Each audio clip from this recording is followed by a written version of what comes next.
Hi, welcome back guys. This is your friend, the MHA What If, with another fanfiction. This is the move of, what if Deku gained a quirk from his mother's blood? All credits for this video go to their respective authors, so please support the real author. Check out the link in the description for more details. Please give this video a like and subscribe to the channel if you want more videos like this. Now let's get into the fanfic. A barrage of raindrops thumped in rapid succession against the windows, and Inko Midoriya had never been more grateful for a rainy day. It muffled her tears and broken sobs. She didn't want to wake Izuku. His day had been hard enough, and she knew she had made it worse. The trip to the doctor's office had been heartbreaking. Inko knew how much being a hero meant to her son.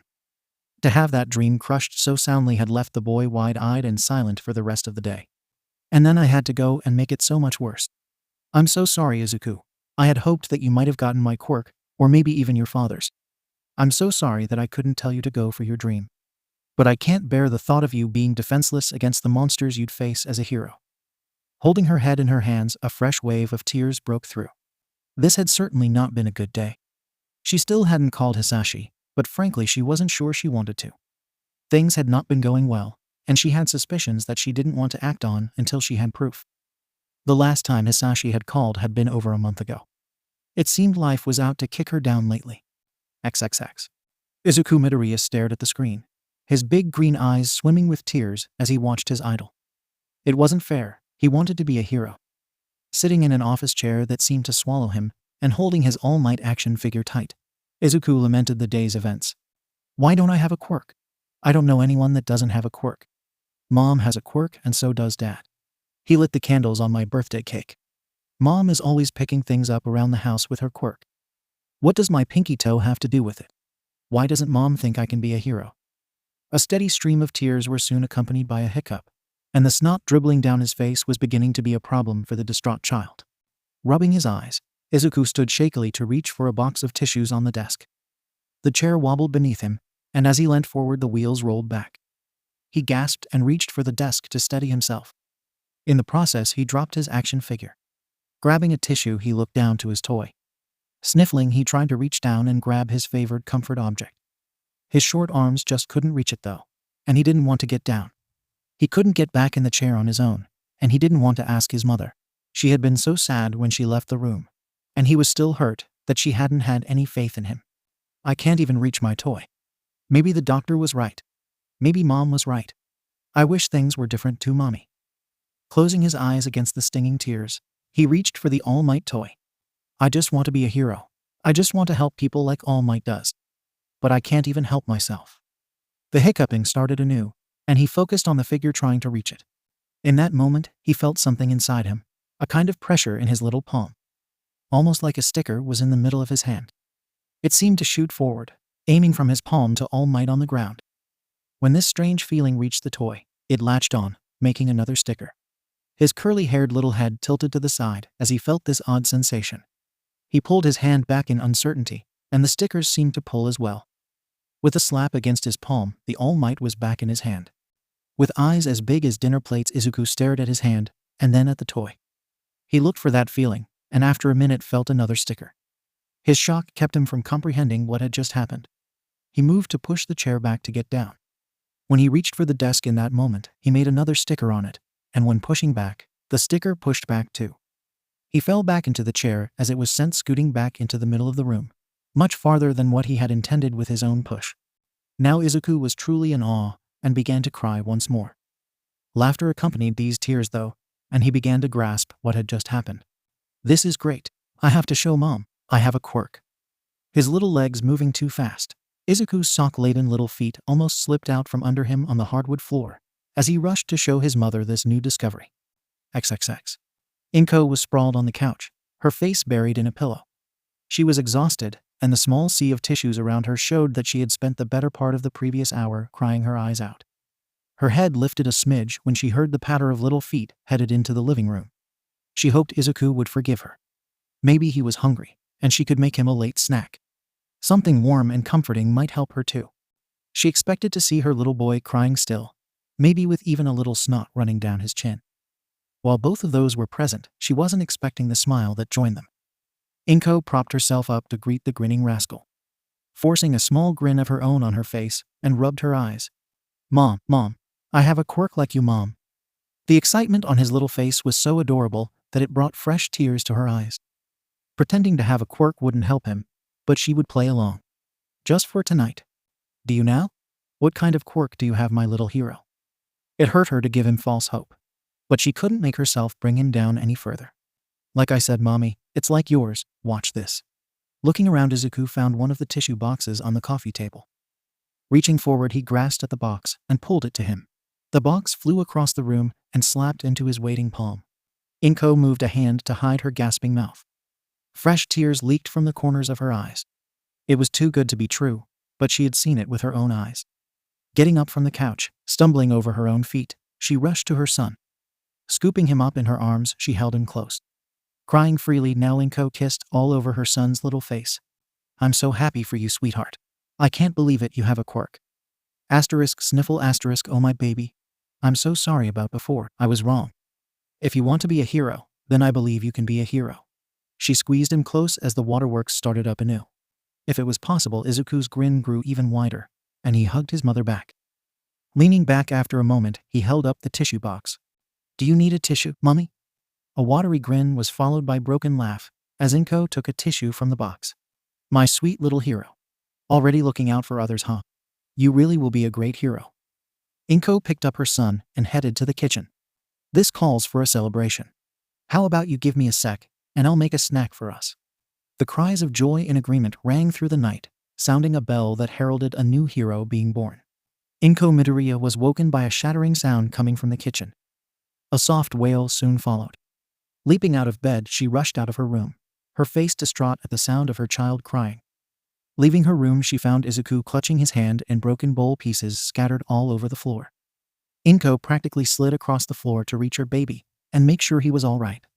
Oh my gosh, honey, are you all right? Baby, let me see, let mommy see. Worrying over Izuku's hand, she saw a large cut, but couldn't find any pieces of the bowl lodged in his hand.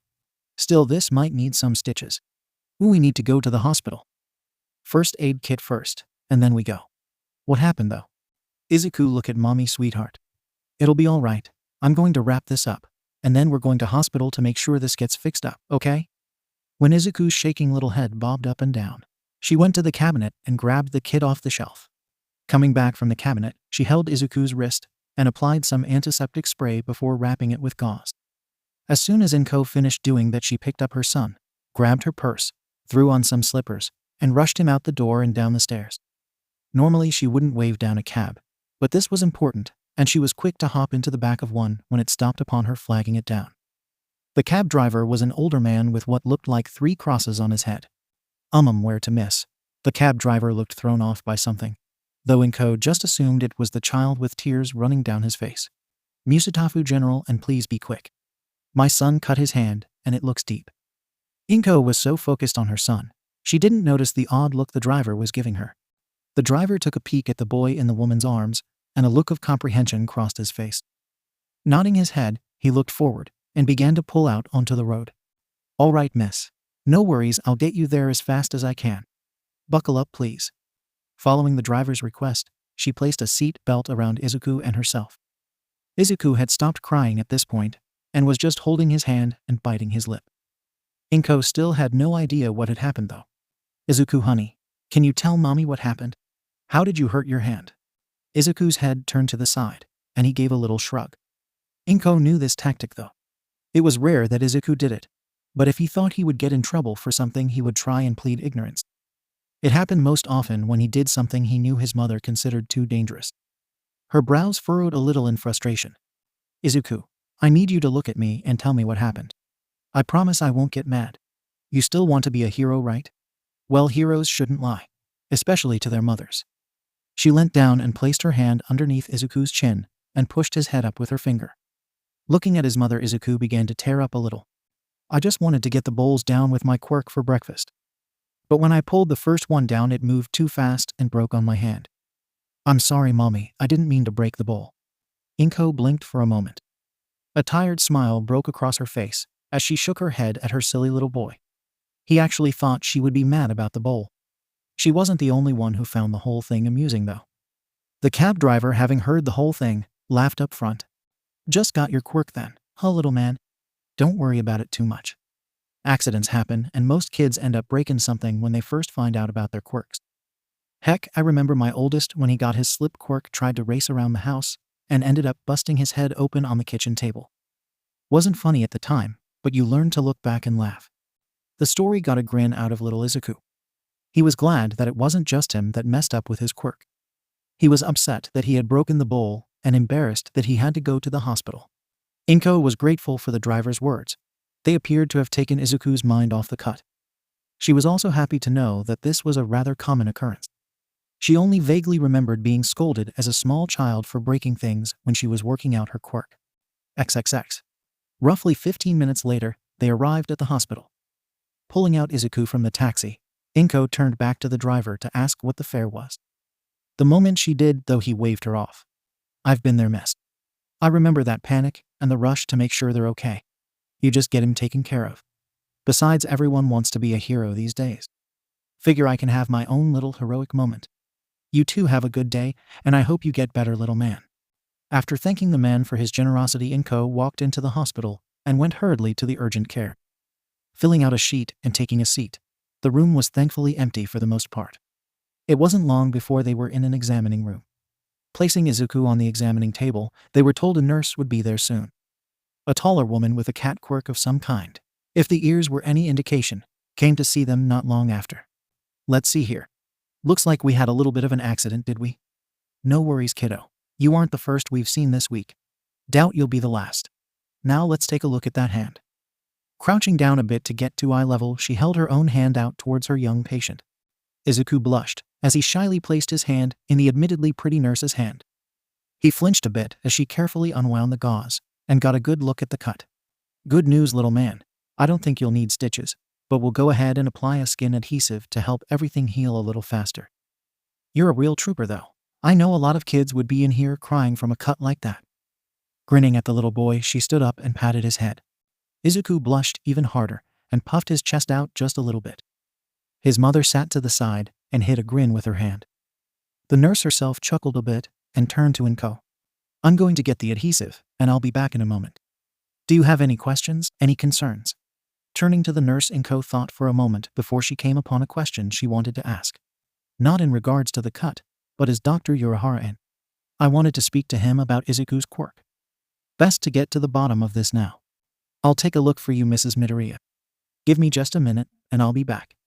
After the nurse left, Izuku sat dangling his legs from the examining table as Inko gave her work a call to let them know that she wouldn't be able to come in that day. By the time she got off the phone, the nurse had returned to the room. The nurse applied the adhesive to the cut and explained the care that would need to go into maintaining it for the next week. Dr. Urahara is in, and he said to tell you that he would be down here in about 15 minutes. He sounded pretty surprised when I mentioned you being here about your son's quirk. But you'll be fine, sweetheart, and be careful with that quirk. I don't want to see you back here anytime soon. Okay. Patting his curly little head once more as he bobbed it up and down in concurrence with her request. Oh, and Mrs. Midoriya, I was wondering if you could tell me where you got those all-might pajamas. They're rather cute. It took a moment for the comment to register with Inko before she looked down and her whole face turned red. While they weren't in any way revealing, she had just traipsed about the whole city in her pajamas. Now Izuku hid a grin from his mother behind his little hand. XXX. Not long after, the older doctor that had delivered devastating news to the two Midoriyas just yesterday walked through the door. Mrs. Midoriya, I wasn't expecting to see you back so soon. Now what's this I hear about young Izuku's quirk? I don't mean to be insensitive, but are you sure this wasn't just wishful thinking? Dr. Urahara's eyebrow was cocked in doubt. Inko's lips pursed in aggravation. She could understand his doubt, but she didn't appreciate it. Reaching into her purse, she pulled out her wallet and placed it on her lap. Izuku, show Dr. Urahara what you showed me last night. Just be sure to use your hand that's not hurt. Giving her son an encouraging smile, Izuku reached his arm out with his mother and the doctor watching on. He was a little nervous with people watching him this intently. But he reached out for the same feeling, and with a little grunt pulled the wallet slapping back into his hand. Dr. Urahara's jaw just dropped. A satisfied grin spread across Inko's face. She couldn't do that, but it was obviously a stronger variant of her own quirk. It filled her whole body with warmth, knowing that she had been able to pass on something that her baby could use to fulfill his dream. A quirk that brought that blinding little grin to his face. "I did it, Mommy. Did you see? Did you see? I did it. Oh, and watch what else I can do." With a jump to his feet and the wallet in hand, he seemed to concentrate once more and sent the wallet back to his mother. Thankfully, his aim was off a little, as the wallet went whizzing through the air and smashed into the drywall. Inko's eyes got fairly big and Izuku's face was frozen. "Oops, I'm sorry, Mommy. I didn't mean to make it go so fast." Izuku's head dropped, and he stared at his feet. Meanwhile, the doctor had gotten a hold of himself, and sweat dropped at the now embedded wallet. Pulling up a chair, he sat down for what was going to be an interesting conversation. "Now isn't that just something? Never thought I'd see a case of this outside of medical studies. So, as we have just seen, young Izuku does indeed have a quirk." The good doctor began his explanation, only to be cut off by Inko. "Yes, but yesterday you said that he didn't and wouldn't have a quirk. So why would you tell us that?" A small glare leveled at the doctor. The man in question raised his hands in a placating fashion, trying to diffuse the woman's wrath. "Whoa, now hold on a minute. I admit that what I said yesterday definitely was intended to come across that way. But if you remember, I said that your son should probably give up being a hero, and that it was safe to say, based on research, that he wouldn't develop a quirk. Very rarely is anything 100% in the medical field, especially when it comes to the subject of quirks. What we have here is an extraordinarily rare case. The extra joint is the easiest way to determine whether or not a person is quirkless, but it isn't foolproof. 1 in every 20,000 individuals that have 2 joints in their pinky toe still exhibit quirks. Sometimes they show up later in that individual's life, and sometimes, like with Izuku, they manifest at the same time as single joint children.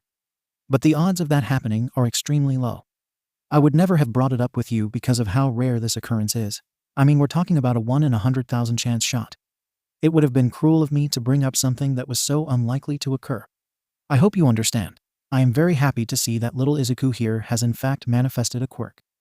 I would be happy to run some blood work if you like, but given the hole in the wall, I am fairly certain that we already have confirmation of the existence of your son's quirk." The long-winded speech aside, Inko was ecstatic to know her son had beaten the odds. Being reminded of the hole in the wall, however. "Thank you so much for clearing that up. I was clueless as to what exactly had happened. I am so sorry about the hole in the wall. I'll reimburse you for the damages, of course." Her head hanging low and thinking about the day her son's quirk had brought about. Still, it was worth it if it meant keeping that smile on his face. Turning to look at the hole in the wall, Dr. Urahara sighed. It really wasn't a big deal, but the hospital could make it out to be a bigger hassle than it actually was if a patient was involved. "Don't worry about it. I'll tell them that I slipped or something. The hospital won't even look twice. Now why don't you two head on home? I think that Izuku there maybe needs to practice with his quirk a bit. Might I suggest pillows, however, if you're going to practice inside?" Inko nodded while rubbing the back of her head nervously. XXX. 45 embarrassing. Public pajama-clad minutes later, the two Midoriyas were back at the apartment.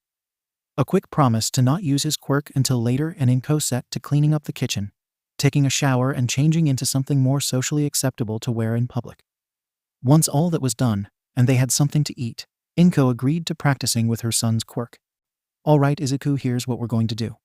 We're going to take the couch pillows, and you're going to practice moving them from the kitchen table to the couch." "Okay." Izuku, of course, was nodding his head along at rapid speed.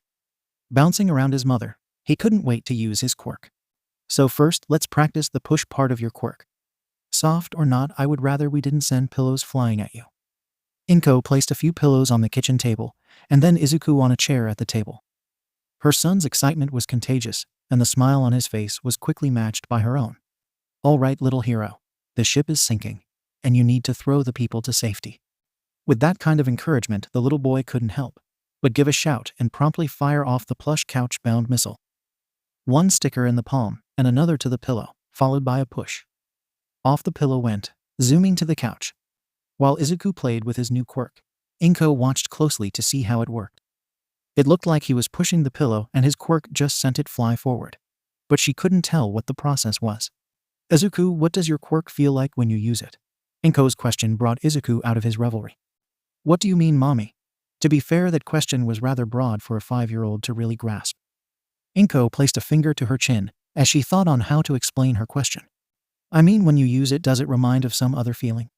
Like when I use my quirk, it kind of feels like I'm sweeping something towards me." I have to make more sweeps the farther away the thing is. So does it maybe feel something like that? Inko hoped she got her point across that time. Izuku's little head tilted to the side and scrunched up his face in thought. It feels like a sticker. I make one sticker in my palm, and then I place another sticker on something else. Then I push or pull it, and it just moves. I think I can make it push or pull faster too. His little thinking face was so cute that Inko had to bite her lip to keep from grinning, or just snatching him up and cuddle him. But no, she was trying to help him with his quirk. This wasn't the time. Well, can you make the first sticker somewhere else? It would make Mommy very happy if she didn't have to worry about your hands getting hurt. Inko clapped her hands together, looking hopefully down at her little boy. Could he do that? He wasn't sure he could. But if it was for Mom, then he would try. Reaching for the power again, Izuku thought about placing that first sticker somewhere else. Lo and behold, when he focused on one of the pillows, he could tell he had made the first sticker on it. Then he looked at the couch and made a second sticker there before finally having the pillow pulled toward the couch. Once more the pillow leapt from the table to couch. Woohoo! Was that good, Mommy? I did just like you asked, and made it go to the couch without using my hand. Looking up to his mom for approval, she nodded her head and gave him a hug. You did great, Izuku. I am so proud of you. We'll have to celebrate for dinner tonight. What do you want to eat? This had been a long day, and one discovery with his quirk would be enough for today. Katsuden, Mommy, please can we? The future hero looked up at the woman who had given him this power with eyes full of love and appreciation. Looking back, Inko was overtaken with those same emotions. Scooping him up, she tickled his belly, making him squeal and laugh. Of course we can, sweetheart. It's a celebration for you after all. A yell of excitement was the response she was given. Izuku, I know I almost messed up, and I know I hurt you. But it won't happen again. If you want to be a hero, then I'll help you any way I can. Inko's thoughts to herself in that moment would be the foundation that helped shape one of the world's greatest heroes. It was Izuku's first day of school since he had manifested his quirk, and he couldn't wait to show everyone. Inko was walking him to his classroom to let his teachers know about his quirk. He and his mother had spent hours the previous day working out some of what he could do. They had figured out that Izuku could increase or decrease the speed of an object he could use his quirk on. Good thing to know, as it would hopefully prevent more hospital visits. The last thing they learned was that Izuku had a weight limit, anything over 5 pounds, and he struggled to make it budge. It gave him really bad headaches when he tried to move a full laundry basket. It had moved, slowly but surely, although his mother had been forced to give him headache medicine shortly thereafter. I can't wait to show Kaken. He started to pick up the pace a bit, and began almost pulling his mother. Inko was quite amused with her son's enthusiasm, and let him tug her to his classroom. Well, I'm glad to see he's so excited about getting back to school. Even if I am certain he wants to show off his quirk. With a little warning, hopefully the teachers could prevent any accidents from occurring. 15 minutes later, Izuku was waving goodbye to his mother before turning to the class. It wasn't hard to find Kaken. A small group of his own little followers was always around him. He was just so cool. Even the teachers thought he had a cool quirk. Izuku hoped that Kaken thought his own quirk was cool too. Heya Kaken, I got my quirk. Now I can be a hero too. Isn't that awesome? Katsuki Bakugo looked at Izuku skeptically. You're kind of a wimp, Deku. Even with a quirk, there's no way you could be a hero. But what kind of quirk do you have? Cool or not, Katsuki could be a bit of a jerk. But that wouldn't get Izuku down. He was positive that Kaken would change his mind once he showed him his quirk. No, see, my quirk is really cool. It lets me move things without touching them. I'm sure I can be a hero. Katsuki snorted at the proclamation. But before Izuku could show off his quirk, the teachers called them together to get started on the day's activities. XXX. It wasn't until later in the day, during a recess period, that Izuku was able to bring up his quirk again. He ran over to the tree located on the playground and waved over Kaken. Some other students noticed and followed the coolest kid in class to see what the wimp was up to. Kaken watched this.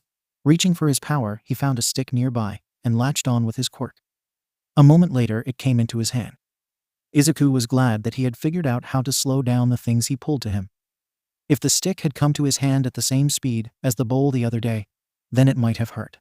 Several of the kids in class seemed to be fairly impressed with Izuku's quirk. Wow, that was kinda cool. Maybe he can be a hero.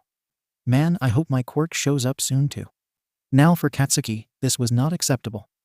His little ego had been fanned for several weeks now. There was no way that he was going to share even a little bit of the spotlight. He was the greatest. No way was he going to be shown up by the class dork. Eyes hardening, Katsuki walked up to Izuku. So you can pick things up without grabbing them, huh? So are you gonna be some kind of super garbage man? Some of the other kids laughed, but a few just looked at Katsuki in disapproval. That wasn't very nice. Izuku's little face fell. He had been so excited to show everyone his quirk. Katsuki wasn't done though. That quirk is just like your mom's, isn't it?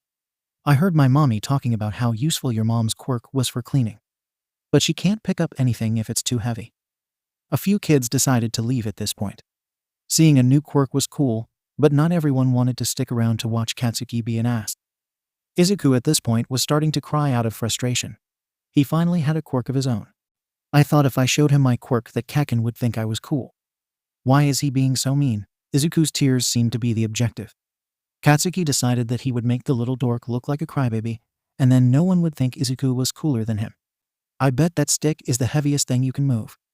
Face it, Deku, you can't become a hero not with a weak quirk like your mom's. The moment those words left Katsuki's mouth, a switch was flipped. Izuku wasn't prone to aggression. He didn't like confrontation. But standing up for someone else, especially for his mom, that he could do. Shut ka-an. The sniffling ceased as he looked up at Katsuki, his green eyes narrowing at the blonde bully. Eh? What was that, crybaby? I couldn't hear you?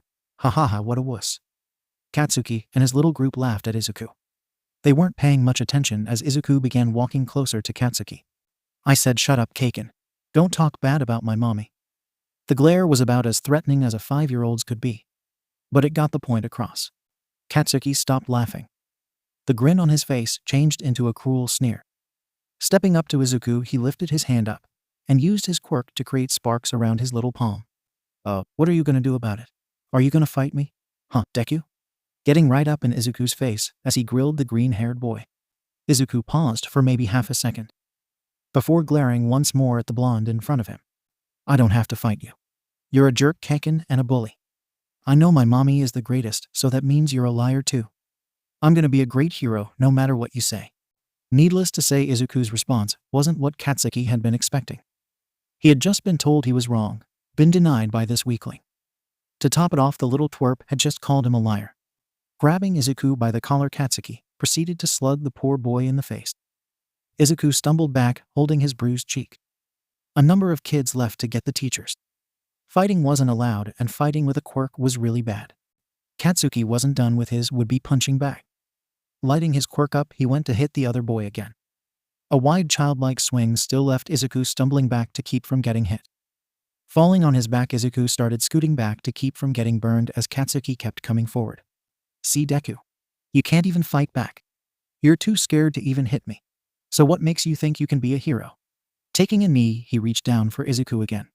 But Izuku wasn't going to just lie there and get burned. Reaching for his quirk, Izuku swung his fist straight into Katsuki's side. A point at his fist and a point at Katsuki's side. And when that fist just about reached that point, Izuku pushed. The end result was that Katsuki went rolling to the side and was left gasping as he clutched his side. Izuku just sat there looking at his hand and then at Katsuki. Oops. Of course, this was the scene that the two teachers showed up to see. Scooping up both of the two children, Katsuki was taken to the nurse's office and Izuku to the principal's office. It took a little while for the teachers to get the full story from the other students, and there were a few conflicting tales from some of the kids. But ultimately, it was pretty clear that Katsuki had picked a fight with Izuku using his quirk. Then Izuku ended up finishing it using his own quirk. Both of the children's parents were called in. XXX. Why, you little brat? I can't believe you tried to burn another kid. And it was little Izuku too. I thought you two were friends. Oh, just you wait until we get home. Mrs. Bakugo was a rather intense woman, who thankfully didn't put up with her child's or anyone's crap. Still though, couldn't she have waited until they got home? Were the thoughts that crossed everyone else's heads in that moment. Sweat drops on the back of their heads. Shaking his head a bit, the principal cleared his throat to get the attention of the office's other occupants.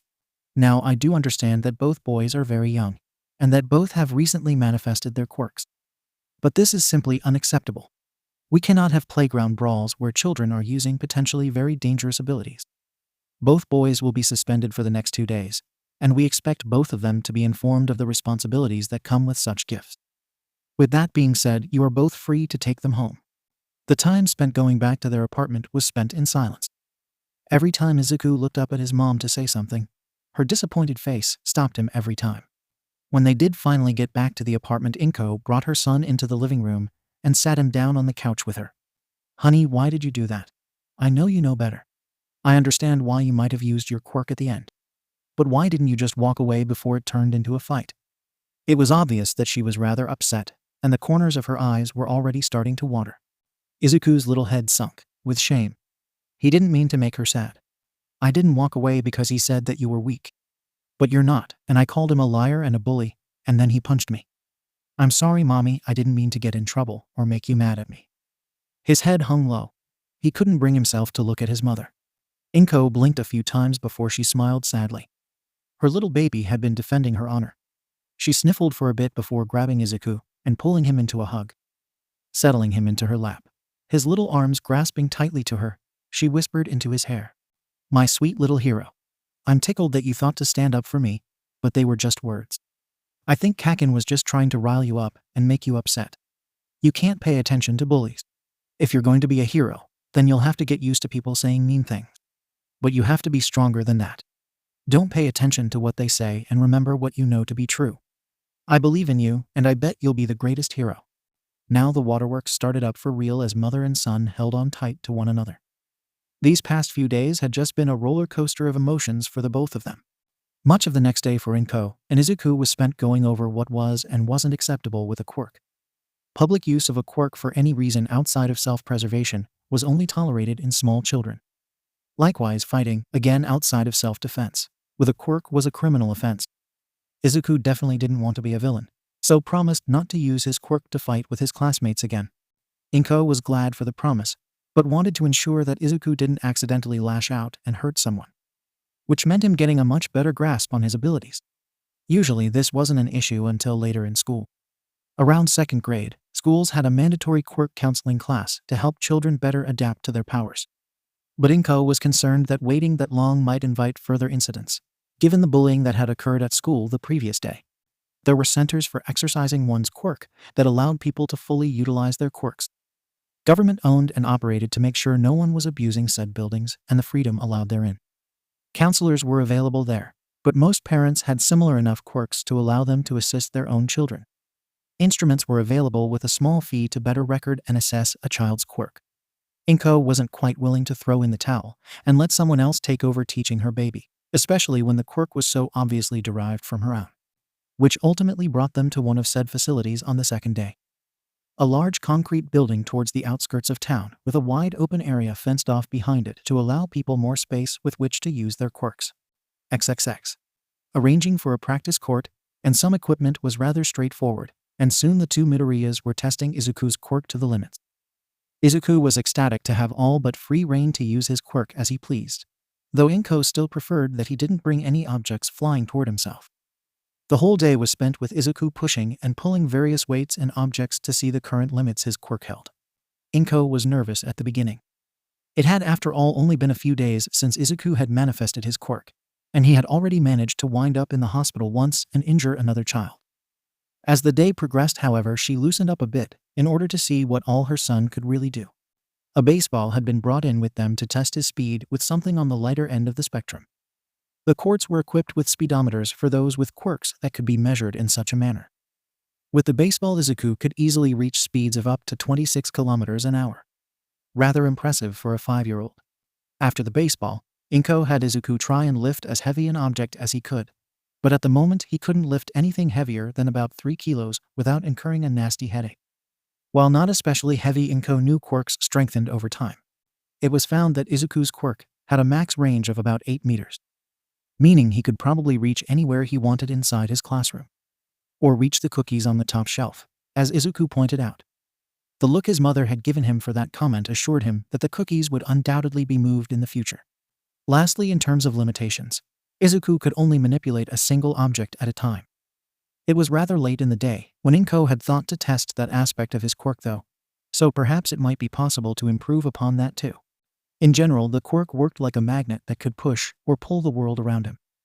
The exception to that was that most magnets attracted or repelled one another depending upon the polarity. whereas with Izuku's quirk only one object in question would budge. Izuku claimed, however, that he thought he could make them come together, but that it was a funny feeling that he couldn't quite reach. Overall, the day was rather productive, and saw the duo returning home with smiles. XXXX. The next day was Izuku's first day back at class, and he was hesitant to see Kaken again. The green-haired boy wasn't interested in getting into another fight. He didn't like upsetting his mother. Thankfully, Mitsuki, Katsuki's mother, had met them at the gate with a sullen Katsuki.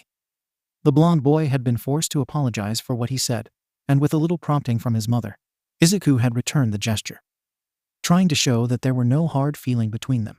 It seemed the effort was lost on Kaken though. As soon as both mothers left, he glared at Izuku. "Listen up, Deku. I won't kick your butt right now. I can't be the greatest hero ever if I get into trouble too much. But if you think for a second that we're friends any more, then you can forget it.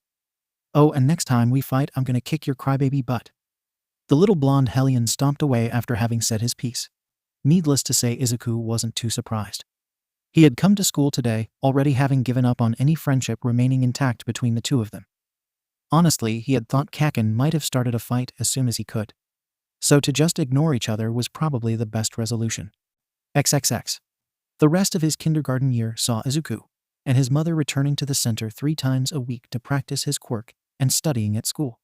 Every once in a while, Izuku would have a play date with one of his classmates, but none of his peers were much interested in incurring Katsuki's wrath.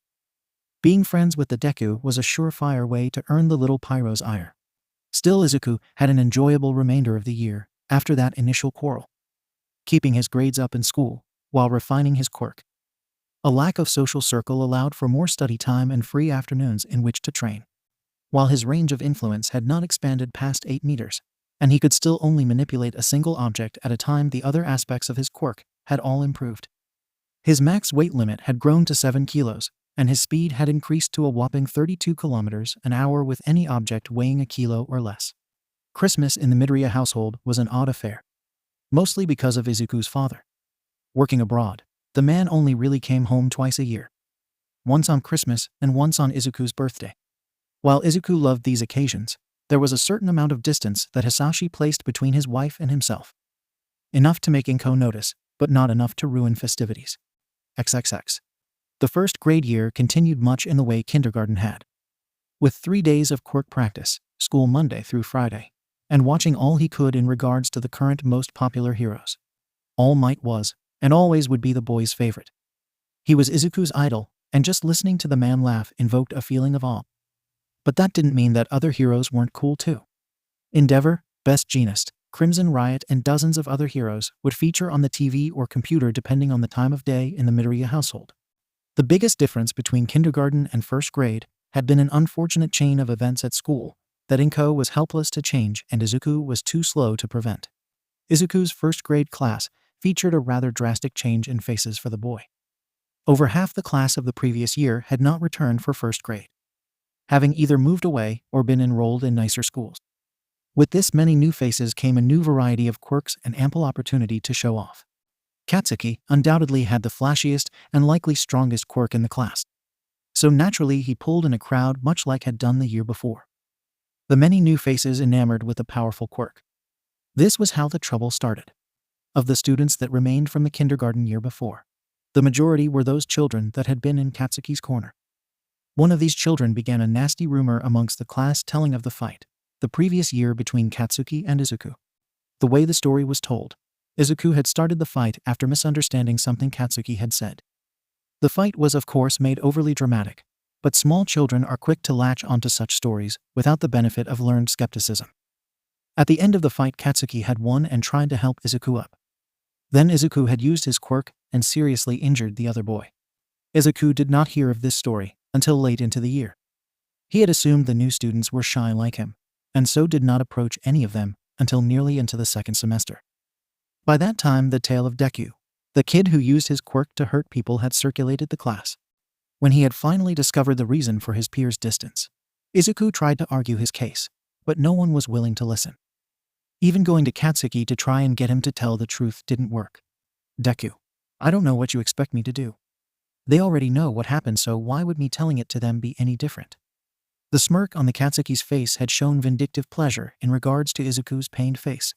Izuku had come home crying that day, and it took Inko nearly an hour to get Izuku to tell her what was wrong. As his mother, she of course tried to rectify the situation with his class, but only served to worsen the situation. Now it looked as though Izuku was a crybaby that told his mommy lies when he didn't get his way. Izuku appreciated the effort though, and didn't blame his mother.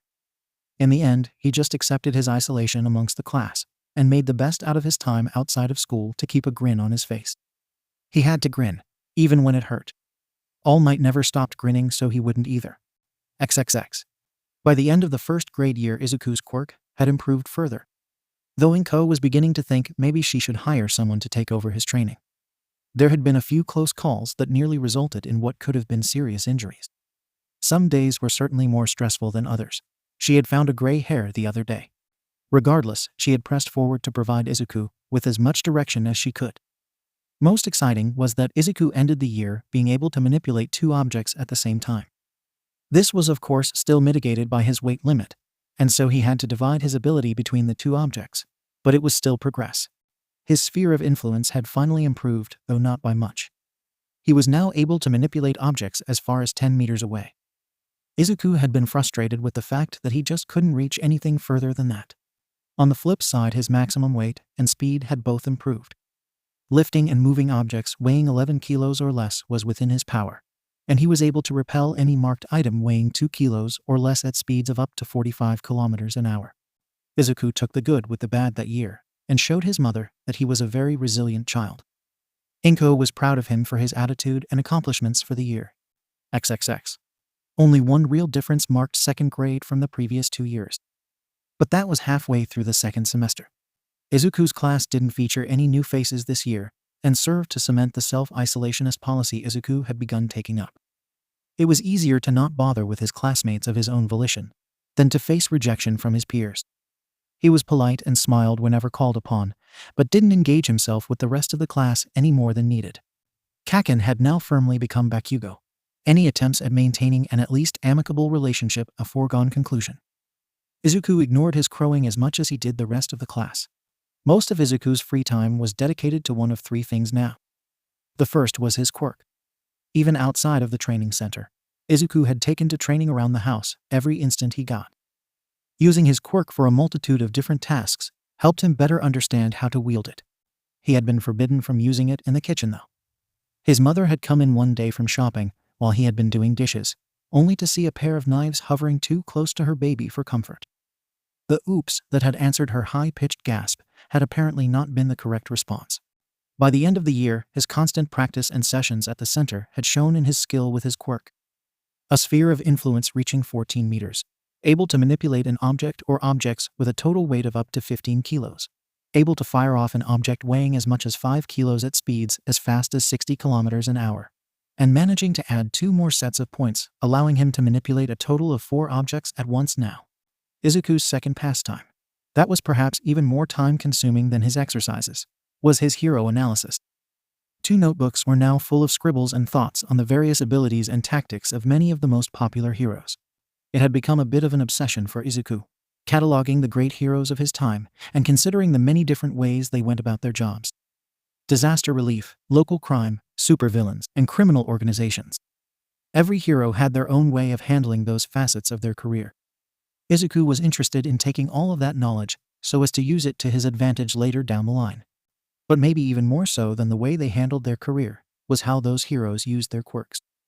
Izuku was determined to be the #1 hero someday. To use his quirk, just as his hero All Might did, with a smile on his face. To not just bring relief and aid, but to be that relief. To that end, he would take the techniques of the best and commit them to memory.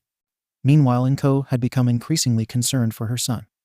While she was happy that Izuku was doing well in school and proud of his progress with his quirk, she had seen his distance from his peers. It seemed that he didn't have anyone to talk to outside of herself. This was saddening to the woman. A child shouldn't only have a parent to talk to. It had led to Izuku having some social insecurities. While he was perfectly polite and was capable of holding a conversation with an adult, the young boy became nervous when confronted with someone his own age. Ultimately, though, it was the loneliness in Izuku's eyes when she picked him up from school that hurt her the most. The slight longing that she only barely caught whenever Izuku glanced at his peers as they wandered off into their own friend groups. It was probably for that very reason that she allowed Izuku to bring a treacherous, counter-clearing, death-bringing, blue-eyed, black-furred little scoundrel into their home. Inko, as it turned out, wasn't the biggest fan of cats. Who knew? XXX. Halfway through the second semester, Izuku had managed to convince his mother to take him to a nearby park after school one day. The park in question had been the site of a recent battle between Best Jeanist and a supervillain. Izuku hoped to find some of Best Jeanist's strengths. It would have been a prized piece of his collection of hero memorabilia. The place was something of a wreck despite being nearly 2 days past the fight itself. Trees bisected neatly and large gouges in the earth scattered everywhere. It was honestly starting to scare Inko. This was what her baby was getting into. This was what he wanted to do. Ooh, I don't like this. My baby is supposed to be getting into fights with people that can do this. Looking around, she surveyed the damaged park as Izuku searched everywhere for some string left behind by one of the world's greatest heroes. It's one thing to see it on the news, but seeing the destruction in person puts it into a new light. A scary one at that. But I don't think I can turn him away now. He's put so much work into his quirk. Heck, I've put so much effort into his quirk. I can only hope that all of that work will keep him safe. Inko's eyes, closed in deep thought as they were, completely missed Izuku scampering into a large pile of debris in his search of his quarry. XXX. Izuku was pretending. He was a hero on a search and rescue mission, looking for the string.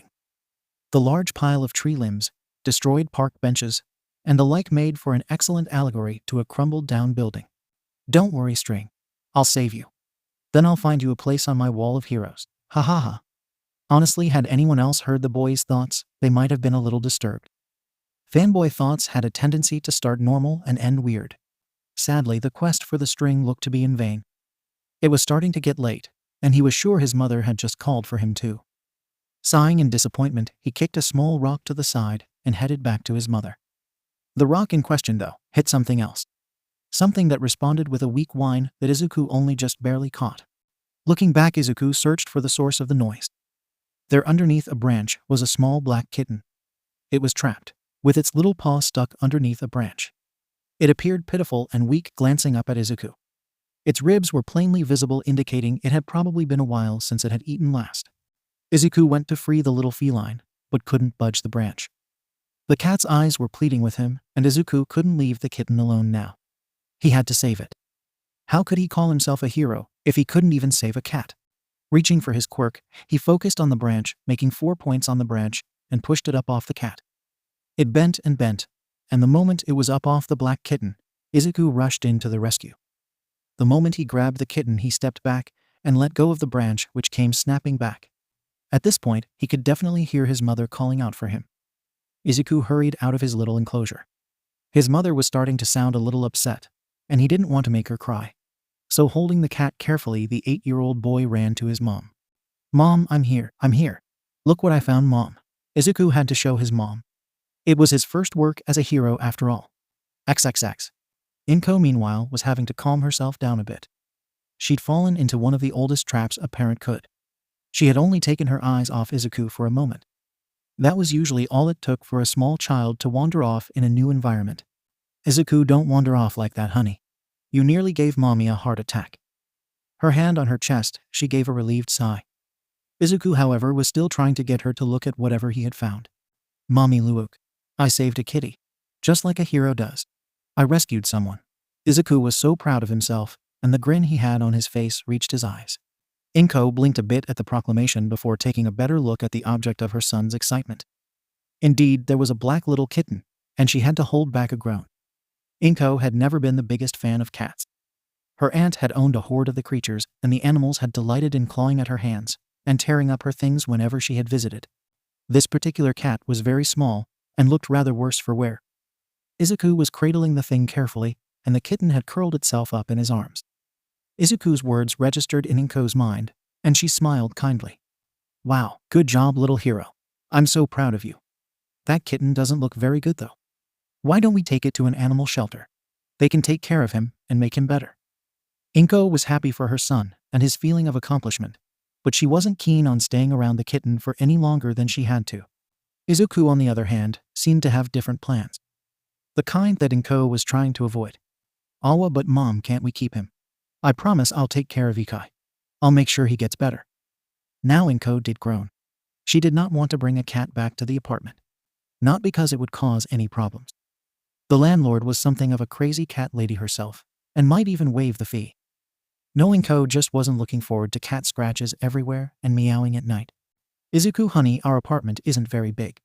You'd have to share your room with him, and taking care of a cat can be a lot of work. Are you sure you want to do that? And where did Ikai come from?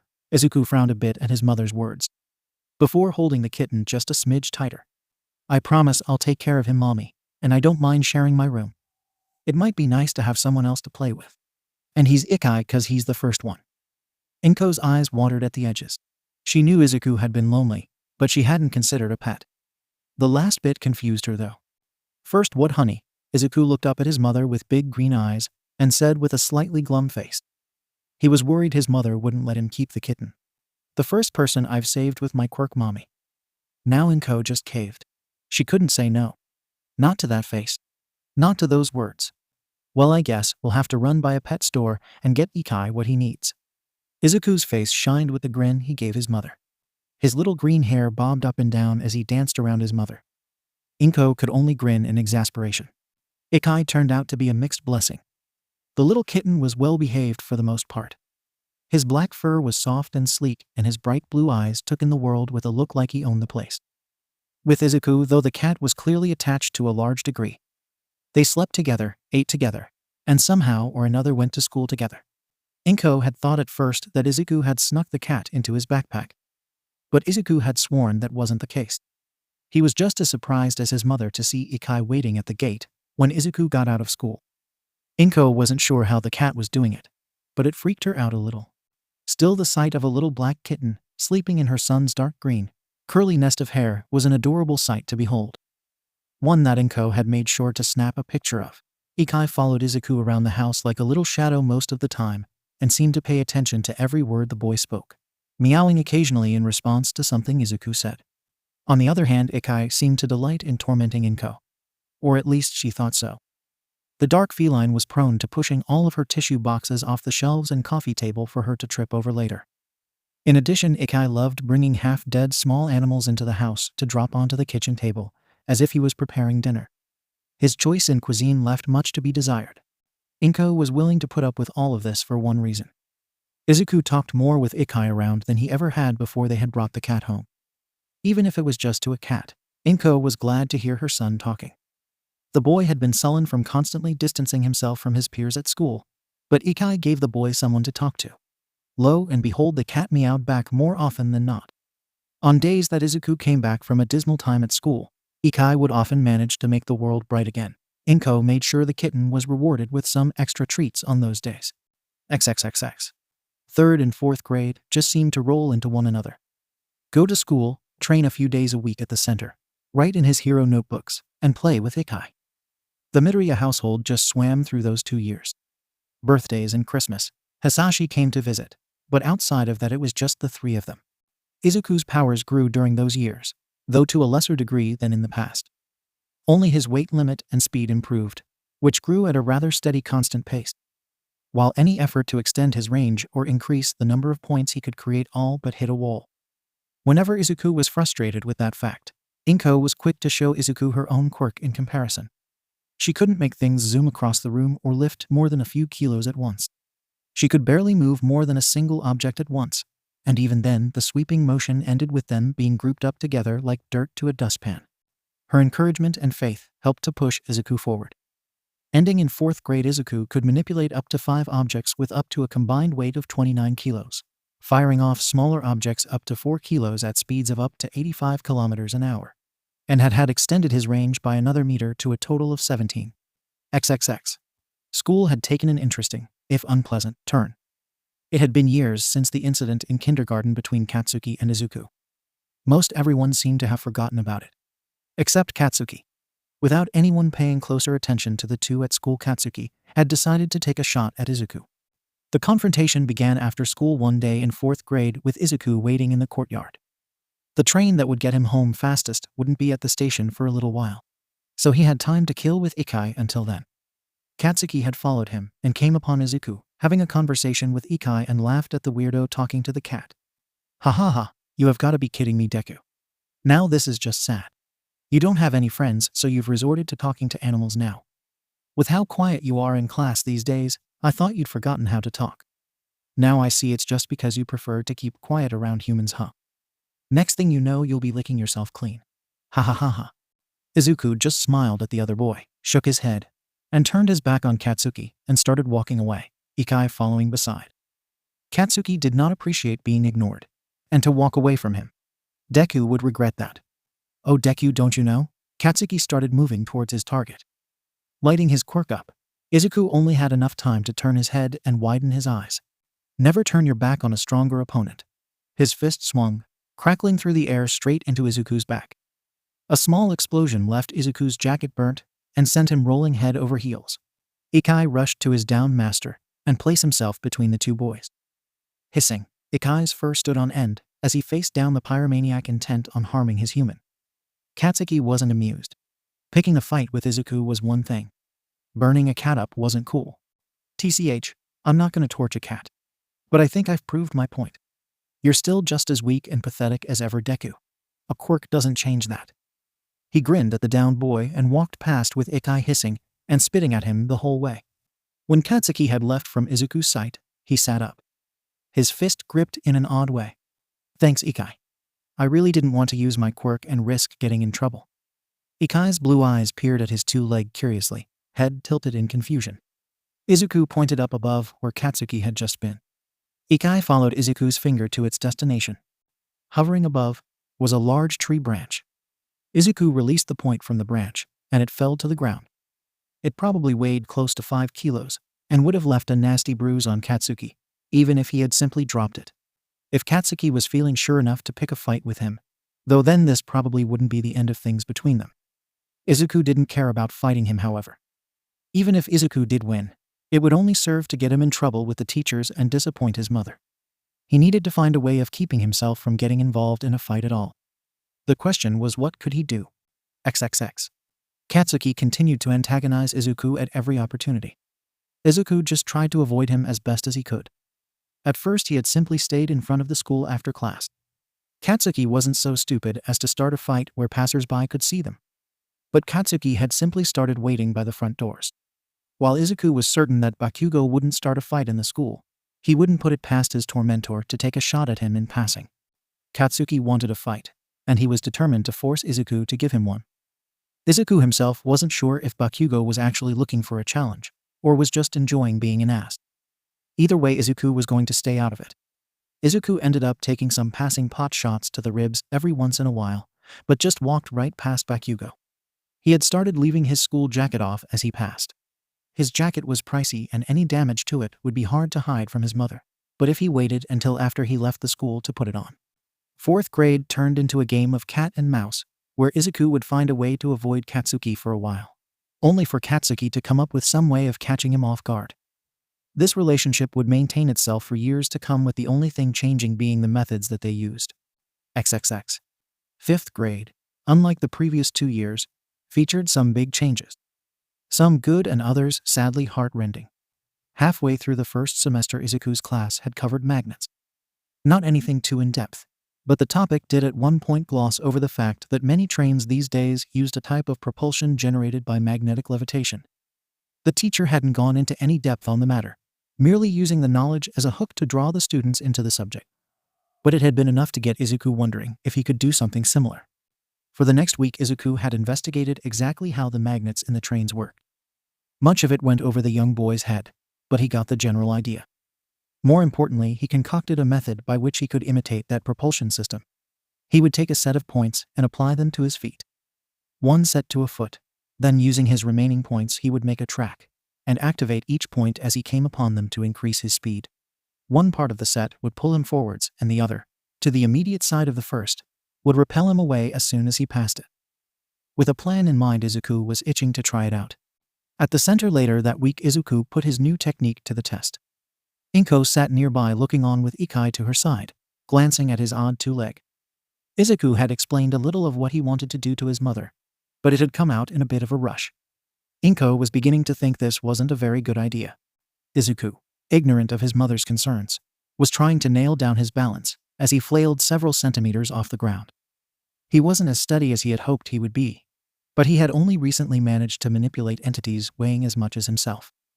The benefits of being a small child weren't many, but this probably made the top of the list. With 2 of his 5 sets being used to make him float, Izuku made his first set of track and began to move forward. Pull with the first of the set and push with the second. Then lay another piece of track down. Wash, rinse, repeat, and soon enough Izuku was moving along and picking up speed. It was working. His grin spread across his face and laughter colored his voice. "This is so cool. Mom, look at me. Look how fast I'm going."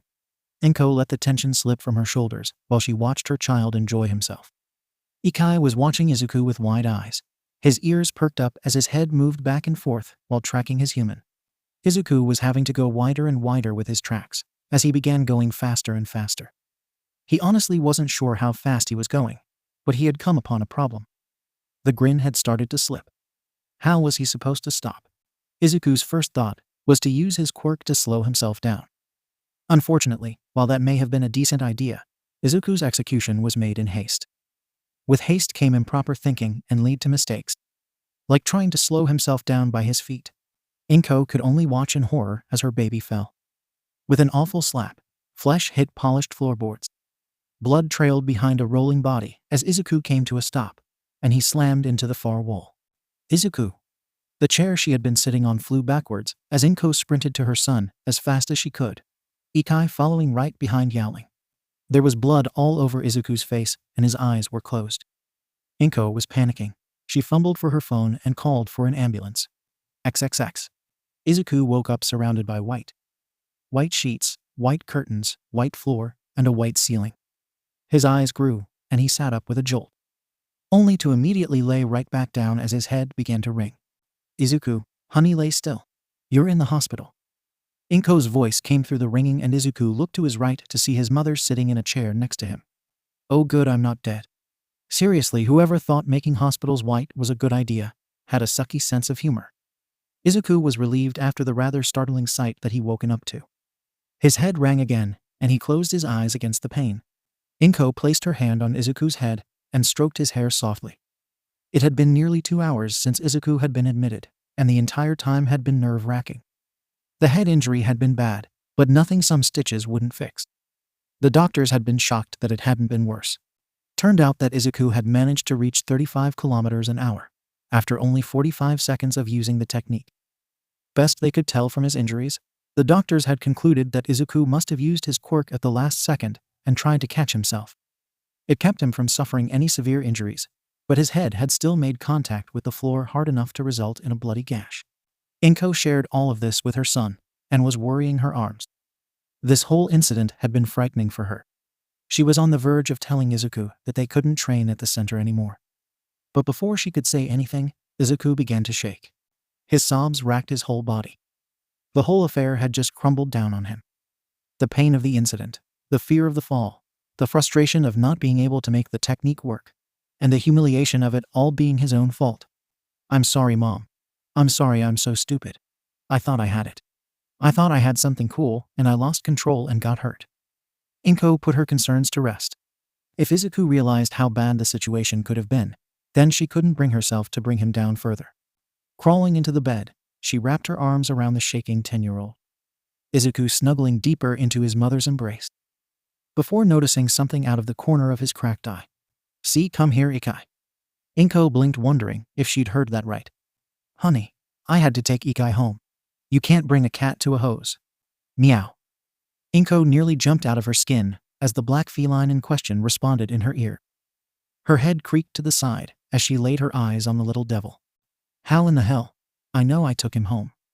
Regardless of her thoughts of disbelief, Ikai worked his way to Izuku's face and purred as he rubbed against his human's face. Izuku's gave a watery smile as he returned the affectionate gesture. Seeing that smile, any resolve to constrain her son's quirk training dissolved. So long as he's okay. This could have been so much worse. I know that being a hero means the world to him. Better for him to keep practicing with me around than to sneak off on his own. As for the purring fuzz bucket, well, I am so going to find out how you do that. But in this instance, it's going to get you some extra treats when we get home. XXXX. The train technique had been deemed a failure. For now, at least. Izuku was in no rush to turn himself into a human crash test dummy again. But he was sure that he could find some use for the technique. He just had to figure out what it would be good for. Inko had suggested a break from training for a while. The whole scene in the center kept playing through her mind, and she couldn't bring herself to go near the building right now. Izuku, surprisingly enough, readily agreed. He hadn't given up on his dream of being a hero, but the accident had shaken him. His own mortality was brought into light. A concept that hadn't really occurred to him in the past. But now, with the knowledge of how his own blood tasted, and the memory of the ground rushing towards his face, Izuku was having to come to terms with it. So while staying away from the center, Izuku took to focusing on making as many points as he could, increasing the number of objects that he could manipulate as best he could. Putting that much time into only a single aspect of his quirk paid off with marked improvement. In only the second half of the first semester of 5th grade, Izuku was able to increase the number point sets he could create from 5 to 12. Near to the end of the first semester, the Midoriyas suffered another great misfortune. While no blood was spilt on that occasion, Izuku thought that he might have preferred it been as simple as a hospital visit. XXX. Coming home from class, Izuku walked in to hear his mother on the phone, her voice sharp. Not wanting to interrupt, he moved to go to his room, but stopped when he heard his mom say his dad's name. Hisashi, if you think this is a surprise to me, then you're wrong. I've suspected for some time what you've been doing. His father was obviously on the other line, but he couldn't be heard at the distance Izuku was from the phone. Instead, all he heard was his mother's responses. Of course, I'm upset, you idiot. Just because I suspected doesn't mean I didn't want to be wrong. At this point, though, it's Izuku I worry about. You're his father. You're supposed to be there for him, and frankly, I don't think he remembers who you are half the time. Izuku could hear the tears and frustration in his mother's voice. What was going on? Something was very wrong, because when his mother spoke next, it was with anger, and much louder than he had ever heard her. He's your son, you asshole. It doesn't matter if you don't want to come back. You have a responsibility as a parent. Her rant was cut short, by his father presumably. This time she snorted, and her voice became cold. You're a bastard, you know that. Fine, I'll take it. For Izuku's sake, if nothing else. But you need to talk with your son, and tell him what's going on. Whatever his father's response, it was not what his mother was looking for. Her head fell to her free hand, and with a dead voice she spoke. I never thought you could be such a coward. Fine, I'll tell him. Goodbye, Hisashi. With a soft click, she hung up the phone. Holding her head in her hands, Inko began to sob. Izuku made his way to his mother, and placed his hand on her shoulder. She startled for a moment before rubbing her face and reddening eyes. Izuku, baby, I'm sorry I didn't hear you come in. Do you need anything? Inko wasn't sure if she could go over what had been said with Izuku. It was still very fresh in her mind, and she was emotionally drained. It seemed that her son would save her the trouble, though. Dad's not coming back, is he? 6 words. With 6 words and a face that showed a depth of sorrow, Izuku broke the dam. Picking up her baby and pulling him into her arms, they cried together. One out of the humiliation and anger that she felt, and the other for the loss of one of the few people he surrounded himself with. XXX. It wasn't as though Hisashi was an active participant in Izuku's life all that often. He usually had to look at a picture to remember what the man looked like. But it was still painful, a heavy feeling on his chest. His time spent with his quirk and studying Hero's lesson. Ikai could often be found curled up next to Izuku, trying to comfort his human. Inko was worried for her son too. Inko had known that something was going on with Hisashi for years, but hadn't wanted to rock the boat. But Izuku had no idea that anything was wrong. The whole thing had been a shock to him. His tears quickly turned to anger over the abandonment he felt. Inko was willing to go back to the center to allow Izuku to vent, quashing any feelings she might have had about going back to the place. Inko decided to follow her son's example. She felt almost laughable trying to use her quirk next her son, and usually ended up throwing the weights around. Izuku was surprised, but just let his mom join him in silence, understanding that she hurt just as he did. It's not like I'm doing anything differently. Stupid jerk. Stupid dad. The internal grief, accompanied as it was by 4 kilos worth of weight slammed into the netted corner he had been aiming for. XXX. The aggravated training was finally broken off by Inko 3 months after its start. It was getting close to winter break, and Inko wanted to see family in Akita. It had been a while since she had visited. Her aunt was the only family she had left, and the older woman had mentioned that she would like to see her niece and grandnephews. Inko had been confused for a moment at the plural nephews, before realizing, with a groan, that the old woman was including Ikai. When winter break finally did roll around, the Midoriya household was packed and ready to go. The trip was pleasant. Being bundled up against the cold, Izuku was quick to fall asleep against his mother on the heated train. Ikai had done his best to squeeze himself between the two sources of heat and looked to have no intentions on moving. Upon arrival, after such a long trip, Inko was exhausted and happy to see her aunt's home. A brick path led its way up to a large warm 2-story cottage. Inko gave a grin in remembrance to her childhood days of coming here. During the rest of the year, there would be flowers everywhere, vines growing over the roof like a green blanket, and at least one cat lounging on the railing of the small porch at the house's front. Even in winter, though, Inko could see the vegetation behind the condensation-slick windows of the greenhouse that took up a quarter of the first floor. Her aunt's Quirk certainly kept things verdant year-round. As they approached closer, the door swung open to reveal an old woman easily in her 70s. Of the same height as Inko, with gray hair pulled into a messy ponytail, laugh lines spread from the corners of her lips, and her brown eyes held crinkles. Her eyes were kind, and she was smiling at her two guests, beckoning them in. Yoshioka Haru was ecstatic to see her niece and grandnephews. She had yet to meet the new fur baby, and it had been almost 6 years since she had seen Izuku. She doubted the boy really remembered her. But she was quick to rush them all in, out of the cold. XXX. When they had gotten themselves settled in a bit and taken off a few layers, the 3 guests were properly welcomed with big hugs all around. Ikai was sniffing all over the place, much to Izuku's amusement. Ikai could tell there were other cats around. The next few days were spent getting to know one another better. Auntie Haru wanted to know what all her nephew had been up to. Inko looked on with pride as Izuku displayed his quirk to his aunt. Haru was very impressed and showed her own quirk to the boy. She could make any plant grow and grow strong. The greenhouse was full of her work. Izuku took nearly 2 hours to stop asking questions about what all she could do, much to the elderly woman's delight. The horde that Inko had feared had been largely reduced. Only 2 cats remained at this point, and they were both rather old. An orange tabby named Baron, and a large white and brown cat named Muta. Ikai wasn't very impressed with either, as neither would play with him. On one of their days, Inko decided to take Izuku to the frozen pond out back. Auntie Haru had done this with her when she was small, and now she could share the experience with Izuku. Haru watched from inside with a smile as Inko placed a pair of skates on her feet, before repeating the process with Izuku. Izuku wasn't entirely sure about this. The whole experience was beginning to remind him of the incident with the train technique as he wobbled on the ice. But his mother was holding his hands and keeping him steady. She grinned down at him, and he was sure to return it. If Mom thinks I can do it, then it can't be dangerous. His thoughts were proven accurate as he and his mother slowly made their way from one side of the pond to the other. Soon enough, Izuku was itching to try on his own, and Inko let go of his hands and skated alongside him. He fell a few times but got right back up.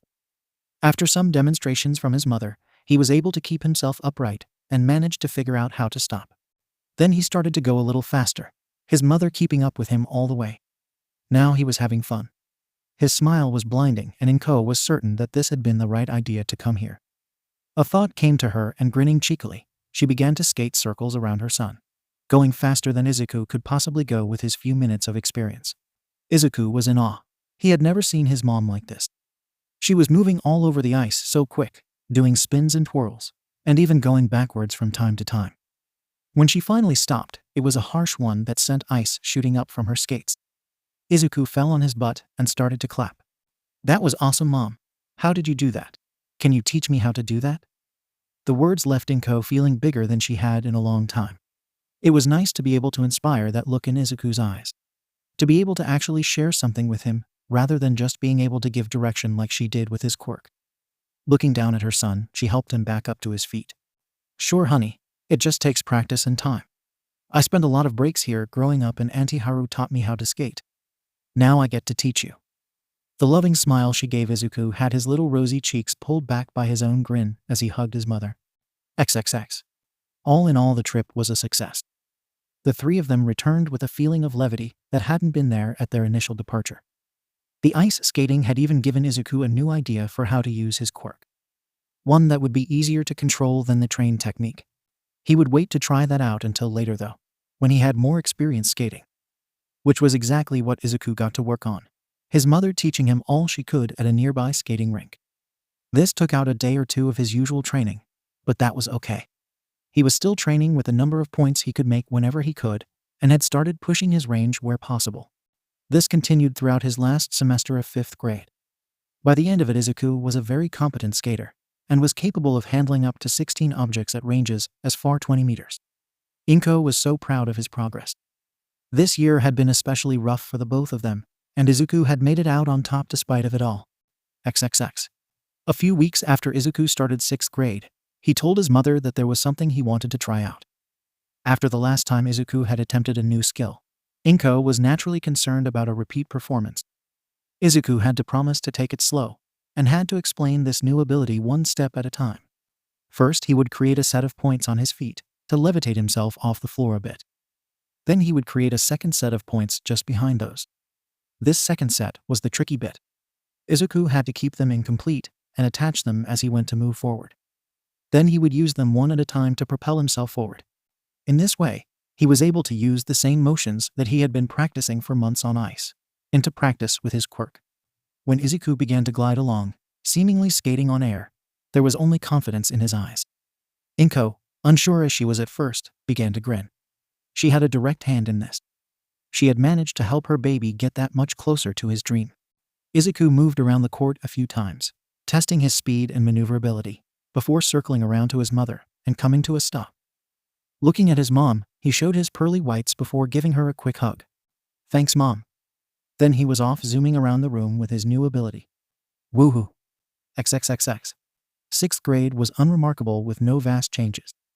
Izuku would practice with his quirk, keep up his grades, do his best to stay out of Bakugo's reach, and study heroes. The mag skates had quickly become one of his favorite things to do with his quirk. It was so freeing to almost literally walk on air. He had a fairly good grasp on the technique, thanks to his time on the ice, and he didn't feel the need to spend time at the rink as often anymore. Izuku now had more time to spend on the aspects of his power that he neglected. His maximum weight and speed had not improved in some time. Thus, they were the two things he worked on the most in regards to his quirk for his 6th grade year. By the end of the year, he had buffed these two facets significantly. Now he could send items weighing up to 7 kilos as fast as 110 kilometers an hour. His maximum lift weight had risen to 57 kilos in total.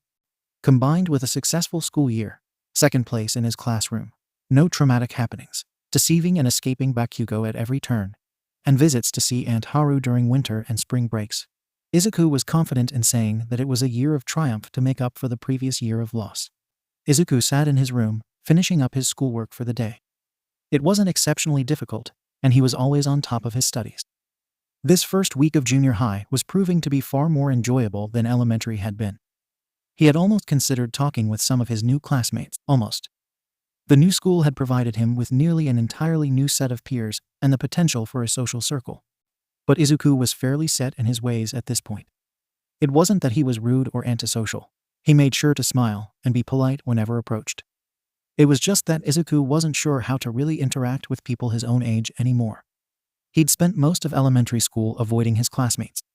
Still, having the opportunity to gain friends was a pleasant prospect.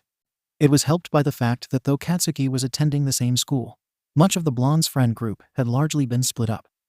Only one of the blonde's followers ended up attending junior high with Izuku and Katsuki. As a result, the stigma that followed Izuku through elementary school did not have the opportunity to take root here. A few of his classmates had even approached him, after noticing his note-taking, to ask about making a study group. Katsuki was still just as much of an ass. Attending junior high didn't do anything to change Katsuki's demeanor.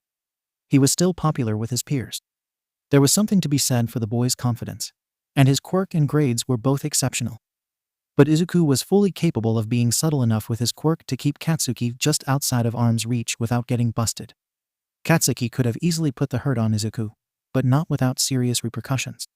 He couldn't exactly be sneaky with a quirk that caused explosions. Lost in thought, his pen stilling, Izuku didn't notice the form hidden on his bed until it struck. Izuku could only jump in surprise as Ikai landed on his schoolwork. Clutching his chest for a moment, he gave the cat a deadpan stare. Was that really necessary? Ikai meanwhile merely gave Izuku a look, like the boy was stupid for asking. The feline glanced from his human to the currently closed door. Meow. Izuku peeked behind his chair and rolled his eyes. Then open it. I've got to finish this up, and then I'm gonna head to that new ice rink in Saitama. Ikai once more looked at his foolish two-leg. Meow. The boy seemed to have forgotten how this worked. Mom's not home right now, so your secret is safe. You know she's going to figure it out eventually. I don't understand why you enjoy messing with her so much. Ikai licked his paw in nonchalant innocence, an act that got a disbelieving snort out of Izuku. Having plead his innocence, Ikai leapt down off the table and approached the closed door. Looking up at the doorknob, the cat waved its tail forward. The tail stilled for a bit before stretching, then splitting in two, and finally wrapping around the doorknob and turning it open to go to the kitchen. Izuku paused in his work for a moment before turning in the direction of his odd pet. And stay out of the treats. Mom thinks I'm giving you too many already. Says you're getting fat. Keep it up, and she'll stop buying them. The offended noise he got in response left Izuku chuckling. XXX. Unfortunately, it appeared the date of opening for the ice rink in question was wrong on the website, and they wouldn't be open until next week. This left him with a bit of a quandary. He could head home, but all of his classwork was done for the weekend. He could go to the center and put some time into training his quirk, but he hadn't packed any clothes to work out in. He didn't feel like explaining why he needed new clothes if he ripped any of the ones he was wearing now. So what to do? The heavens decided to answer as he was passing a school on his walk towards the train station. A light show to his left lit up a far corner of the school's courtyard, a number of yells accompanying it. Was someone working with their quirk? I'll just take a peek. Not like I have anything better to do. Adjusting his bag, Izuku walked towards the site of interest. Upon reaching his destination, though, he came to a rather odd sight. Several older boys were lying on the ground looking worse for wear. Standing nearby them was another boy, wearing the same school uniform as the downed boys. He looked to be Izuku's age. Something about him seemed off. His blonde spiky hair was giving off little sparks here and there, and he was doing a bizarre dance. 2 thumbs up in a good job kind of way. The boy did an odd sort of shuffle. Yai. The voice was a little slow and sounded tired. Getting closer, Izuku could see the beginnings of a black eye on the boy. Wait a second, were these guys beating on someone with special needs? What a bunch of sick jerks. Who does something like that? Well, good for him. Looks like his quirk fried them. While Izuku was investigating the scene, one of the down boys started to get up. Damn you, Kaminari. That freaking hurt. I'm gonna beat your face into hamburger meat, you little punk. Izuku wasn't just going to let that happen though. Looking around, he saw a waste bin nearby. Using his quirk, he reached for the lid before sending it flying into the back of the bully's head. He made sure to not send it at max speed. He wasn't trying to kill the guy, just stop him. A loud metallic bang sounded as the aluminum lid slammed home. The guy hit the ground quick after that, and Izuku moved towards the newly known Kaminari. The blonde noticed him and gave him another thumbs up.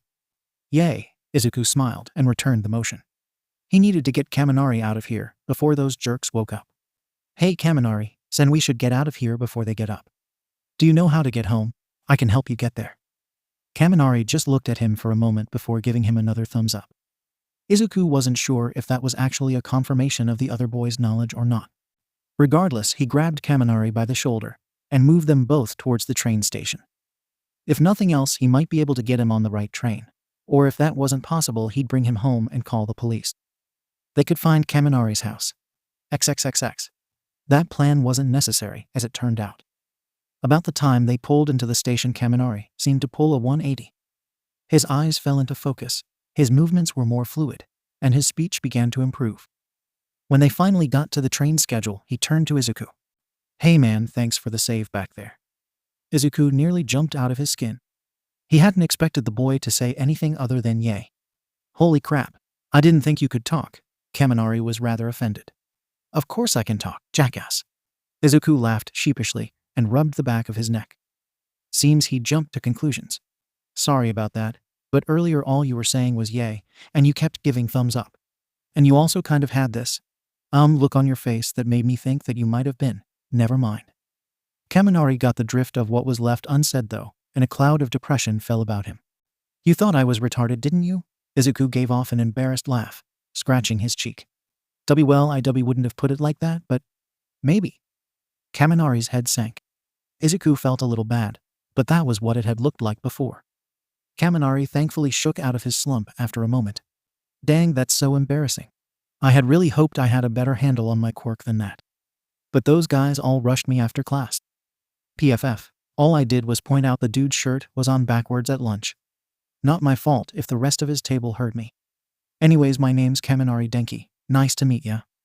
He placed his hand out and Izuku shook it in kind. I'm Midoriya Izuku. It's nice to meet you too, Kaminari-san. So what is your quirk if you don't mind me asking?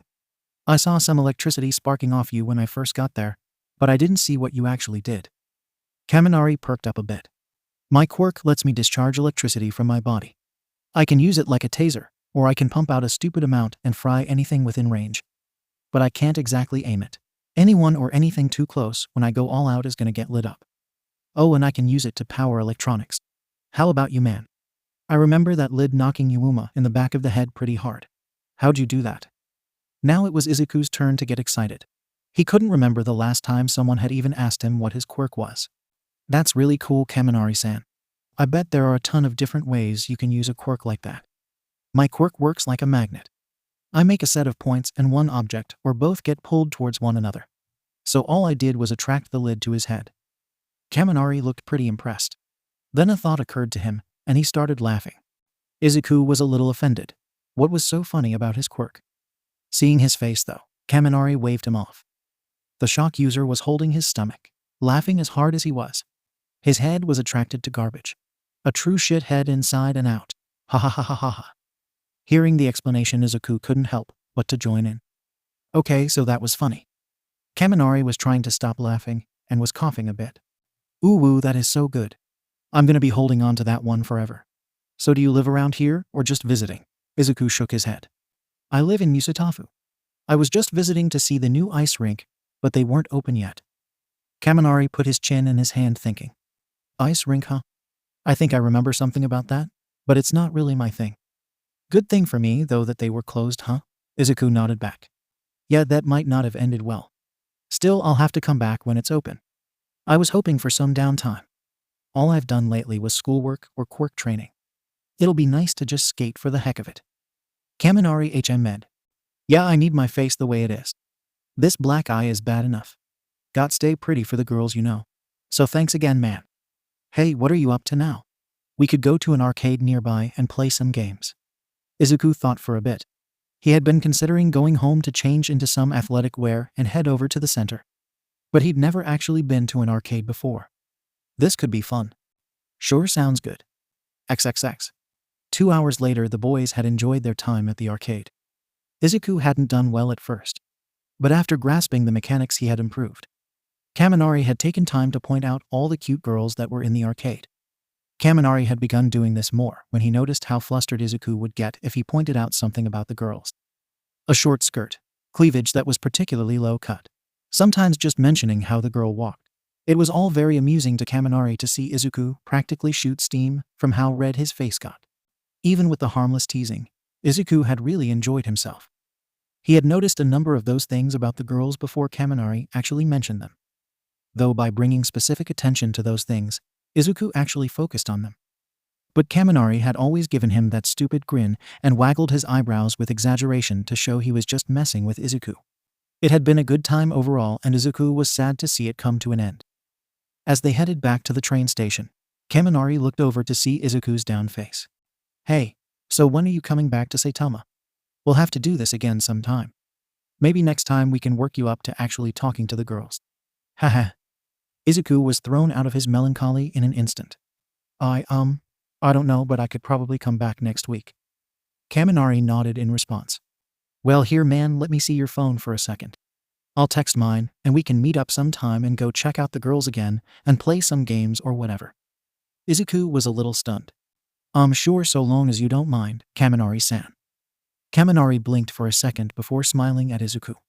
Dude, it's just Kaminari, and of course I don't mind. I was in need of a good wingman. Flying solo can be a dangerous business. Ha he ha. Besides, we're friends, right? Izuku had never had a friend before. But this was fantastic. He handed the blonde boy his phone. Right, of course, Kaminari. We'll hang out next week, unless we see each other sooner. Izuku smiled to match his new friend, and they both laughed a bit. Splitting ways at the station, Izuku was ecstatic to head home and share the news with his mom. He had a friend. XXXX. Inko had been equally as pleased to see her son in such high spirits, and had almost squealed in joy when he told her the reason why. She had been so worried about that aspect of her son's life. So this was welcome news. The social circle seemed to expand even more at school, though it was relegated exclusively to study groups. Izuku was still hesitant to approach his peers, but he was fine if they approached him. The week passed in Kaminari, and he met up again to repeat what they had done the previous week. Kaminari continued to see if it was possible to make someone's head explode from their face flushing. Izuku was starting to get a handle on it, though he still couldn't bring himself to actually talk to any of the girls.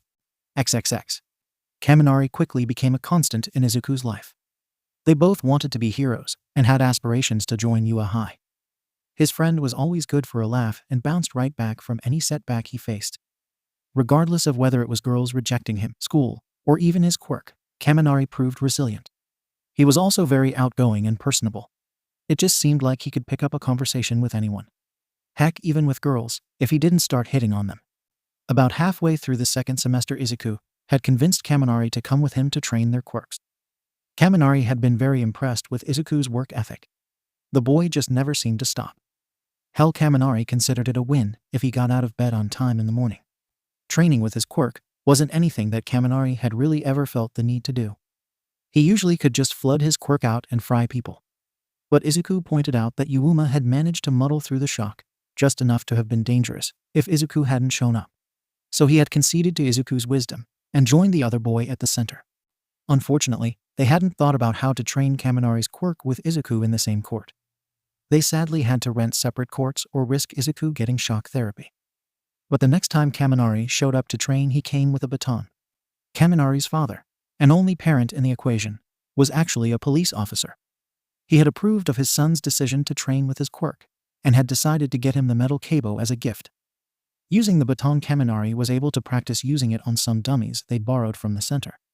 He would run his quirk through the baton and use it as a stun gun to send shocks into the dummy, or run the current hot at the tip of the baton and aim to burn the wrist or fingers of the dummy. Near to the end of 7th grade, at the closing of a training session, Kaminari had confided in Izuku that it was because of his dad that he wanted to be a hero. Cops weren't allowed to use their quirks, and as a result his father often went into situations, knowing that he might face someone with a powerful quirk when he couldn't even use his own. Kaminari wanted to be a hero so that he could help the police and do what they couldn't. That, and of course to make lots of money, drive a fast car, and leave a trail of broken-hearted supermodels in his wake. Izuku had promptly face-vaulted at the last bit. Then immediately chucked a nearby mat at his friend, when Kaminari had made a comment about maybe having Inko as his hot secretary too. That had been an interesting meeting. Now Inko had spent years trying to best prepare her son for his dream. This had included a moderately balanced diet. There were certainly some junk foods in the Midoriya household, but they weren't overly common. Combined with picking back up the habit of ice skating, like she had in younger years, left Inko in very good shape. The ice skating in particular had done wonders for her legs, and as Kaminari would point out whenever he really wanted to rile up his friend, her rear as well. When Kaminari had first come over to his friend's house and met Inko, he had informed Izuku that his mother was the epitome of a housewife fantasy. Izuku had attempted to smother his friend with a pillow. Inko had come in, asking if maybe the door needed to be left open, but when she had made the insinuation, both boys had leapt away from each other at lightning speed. The teasing grin she gave the two of them led Kaminari to consider that maybe he should have been a bit quieter and left him flushed in embarrassment. XXX. While Kaminari was his best friend, they didn't go to the same schools. At Oridora Middle School, the time went by with acquaintances. He was on friendly terms with a number of his classmates, but it never became anything more. Izuku was known as something of a friendly ghost, only speaking when called upon and always willing to help his classmates with a smile. Whenever he came in, he would exchange greetings with a few of his classmates, and when he left, they would exchange farewells. Outside of class, he met with a study group twice a week for an hour. Oddly enough, Bakugo had stopped harassing Izuku at school. There was no truce agreed upon or anything like that. The explosive boy had simply stopped bothering him. Izuku was fairly certain that his old antagonist was focusing on expanding his own quirk and seriously preparing for his future as a pro-hero. A rather terrifying thought if Izuku was honest with himself. XXX. By the end of his 7th grade year, Izuku had put some serious effort into his quirk. Kaminari had proven to be rather creative and was helpful in coming up with different ways in which to exercise his quirk. The end result was that Izuku was able to influence items weighing up to 71 kilos, launching those of 9 kilos or less at speeds upwards of 115 kilometers an hour. His range seemed to be the most difficult part of his quirk to increase, as it had only extended 2 meters throughout the year to a total of 22. On the flip side, Izuku found that it was becoming easier and easier to make more sets of points. With the conclusion of the year, Izuku had increased by 50% from 16 to 24 sets of points. Outside of expanding the limitations of his quirk, Izuku worked extensively with his mag skates. His time on the ice had left him with a fair bit of stamina and a lean figure. His upper body wasn't very strong, but that much skating had left him with powerful legs. He could easily reach and maintain a speed of 25 kilometers an hour for long periods, and could push it to 50 kilometers an hour in short bursts. He had also begun work on a technique for offensive purposes. He could, of course, just chuck an object within reach at a target, but he wanted something that packed a bit more of a punch. To that end, he had been working on 2 new abilities. Neither was really ready yet, however. Kaminari hadn't been idle either. His time with Izuku had been good for him, and he had put more work into understanding his quirk than he would have done otherwise. He had become fairly competent with a baton, and his father had offered to instruct him in Teiho Jutsu in the following year. His own abilities with electrification had improved as well. He was beginning to get a better idea of just how long he could use his quirk before it fried his brain. Slowly but surely he was extending the time with which he could maintain his quirk at a distance. He was pretty proud of himself. Even if it did mean that Izuku had to take him home, yaying the whole way, on occasion. The two had even spent a few training sessions working on combining their quirks. Using some training dummies, Izuku would pull them forward or mimic having them trip. Then Kaminari would come in from the side and slap them with an electric cable to the ribs. They were still unsure as to if they could incorporate Kaminari's ranged attacks. Neither was really in a rush to see Izuku toasted. XXX. With the passing of 7th grade, the boys knew they were closing in on the UA Hero exams. Or rather, Izuku knew, and was quick to remind Kaminari, who in turn looked at his friend like he was nuts. The boys were currently over at Kaminari's place, sitting at the living room table. Izuku biting his nails in a frenzy. Midoriya, you have got to chill out, man. The entrance exam isn't even available until close to the end of 9th grade, just like all the other high school exams. We just started 8th a month ago. We've got time. Seriously, I'm the one that should be worried, not you. Your grades are always top mark. I'm the one that needs to hit the books. Speaking of which. Reaching down, he pulled a thick textbook and some printed sheets out of his bag. Will you please help me with this math work? I can't wrap my head around this junk, and I can't afford to bomb this class. Please, man. Kaminari was quick to bow in a pleading fashion. Izuku snapped out of his own funk to look at his friend and smile. Kaminari could be such a drama queen sometimes. Of course. Let's see what you're working on, and we can go over it. Kaminari stopped bowing to hold out his fist to Izuku. Yes. Best wingman ever. Knew I could count on you. XXX. 8th grade went much as 7th did, and Izuku was still near to the top of his class. He and Kaminari spent a good amount of time at the center working on their quirks. When they weren't there, the two of them would go to the arcade or a cafe where Kaminari usually spent at least half his time. They're hitting on girls or trying to get Izuku to do so. Most of the girls at those locations became used to these antics and merely rolled their eyes at the two of them. A few would giggle at something Kaminari or Izuku said, but the boys were waved off like cute puppies. Occasionally, Kaminari would join Izuku in skating at the rink, though it probably took him longer than it should have to learn to skate. His attention too divided by the girls that also went there. The boys continued to both train and study for their futures, unwilling to leave the fulfillment of their dreams to chance. By the time they graduated from 8th grade, Izuku was no longer feeling as concerned about the UA exams as he had been.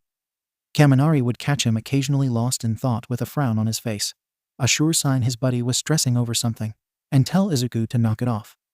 Izuku always just sheepishly rubbed the back of his head at being caught.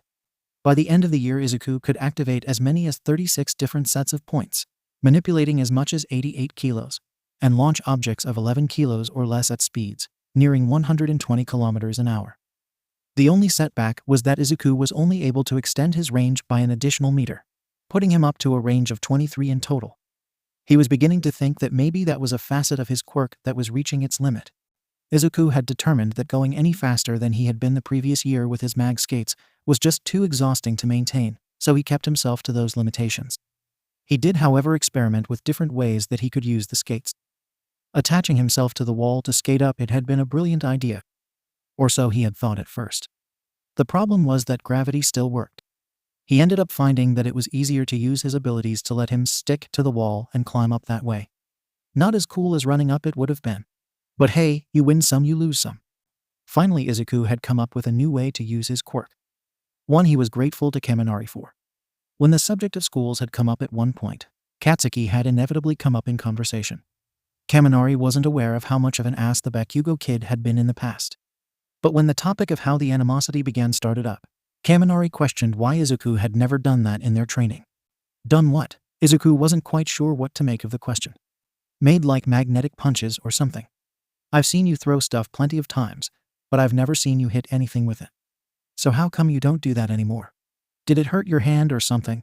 Izuku had to pause at the question. Why didn't he use it to hit anything? Thinking about it, the answer was obvious. He had relegated himself to being a more ranged-based fighter. He didn't enjoy fighting like others might have. Getting up close took a level of aggression that Izuku lacked. Still, that didn't mean he had to physically hit someone to use his ability, which brought him to making a backup technique. He would create a point set with one point near the target, and another on the target's person. Usually the legs as they were closest to the ground. Then he would proceed to activate the set, giving a harsh and quick repel. The result was the location feeling like the person had walked into something. Kaminari, in a moment of bravery, volunteered to be a test dummy, had described it as running into the corner of a desk. While not a terribly strong attack, it allowed Izuku to put some more distance between himself and any opponent he might face. Combined with another technique, had developed for improving the speed with which he could repel ranged projectiles, and Izuku was feeling more and more confident for his time ahead. Only one more year, until he could officially take his first steps to becoming a hero. Time would tell if that confidence was misplaced or not. Nearly 2 months of his last year in junior high gone. 2 months closer to the beginning of the first leg of his true journey. He would be a hero, the best hero, with a smile on his face just like All Might. Closing his eyes for a solemn moment, Izuku thought of the people that had helped him achieve everything they had. Raising his head, he moved forward through the school courtyard, his thoughts drifting. His mother had been the starting point. When she had doubted him for that one brief terrible moment, it had hurt. He couldn't deny the feeling of that world-shattering moment when she had told him how much she wished things could be different. But the moment he had displayed his quirk, she had done everything in her power to make it right. His mother had put so much effort into supporting him that Izuku knew that, regardless of that awful moment, his mother wanted nothing more than to see him succeed. She would get scared from time to time. What mother wouldn't be scared for their baby? His life's goal, his dream, would place him square in the crosshairs of the worst the world had to offer. Despite all of that, despite her fear and anxiety, his mother had stuck by him, had taken every opportunity she had to give him any advantage she could.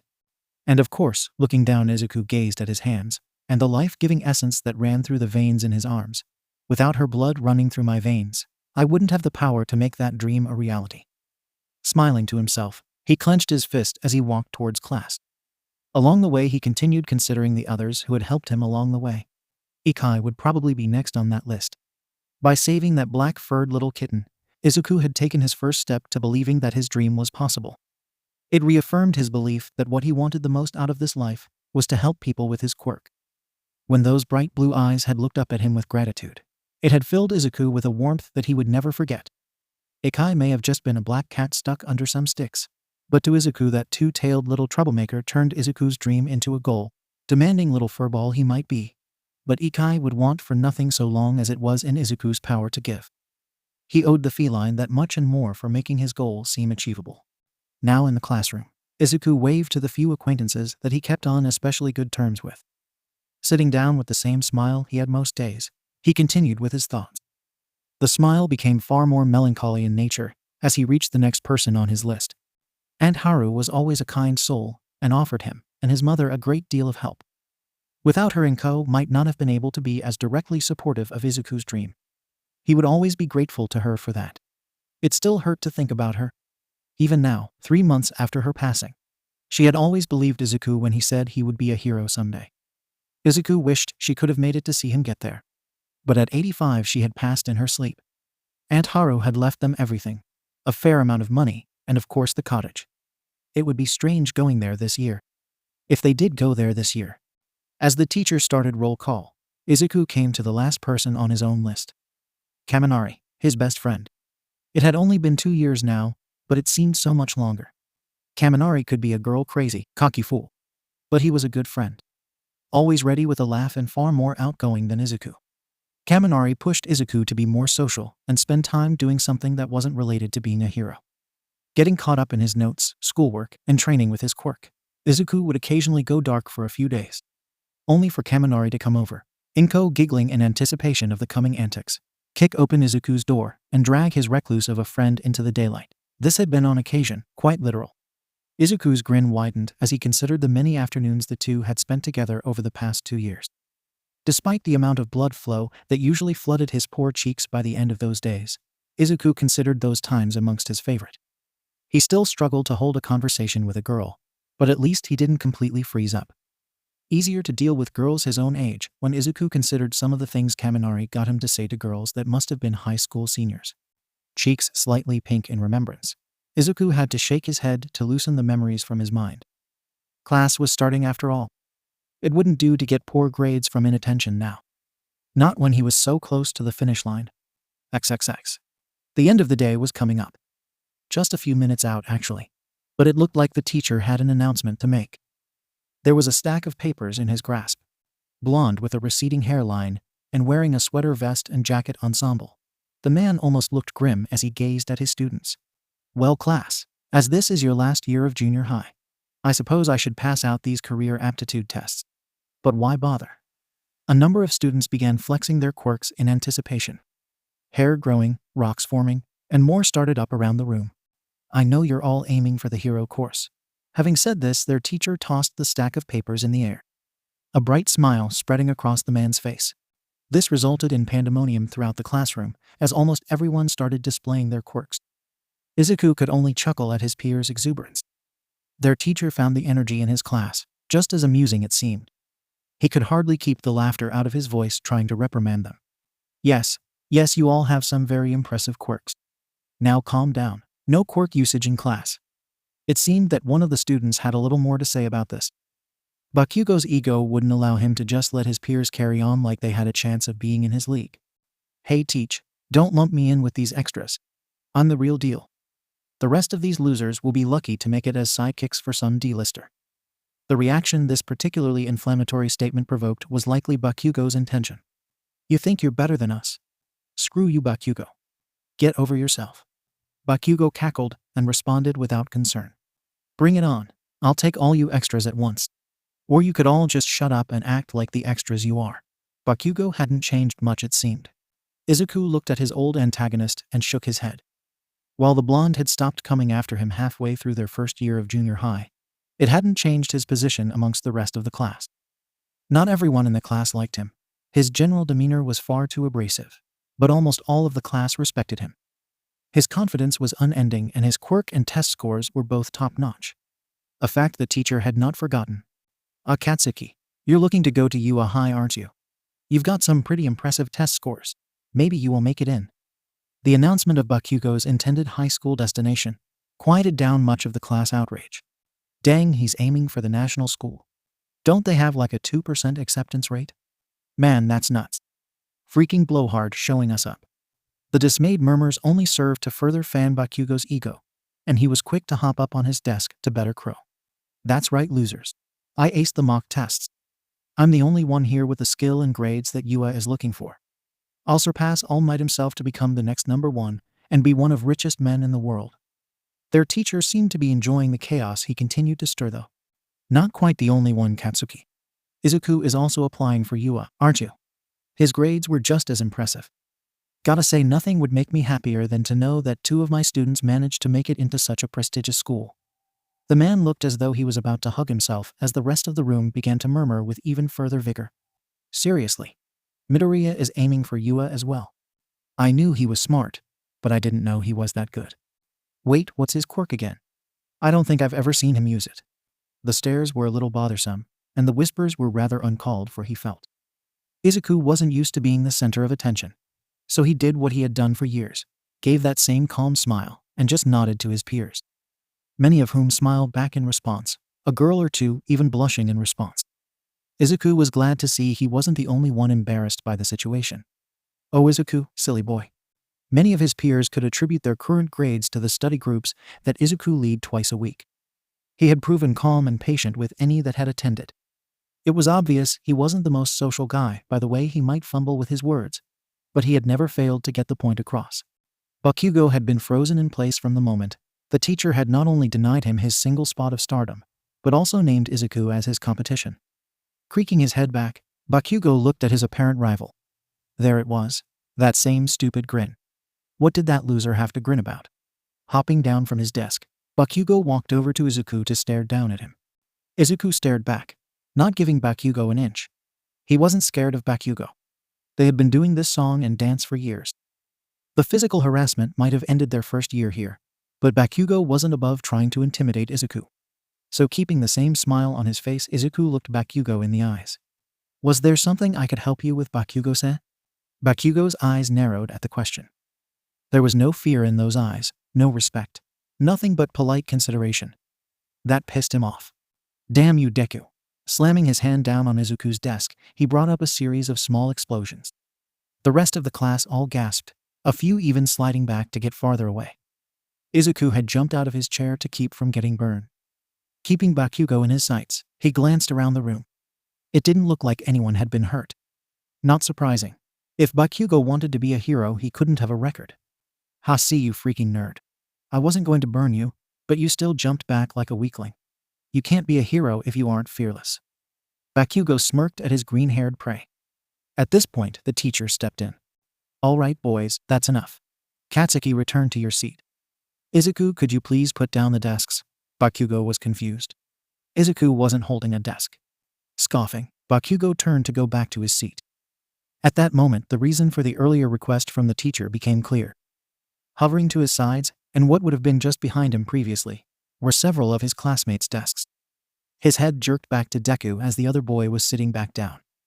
Izuku, on noticing the eyes upon him, only smiled once more. Bakugo's knuckles whitened as his fists clenched in rage. Sooner or later, Deku, we'll see who's stronger. And I can't wait to crush you. I'll wipe that stupid smile right off your face. Bakugo's thought kept to himself. He returned to his seat. The classroom was silent for the rest of what little bit of time they had before final period. It seemed that Izuku had unintentionally changed the ways in which his classmates saw him. Thinking about it, he wasn't sure if he had ever used his quirk around his peers. Glancing around, he checked on his classmates, making sure to smile just as always when they caught his eye. This seemed to be right course of action, as most seemed to return the gesture before turning back. A few seemed less appeased by the action, and Izuku could only sigh in disappointment. To his side, he noticed one of his frequent study group attendees, Kamiya-san, taking furtive glances in his direction. It wasn't altogether unusual for the red-headed girl to look towards him. She had attended his sessions more than most. Izuku thought they were almost friends. Looking directly at the girl, he made sure to send a smile, hoping to make it clear he was still the same Izuku. When Kamiya realized she had been caught and saw Izuku smiling at her, her whole face flushed. Her face snapped back forward towards her desk, an odd expression on her face. Now Izuku was feeling down. Well, that could have gone better. Thanks, Bakugo, freaking jerk. Now you've got Kamiya-san afraid of me. So caught up in his internal musings, Izuku failed to notice the interaction between Kamiya-san and the girl a few seats in front of her. The brunette Izumi glanced back at her friend, wiggled her eyebrows, and winked one of her eyeliner-underlined eyes at her friend. Kamiya could only sink her face into her arms to try and hide her face. Poor, sweet, naive Izuku. If only you weren't dense as a brick. XXX. Izuku was not pleased about the outcome of today's little escapade. True, a number of his peers had come up to him after to inquire after his quirk, but several had distanced themselves from him. He had tried to approach Kamiya-san later, but the girl had quickly excused herself, citing some chore or another that required her attention back at home. Which sucked because he had to work up the courage to approach her in the first place. Passing under a bridge, he sighed at the unfortunate circumstances. Stupid freaking Bakugo. Seriously, what is wrong with him? I thought we were past all that. At least the physical confrontations. I wouldn't have even picked up the desks if he hadn't gotten right in my face. Probably not my best move in hindsight. I should have just skated backwards. Muttering to himself as he walked, Izuku failed to notice the manhole behind him raise up. One moment he was muttering to himself, and the next Izuku found Gu holding him firm in the grasp of some kind of sludge villain. A greenish liquid covered much of his body and mouth. Izuku began to struggle with all he had. Not much point in that, kid. Relax, I just need a meat puppet for a while. Don't fight me, and this will be over all the sooner. This, of course, did nothing to stall Izuku's struggling. I'm gonna die. Shit, I'm gonna die. Wait, not yet. I have too much to do. Izuku's eyes narrowed and closed as his resolve firmed. Placing all 32 sets of points all on the body swarming around him, Izuku grit his teeth and forced them all to repel with everything he had. A series of splashes sounded throughout the underpass. The weight lifted off Izuku, and he gasped for air. Opening his eyes, he looked around. There were pieces of sludge here and there all over the tunnel. Breathing heavily, he was starting to feel the excitement of victory wash over him. Not bad, kid. But I don't need a meat puppet that can fight back. I'm running out of time. Izuku's body went rigid as he turned his head to see the form of the villain, Swiss cheese-like holes quickly refilling. All too soon Izuku was back in that slimy grasp. This time it seemed that no thought would be given to how subtle his demise would be. Izuku was slammed back and forth across the walls of the tunnel. His brain was shook like a maraca as his head bashed against concrete. I didn't know that he was in the city. I can't go up against someone on his level. Izuku was starting to black out. His eyes began to roll back in his head. Is this it? Fear not, for I am here. The symbol of peace, All Might stood there. Two sets of eyes widened upon the sight. One in hope and the other in fear. Lashing out, the villain took a swing at the top hero. All in vain, as the hero ducked under the blow and rushed in. Arm drawn back, the mountain of a man swung. Texas smash. The resulting force blew the sludge villain away, releasing Izuku from his grasp. All Might. No way. The pain and lack of oxygen combined took its toll and Izuku passed out. XXX. Eyes fluttering open, Izuku began a mental checklist. White sheets, white walls, and white curtains. Yep, I'm in the hospital. There, to the chair at his side, was his sleeping mother. Settling back into the pillows, Izuku considered what happened. Can't exactly call that a dream. Not with my head feeling this sore. Well, this day could have gone better. Still, on the upside, I got to see All Might in action. Izuku shook with excitement as the memory came to him once more. Then promptly stopped as the ringing in his head became too much to bear. The pain brought to mind his own actions. I put so much work into my training. I've made this power my own. But it still wasn't enough. That villain slung me around like a rag doll. I'm still not strong enough. Damn it. Slamming his fist against the sheets, Izuku grit his teeth in frustration. The failure weighed heavily upon him. It was so wrong, like he had wasted all that time. Izuku's thoughts were interrupted as the door to room slid open.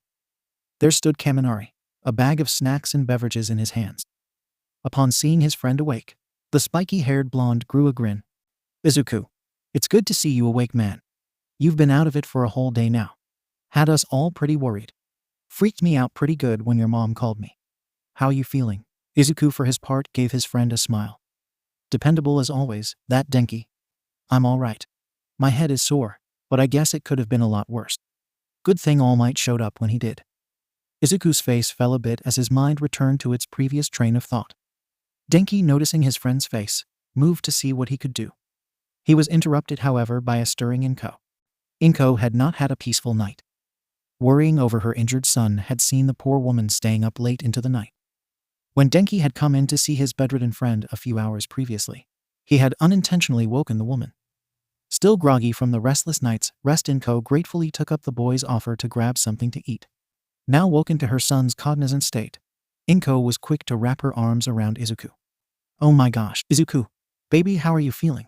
I was so worried. Inko was almost in hysterics at this point as the waterworks started. Izuku looked at his mother and returned the hug. Smiling down at her, he assured her of his well-being. I'm fine, Mom. I promise, my head is just a little sore. That's all. All Might saved me before anything could get too serious. He hoped his mother would calm down at least a little. The hospital gown was rather thin and her tears were already soaking through. Sniffling, Inko promptly smothered her son, as if to hide him from the world and protect him from its dangers. Izuku's flailing showed his disapproval of his current form of restraint. This was made all the worse for Izuku's dignity as Denki began to laugh at his friend's predicament. It was this scene that played out as an unexpected guest walked into the room. Well, it's good to see you in such high spirits, young Midoriya. 3 heads snapped to the larger-than-life figure that now stood in the doorway. 3 sets of jaws dropped a little. The symbol of peace was standing in the doorway to Izuku's hospital room. Holy shit. All Might. Oh my. Izuku was the first to get over his star-struck awe. The man's presence was a little easier to deal with after the shock of his first introduction to him. All Might. What B brings you here? It was certainly a surprise to say the least. Well, now I wanted to make sure you were all right, young man. I rushed you to the hospital as fast as I could, but I had to bring that dastardly villain to the police. I am glad to see you in good health. You have my deepest apologies for not reaching you sooner. All Might bowed his head to the young man in the bed. The other occupants of the room widened their eyes at seeing this. Izuku frantically began waving his arms around in opposition to the act. It wasn't your fault, All Might. If you hadn't been there, then I might not be alive now. I wasn't able to stop him on my own.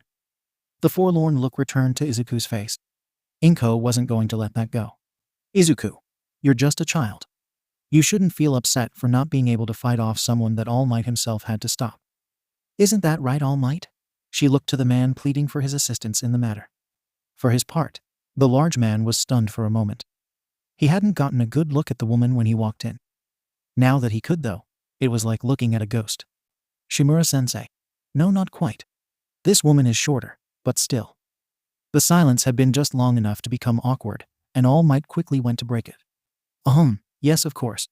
Your mother is right, lad. If stopping villains were easy, then heroes like me wouldn't be needed. Ha ha ha. While meant well, this didn't seem to have the desired effect. Izuku looked to be even more downtrodden. A hero like you, huh? That's my dream. That's what I've spent so many hours training and studying for. I've worked so hard, and it wasn't enough. Am I still too weak? Inko moved to comfort him, but All Might responded before she could reach Izuku. Young Midoriya, your dream is admirable, and if that is your aim, then do not let this defeat stop you. With a dream like that, I assume you will be attending UA? Izuku nodded in confirmation. Then do not fear, my boy. At that fantastic institution of learning, you will find individuals capable of guiding you to your goals. Thumb up, teeth shining in a classic nice guy pose. Considering all the things that had happened recently, on top of meeting his idol in person, Izuku was more than a little emotional. His eyes started to leak, and he smiled to himself. Rubbing his eyes, he made that smile widen and looked to his hero. Thank you, All Might. I promise I'll keep smiling. I'll be a hero that shows everyone it's all right. I'll get into UA and I'll become the best hero. While his eyes did not betray his feelings, All Might was reeling on the inside. First his mother, and now the boy himself. Shimura-sensei, why are you determined to haunt me today? Could this boy be the one? Looking at the grinning boy, All Might took in the faces of the boy's mother and friend. The mother was smiling softly at her son. Pride was evident on her face, mixed with fear. It was obvious how much she loved her son, and in that moment the pride she felt for her boy's conviction warred with her concern for his safety. The blond boy had a wide grin on his face. There was pride there, but more so there was camaraderie. A brotherly bond made between two friends headed down similar paths. These boys, it was clear to All Might just from that look, would have one another's backs through whatever ordeals came their way. It wasn't much to go off of, but it was a strong start. The feelings that permeated the room with the boy's declaration, combined with the memories of his fallen predecessor, were great indicators pointing to this young man, showing the signs of a potential successor. Still, I can't allow those feelings to influence my decision. I'll keep an eye on the boy, and if he proves himself, then I will make my choice. I know that Principal Nezu and Naitai had another student they wanted me to inspect, so I will withhold my judgment for now. That's the spirit, my boy. Train hard and remember the school motto. Go beyond, plus ultra. I hope to see you making good on that promise soon. Good luck. Now I'm afraid I must leave. Turning to dash out the door, Inko stepped quickly to grab the man. Wait, please, I just wanted to say thank you. Thank you for saving my baby, and for your kind words. She gave a swift bow of the head and a grateful smile to the number one hero. All Might was at a loss. This woman just reminded him too much of his old master. Were his cheeks turning pink? Nope, it was time to go. Ha ha ha, there's no need to thank me. Now I must be going, take care now. With that, All Might left to whence he came, disappearing at a rapid pace. The three left behind could only look on in curiosity at the haste of the exit. Inko shook her head, and informed the boys she would go grab a nurse to see if Izuku was okay to go home. When she left the room, Denki looked to his friend with a sly grin. See, not even the #1 hero is immune to the charms of the hot housewife. A pillow making contact with his face was the immediate response. Laughing together for a moment, Izuku looked down at his hands as Denki began to empty the bag of snacks he had been holding. Looking up to his bed-bound friend, Denki noticed a contemplative look on his friend's face. You're not still worrying about the villain attack, are you? Izuku seriously let it go. I bet you gave it a good shot. We don't have any formal training, so it's understandable that you got knocked out. That's why we're aiming for you, I remember. Izuku looked at his best friend and gave him a small smile before looking down at his palms. Denki, we need to get stronger. I need to get stronger. I don't just want to be a hero. I want to be a hero that everyone smiles at the moment I walk in the room. That no matter what the situation is, I want my mere presence to bring relief. If I'm going to do that, then I need to be stronger. Denki's eyes had gone round at the proclamation. He blinked for a moment, and then whistled in appreciation. Wow, if you keep talking like that, you're going to get me amped up. All right, if that's what you want to do, then I'm in. Let's do it. I'm not sure if I can get that far myself, but if that's your goal, then I'll stick with you as far as I can. Denki held out a closed fist to Izuku, a bright, confident grin pulling across his face. Izuku brought his own fist to bump against his friend's. Yeah, let's take this to the next level. Those words coming from the green-haired would-be hero marked the start of 10 months of grueling training. The boys would push themselves to their limits and beyond on a near-daily basis. XXXX. 10 months later. Izuku Midoriya gazed up at the looming visage that was Yua High. This was it. Denki and he had worked themselves to the bone. If they weren't ready at this point, then Izuku wasn't sure if they'd ever be. The training had paid off in a number of ways. New techniques, further control of old ones, restrictions lifted, and stronger forms. They weren't terribly noticeable, but both boys had certainly put on muscle mass. Shaking his head to clear his mind of distractions of the past, Izuku took a steadying breath to make his way forward. Seems he wasn't the only one anxious to get in, though. He missed an antagonistic presence coming up from behind him. Move it, Deku. A shoulder checked into Izuku as Bakugo shoved his way past. Izuku began to slip. Bakugo had caught him mid-step with that check. The ground coming towards him, Izuku wasn't concerned. Reaching out, he placed a point to reject himself back up onto his feet. Unfortunately, this was done at the same time as a helping hand reached out and tapped him to stave off his fall. The result was that instead of merely placing Izuku back on his feet, the point fired him up into the air, ass over tea kettle, straight into one of the arches above. His back slammed into concrete, the pain completely negligent in comparison to the odd sensation of suddenly being weightless. Bakugo had stopped to laugh at his now floating rival. The individual responsible for the circumstance, Izuku, now found himself and wasn't finding the situation as funny. Oh my gosh, I'm so sorry. I just meant to stop you from falling. I don't know what happened. Here, I'll get you down. Now Izuku noticed a girl with brown hair, placing her fingertips together. Which was the point at which he dropped. Not ready for gravity to simply turn back on. Izuku flailed his arms wildly and fell face first into the ground. The air left his lungs upon impact, and Izuku lay there trying to regain some of his breath back. Bakugo was clutching his sides at this point, laughing uproariously at the other boy's misfortune. Ha ha ha ha ha ha, oh god, that is good. Hey Deku, if you can't make it here, you should look into becoming a clown. The blonde turned, still cackling to himself, and moved towards the building. The girl that had previously been noticed turned in the blonde's direction, with cheeks puffed in irritation. It's not funny, you jerk. This only served to increase the cackling once more from Bakugo. Ignoring the braying jackass, the girl rushed back to Izuku. She bent down to try and help the boy to his feet. I am so sorry. I really didn't mean to hurt you. Please tell me you're all right. Izuku propped himself up and steadied his breathing. Now that he was breathing properly, he could get a better look at her. Brown shoulder-length hair, brown eyes, pink cheeks, and relatively short. And as she got right within his personal space to help him up, he noticed she was quite cute. His face began to burn up as she wrapped her hands around his arm. Rising quickly to his feet, he waved off the girl's apologies. She looked close to tears over the incident. There was no way he would be able to not freak out if she started crying. I'm fine. P promise, there's no reason to worry. The girl calmed down enough to let go of his arm. Still standing as close as she was left Izuku flustered. Talking to girls was still a struggle. One that Denki loved to tease him over. Phew, that's a relief. I don't know what I would have done with myself if I hurt someone, and they weren't able to attend the exam. I mean, this is already so nerve-wracking, and I've already messed up. I really am sorry. I'm Uraraka Ochako. Please accept my apology. The girl was certainly energetic as she bowed her head in apology. Izuku frantically waved off the apology once more. He didn't want anyone feeling guilty on his behalf. Especially over an accident of all things. It's fine, Uraraka-san. Don't worry about it. I may not look it, but I am pretty sturdy.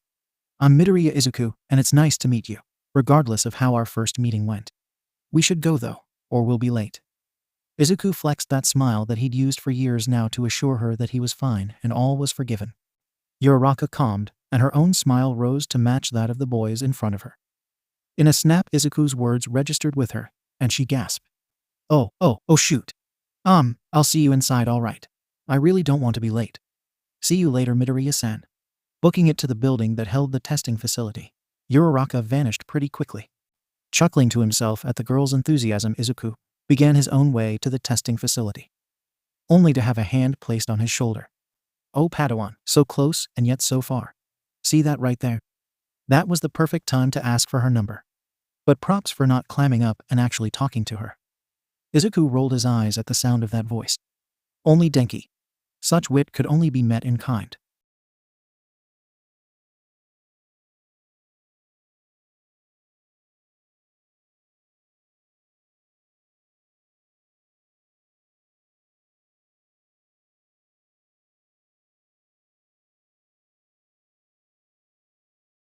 See? Now once you get that down, maybe you'll actually be able to have a decent conversation with the cutie that almost shot you into the sky. Izuku huffed as his cheeks pinkened. It was an accident. We both used our quirks at the same time. Oh, and I did manage to talk to her. So bite me. Denki laughed at his friend's embarrassment. Throwing his arm around his buddy's shoulder, the two of them walked inside. XXX. Welcome to today's live performance. Everybody say, hey, present mic was on point today. Or so he thought. Not a sound was heard throughout the hall.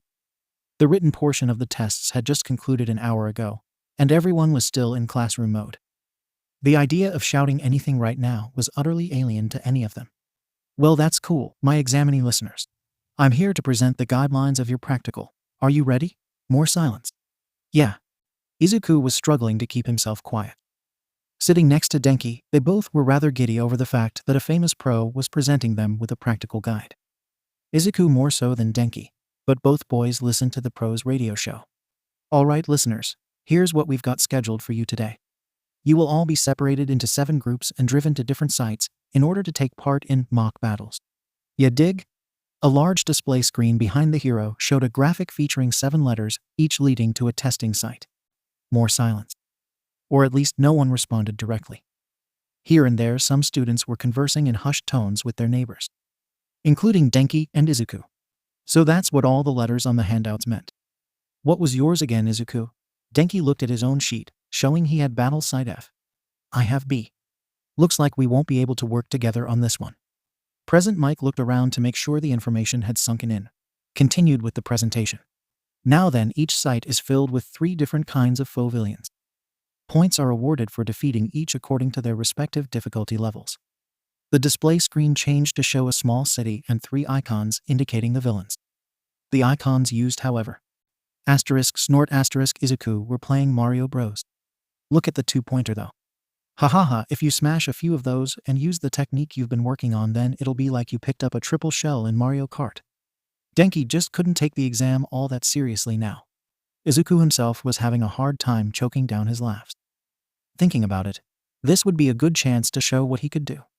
All right, kiddies. Now you can bring whatever you want to these games, but you've only got 10 minutes to earn as many points as you can. So choose your targets wisely. But check it. Make sure you're keeping things heroic. Attacking other examinees is a no you hear. Present Mike continued the presentation with all of his typical flair. Izuku meanwhile turned to Denki, or more specifically the 2 dark metal 60cm long rods strapped to his sides. I know it was already cleared, but it's nice to hear it's alright for you to bring those in from a teacher. Denki, noticing his friend's gaze, gathered what he was talking about. Yeah, I mean, I'm sure that I could get through this without them, but it's nice to know I've got 'em if I do need them. A taller boy with glasses and wearing a nice school uniform stood with his arm raised. "Excuse me, sir, but I have a question." Present Mike pointed with both fingers to the young man. "Hit me." The boy raised the handout showing the faux villains. "On the handout, you've listed 4 types of villains, not 3. With all respect, if this is a mistake, it is shameful. We are exemplary students. We expect the best from Japan's most notable school. A mistake such as this won't do." Moving his head to look in Denki and Izuku's direction. "In addition, you two in the back, if this is a game to either of you two, then please leave immediately." The 2 boys in question could only sweat drop as the same thought occurred to them both. Why did we get singled out? All right, examinee number 7111. Thanks for tuning in. The last type of faux villain is worth 0 points. It's more of an obstacle than anything else. Do you remember Thwomp from Super Mario Bros? Well, it's kinda like that. I recommend my listeners ignore it and try to focus on the ones topping the charts. Grandiose as ever, Present Mike was a showman at heart. "Thank you very much, sir. Please continue." Giving a deep bow, the young man sat back down. "Well, that's all I've got for you today. I'll sign off with a little present. The great Napoleon Bonaparte once said, 'True heroism consists in being superior to the ills of life.' Mimichum, now that's a tasty soundbite. You ready to go beyond?" With a wave of his arms in the air, the screen changed behind him. "Let's hear a plus ultra." "Sorry, Mike. Nothing but crickets. Good luck. Hope you practiced hitting more than just books." The duo looked at one another. Izuku rose, his hand fist closed. "See you on the other side, Denki." Cocky grin flashing, Denki pressed his own fist to his friend's. "See you there." XXX. Stepping off the bus, Izuku looked around at his competition. Most of them were pretty calm for the most part. A few were doing breathing exercises or stretching. Seemed he'd gotten the more focused group to go up against. "Well, I'll just have to get in as quick as I can. My quirk works better with ammo, but I don't need it to do damage. I'll rush in quick and find some projectiles, then move on to the villains." His overall strategy devised, Izuku took a more discerning glance at his fellows. In the throng towards the front, he spotted her, Yororaka-san. She was obviously taking a moment to steady herself. He hoped she wasn't still hung up on what had happened earlier. "I'll go make sure she's okay." A hand slapped onto his shoulder, stopping him from moving forward in that moment. "She looks to be trying to concentrate. What are you going to do? Distract her and ruin her chances?" Oh joy, the serious guy with glasses was in his group. What? I wouldn't do that. I just wanted to wish her good luck." Before the discussion could further, however, Present Mike shouted out the crowd of would-be students. "Right, let's start, listeners. Get moving. There are no countdowns in real battles. Move, move, move, listeners. You're wasting airtime." Izuku stood there blinking for a moment at the suddenness of it all. Then the sound of feet hitting pavement broke him from the oddness. "Crap. All right, deep breath. Izuku, you know what you want to do." Closing his eyes and inhaling, Izuku activated his mag skates and began to hover. His eyes snapped open with focus. Time to go beyond. And like that, he shot forward, quickly catching up with the majority of the horde ahead of him. A number of stunned expressions met him as he proceeded to blow past the main component of his competition. XXX. Skating along, Izuku began looking for anything that would give him any sort of ammo to use against the villains. His head scanning back and forth, he spotted what he was looking for. Rubble. It might make for poor terrain for some, but it makes great ammo for me. He found 3 basketball-sized chunks of concrete and started the first of his new techniques. The one Denki had dubbed the triple shell. Izuku raised all 3 chunks and then proceeded to rotate them around his person. With his ammo shield in place, Izuku once more rushed towards what he hoped would be a villain-laden area. His luck held out. Wheel screaming, a one-pointer came tearing out from around a corner. Target locked. Prepare for termination. Izuku was frozen for maybe half a second. Then everything slid into focus. Izuku knew what it was to fear for his life. Twice now in his lifetime he'd felt that sensation, and he wouldn't let it faze him again. 1 second, a 12-foot-tall robot was charging forward, and the next a scrap heap was sliding along the ground, its head smashed in by flying concrete. Looking down at his fallen adversary, a proud smile filled his face before the sound of destruction reached his ears and returned him to the present. No time to celebrate. Time to get moving. But first, some better ammo. XXX. Skating towards the sound of machinery, Izuku pushed a little more speed into his skating. Now encircled by a mix of concrete chunks and pieces of robotic armor, Izuku sought his quarry. There, a three-pointer turning down a street just ahead. He pressed forward even faster to try and reach it before someone else. Reaching out with his quirk, he grasped the corner of a building. As he arrived at the junction leading to the street, he pulled with the point, slinging himself around the corner. The three-pointer was huge, especially in comparison to the earlier one-pointer. Thankfully, it hadn't noticed him yet. Something Izuku planned to capitalize on. Getting in close, he brought one of his new pieces of ammo above the robotic quadruped. He had taken the shields that made up the one-pointer's forearms, and now it would make an excellent missile with another technique he had worked extensively on. Using 3 points, Izuku squeezed the shield from inside and out. The force of the pressure squeezed the cannibalized missile, allowing for no other escape than to accelerate straight down at incredible speeds. The technique took a little more time, and used too often, too quickly would cause headaches. But the results spoke for themselves. With a resounding whoosh and the screech of metal against metal, the shield spat downwards clean into the middle of the robot. The construct's belly fell to the ground as its legs slid to the sides. Yes, that makes 4. Now I need to book it to the next one. This would continue for the next 8 minutes in rapid fashion.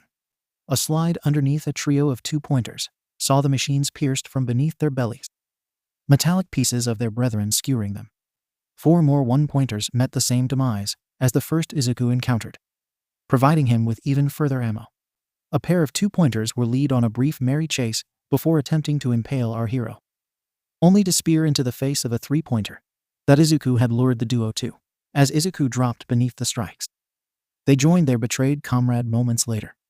A lone 3-pointer became the unfortunate victim of death by stop sign, as Izuku turned the once stationary traffic signal into an impromptu spinning, screaming saw disc. A pack of 5 1-pointers were eliminated as Izuku skated between them, allowing the shields revolving around him to act as guillotines. There seemed to be a theme for the 1-pointers. A solitary 2-pointer found its inner workings open to the light of day when Izuku eviscerated the automaton with one of the tails of its fallen brethren. XXX. At the 8-minute mark, Thwomp decided to make its presence known. The whole test site could hear the treads cranking along. The main street had become crowded. The presence of a large group of faux villains had attracted examinees, which in turn attracted more faux villains. All eyes turned to the massive mech, however, when its fist raised. With a crash that shook the earth, the test takers turned on their heels to flee. It was just too big. Izuku himself went to leave the area. He only had 31 points. He wanted more. He had to do his best here. But a familiar voice caught his ear. Owa. Izuku's eyes grew round, and he crouched low, mag skates still active, and swung himself in a swift circle to see what he could only hope he had misheard. There, leg trapped under rubble, was Uraraka-san. Thwomp was making its way forward, humongous treads crushing all in its path. When Uraraka realized her predicament, she caught Izuku's eyes as she began to struggle. Brown met green, and Izuku was visited by the memory of a similar instance, when Blue Eyes had gazed up at him, pleading for help. The odds may have changed, the stakes that much higher. But Izuku knew, just as he had known looking down at that little black kitten, that to be a hero meant never turning your back on those in need. From wide in shock to narrowed in focus, Izuku's eyes never wavered from the downed girl. Bursting forward with everything he had, Izuku contemplated on his course of action. Shit. I just need to get her in my range. I just need to reach her. Hold on. He was constantly throwing points forward, even as he hurtled forwards, desperately trying to reach her, each one inevitably vanishing into the void outside his range. Uraraka herself had noticed the boy coming her way and was trying to use her quirk to lift some of the debris off her. The treads were getting closer, and the ground rumbled. Then there was a tug, and Uraraka thought she might be flying for a moment until she came crashing into the chest of Izuku. It was all Izuku could do to stay on his feet, as he ended up swinging the two of them around with Uraraka in his arms. It might have been cute if the circumstances were different. They weren't very far from the behemoth as it trudged onwards, but they weren't in immediate danger of being crushed. Uraraka-san, are you all right? The girl was looking a little pale. Or maybe it was green. They had just been spinning like a merry-go-round. Gulp asterisk, I'm okay B, but could you put me down please? I'm feeling a little queasy. Setting the girl on her feet, he took a step back to give her some air. But the clock was ticking, and they had a giant robot crawling towards them. Sorry Uraraka-san, but we have to go. We'll get flattened if we stay here. Uraraka took a second to steady herself and nodded. Their quick getaway was not to be, however. As the two were about to hightail it out of there, a voice reached them. Monsieur, mademoiselle, I don't suppose I could bother you for some assistance. Nearby, trapped under the limb of a three-pointer, was a blonde boy in ostentatious dress clothes. Uraraka was quick to react and moved back to help her fellow examinee, Izuku following shortly after. The blonde was in rough shape. From the looks of it, the punch Thwomp had initially started with in its debut had sent the smaller three-pointer crashing on top of the unfortunate young man. Midoriya-san, if I use my quirk on the robot, can you move it away? Uraraka wanted to get out of here. Of course, but we really need to hurry. Izuku had noticed Thwomp looked to have targeted them. This was so not good. Uraraka hurried into action and used her quirk to make the object float in zero gravity. Izuku was quick to assist with his own quirk. Lifting the robot revealed the extent of the blonde's injuries. He certainly wasn't going anywhere in a hurry. Leg bent at the angle it was. Uraraka was already trying to help the boy up. Izuku, however, had become aware of a greater issue. We took too long. Following Izuku's line of sight, Uraraka and the down boy had similar thoughts. Thwomp had managed to catch up with them and was rearing one of its great fists back. No, it can't end like this. I won't let it. The question of how he would stop the giant was unclear until he spotted the three-pointer still floating.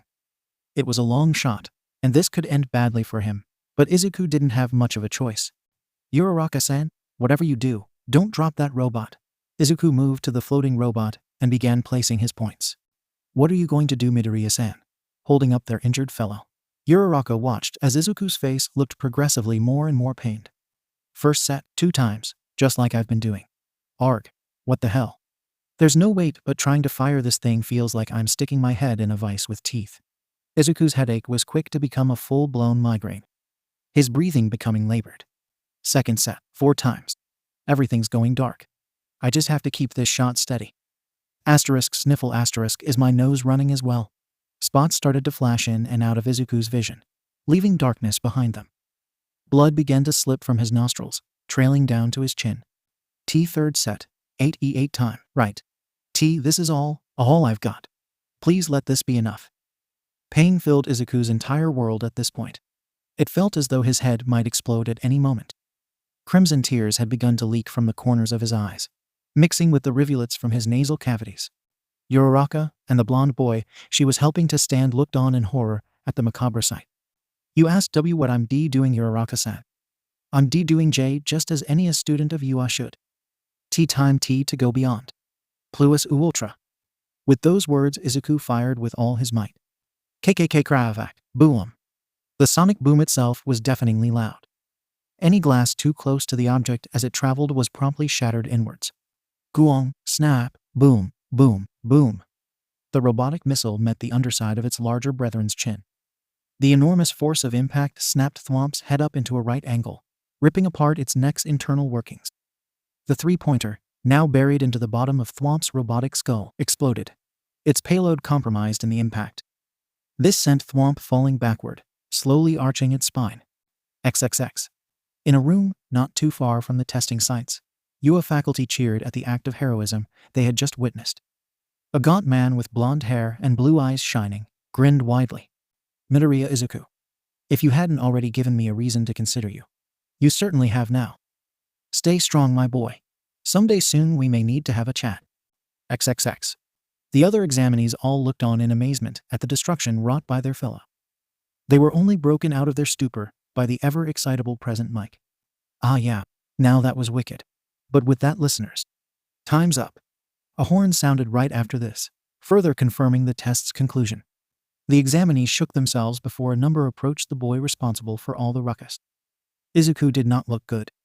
Face red, labored breathing, and blood dripping from his chin as it made its way from his eyes and nose. The onlookers were growing concerned. Damn, did you see that? He took down that monstrosity with one shot. Yeah, but he's not looking so good. Should we go get help? None were more worried than Uraraka and the young man hanging from her shoulder. Murd, monsieur, are you all right? The blonde boy attempted to hobble forward, but his lame leg almost saw him face first in the pavement. Uraraka steadied him, and together they sort of waddled as fast they could. Izuku sank to his knees. His vision hadn't come back yet, but he could hear. Turning to the sound of the voice, Izuku gave a shaky smile. I'm fine. Are you two okay? The legitimacy of this claim was rather in question, given the blood dripping from his chin. At the very least, neither of the two looking directly at him were convinced. Uraraka especially wasn't buying it. I don't know about that. Can you even see? We need to get you to a doctor. Scooting down, the pink-cheeked girl tried to help Izuku to his feet. This didn't really go to plan, as the attempt to manage both boys at once only ended with her falling over. Oof, well, that didn't work. Hey, can I get some help over here? Uraraka waved towards the crowd nearby. Sighing, she looked towards her two would-be charges. Are you two all right? Sorry, that didn't work. The blonde boy nodded. A little shook up, and I think my leg is broken. But I will live, mademoiselle. Uraraka gave a small smile to limp boy. Midoriya-san, are you okay? No response was given. Her eyes snapped to the other boy. Izuku wasn't moving. He was breathing, but his eyes were open, and he wasn't moving. Midoriya-san, I need help over here. Help. She was panicking. The crowd, unsure of what to do, was starting to freak out as well. A few ran off to try and get some assistance. Out of nowhere, a large gust of wind blew up dust, and there stood her welcome, but quite unexpected assistance. Don't worry, young lady. I am here. All Might reached down and picked both injured boys off the ground. Turning to the blonde boy, All Might gave some advice.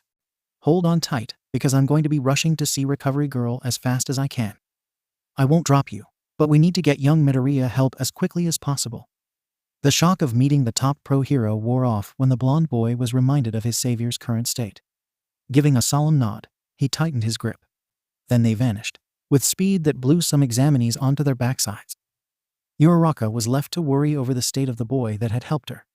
She hoped he would be okay. Sound was the first thing to return to Izuku. The sound of clacking coming from a keyboard nearby. The smell of antiseptics floated through the air to his nostrils next.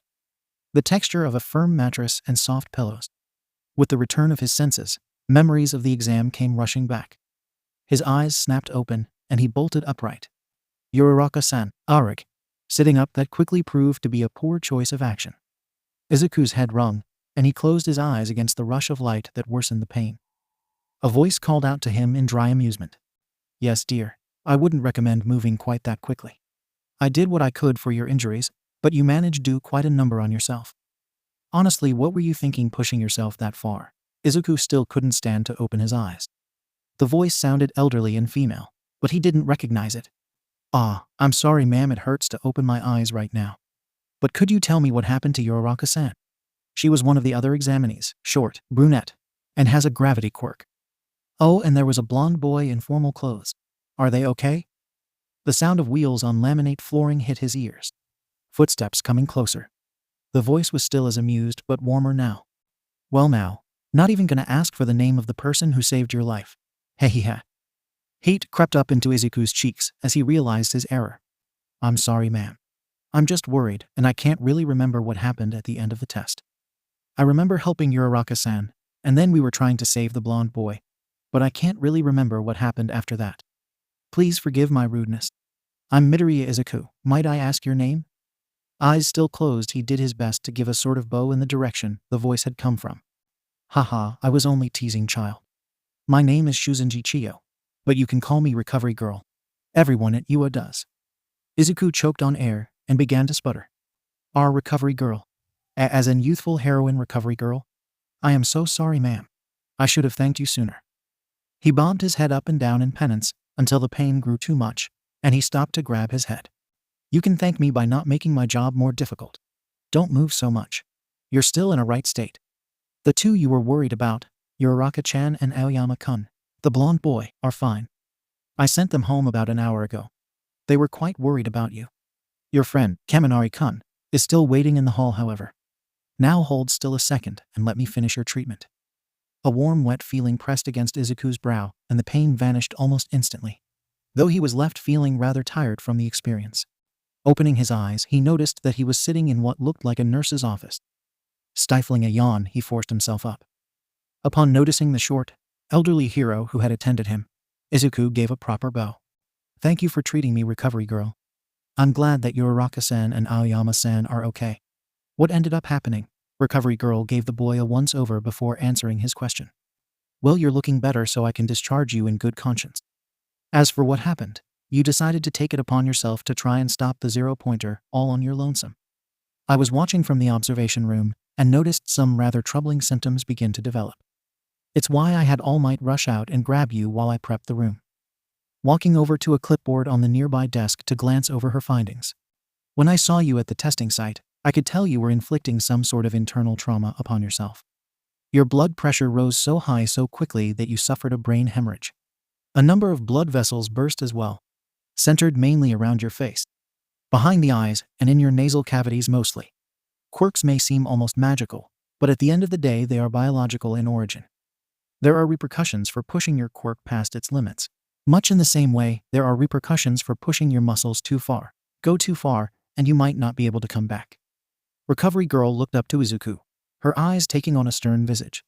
Midoriya-kun, that technique of yours is very dangerous. I want you to promise me to be careful when you use it in the future. Izuku gulped. Little old lady or not, it was intimidating to have a pro hero give him a look like that. It made him think back on the exam though. The memory of the event was still a little fuzzy. Izuku was certain she was talking about the mag rifle. But if that was the case, he had no idea how he could have hurt himself that badly. The first set could give him headaches, but only if he used it in a rapid fashion over a short period of time. Every time he had even tried to use the second set, it had given him horrible migraines, and he had never been able to fire it more than twice consecutively without passing out. So how did he end up in such bad shape? If I'm being totally honest, Recovery Girl, I'm not even sure what I did, much less how I ended up here, or how I destroyed the zero-pointer. But if I saved Yuraraka-san and Aoyama-san, shouldn't that be what matters? I mean, even if I got hurt, it's fine so long as they're okay. I promise to be careful, Recovery Girl, but if someone is in trouble, then I can't just stand by if I could help. The conviction in Izuku's voice made Recovery Girl pause before giving a despondent sigh. Oh, the folly of youth. I suppose that's as good as I'm going to get out of you. Well, should you make it into UA, I hope that I won't be seeing you too often. You're good to go. You should probably go let your friend know that you're up. If I understood him correctly, he called your mother. Izuku could only groan at that. He was sure his mother was already in a near state of panic. He hoped Denki had let her know that he wasn't seriously hurt. Thank you again, Recovery Girl. I'll go let him know. Getting up, he rushed out the door to try and contain the possible meltdown that was undoubtedly brewing. The door shut behind him. The room was quiet for a moment before Recovery Girl turned to the white divider sheet currently between the two beds. The curtain pulled back to show a gaunt, blonde man with peculiar bangs and bright, almost shining, blue eyes. Looking to Recovery Girl, he had an excited grin on his face. Well, what did you think of him? I mean, come on, the first thing the kid asks about is the two he was trying to save. And that bit before he left. I have a really good feeling about him, Recovery Girl. Recovery Girl gave the man a critical look before sighing wearily. You know who he reminds me of? You? Back when you were first starting out as a hero.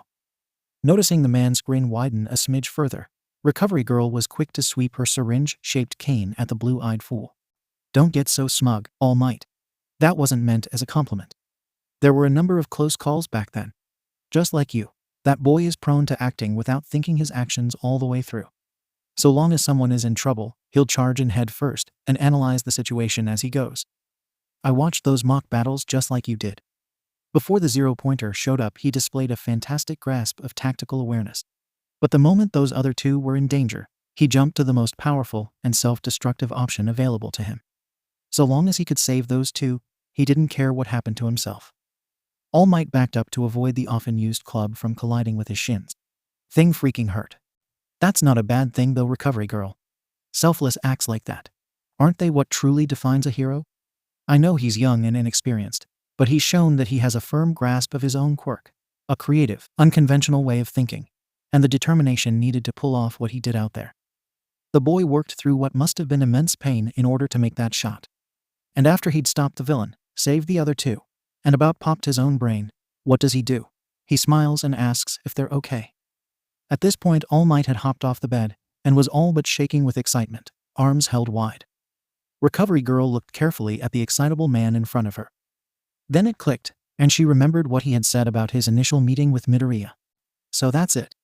Nana, he reminds you of her. All Might, I know how you feel about your old teacher. Nana was a good friend of mine, if you recall. Yes, thinking about it, I can see the resemblance. Still, the boy is just as you said. Young and inexperienced. With your condition being what it is, Do you think you can wait long enough to allow him to grow? Bringing up his predecessor was always a surefire way to sober All Might. Looking down, his voice was certainly calmer in his response. He definitely brings up memories of her. But it's not just that. That boy is a true hero. His words the first time we were introduced might have reminded me of Shimura-sensei. But he came to them on his own. Then he proved his dedication to his own ideals in the test. If that kind of conviction to such an ideal doesn't make for a successor, then I'm not sure what does. Recovery Girl looked solemn in response to All Might's speech. Her eyes closed in contemplation, and her arms crossed. After a moment, a small smile crossed her face, showing people a smile to let them know it's okay. Such a simple concept. But he put into practice despite the pain he must have been in. Well, I guess I can't say that isn't a heroic thing to do. Alright, fine. You have my backing, but you need to take it easy and allow the boy to gain some more experience before you approach him about one for all. All Might's grin returned at full force. Thank you so much, Recovery Girl. That means a lot. He gave a deep bow to the elderly woman. She in turn waved him off, considering the whole thing silly. Yes, though honestly it's your decision in the end. You don't need anyone's backing or permission to pick a successor for your power. All Might rubbed the back of the neck, sitting back down on the edge of the bed. Maybe not, but there are so few people that know about One for All, and even fewer that know how it works. To pass on One for All without even consulting those few could engender negative attitudes towards my successor. You, the principal, Torino, and Naitai are the only ones that could help any successor I choose should something happen to me. I've had 10 months to think this over. I won't burden a child with this power, this responsibility, without making sure that they have someone to turn should the worst happen. Recovery Girl blinked a few times before giving a chuckle. Haha, sometimes I forget how thoughtful you can be when you put your mind to it. Hey. Oh hush. I am glad to know this decision was thought through carefully. While I wish you wouldn't consider such morbid possibilities, I'm glad to know that you are looking out for your successor. I can't say how well either of the other three will take this though. Torino will likely be fine with it, especially if he sees what you do. The principal will take some convincing, but I know he was impressed with Midoriya's actions in the mock battle. The challenge will be Naitai. All Might hummed to himself in contemplation. I had come to the same conclusion. I don't know if there's any chance of convincing Naitai. His selection for my successor is certainly impressive. There's no doubting that. But I think I knew even throughout all these months that I had already made my decision. Another deciding factor is how their quirks would work with One for All. A concern I had with Naitai's selection is that he would ultimately try and use that power in a similar fashion as my own. With Midoriya though, well, I think we saw a bit of what his own quirk would be like once bolstered by One for All. I can't imagine what he'll be like when he can manage to harness both. Both pros sat there for a moment in serious contemplation, and even slight awe at what that outcome might be like. That is until a phone began to ring. Sitting on the bedside table that Izuku had occupied a moment ago was the boy's phone. All Might went over to pick up the cellular device, just as it stopped ringing. Recovery Girl shook her head in exasperation. Oh dear, rushing off like that. Seems he forgot some things. Would you mind bringing that to him? I need to finish some stuff here and lock up. All Might nodded absent-mindedly. The name on the missed call brought another memory to mind. Well, hopefully she wouldn't be here. He might die if one of the faculty caught him acting that way. XXX. Izuku left the room quickly. He had to find Denki, and maybe he could get a hold of his mother before she rushed to the school. He'd be so embarrassed if his mother ended up being walked into the school to pick him up. Just down the hall, he saw spiky blonde hair.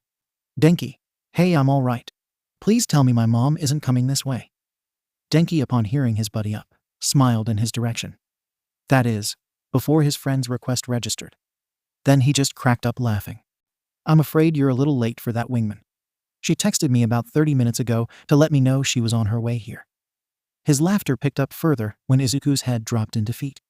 Choking on the laughter a bit to get it under control, Denki went to console his mortified friend. Hey, come on.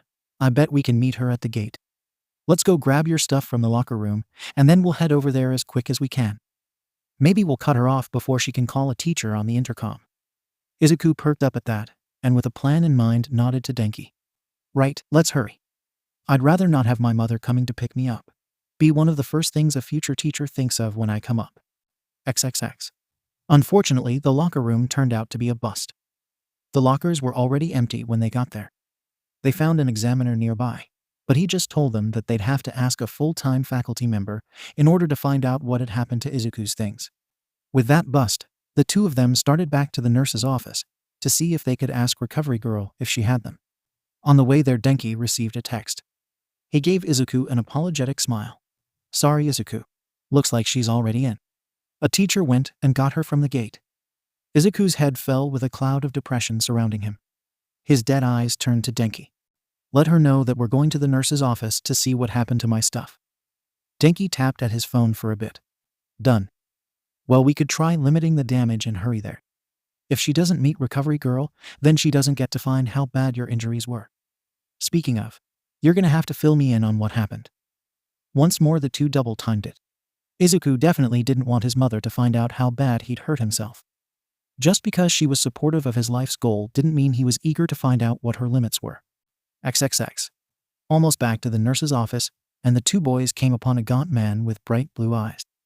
He was carrying Izuku's things, and upon seeing the boys started walking their way.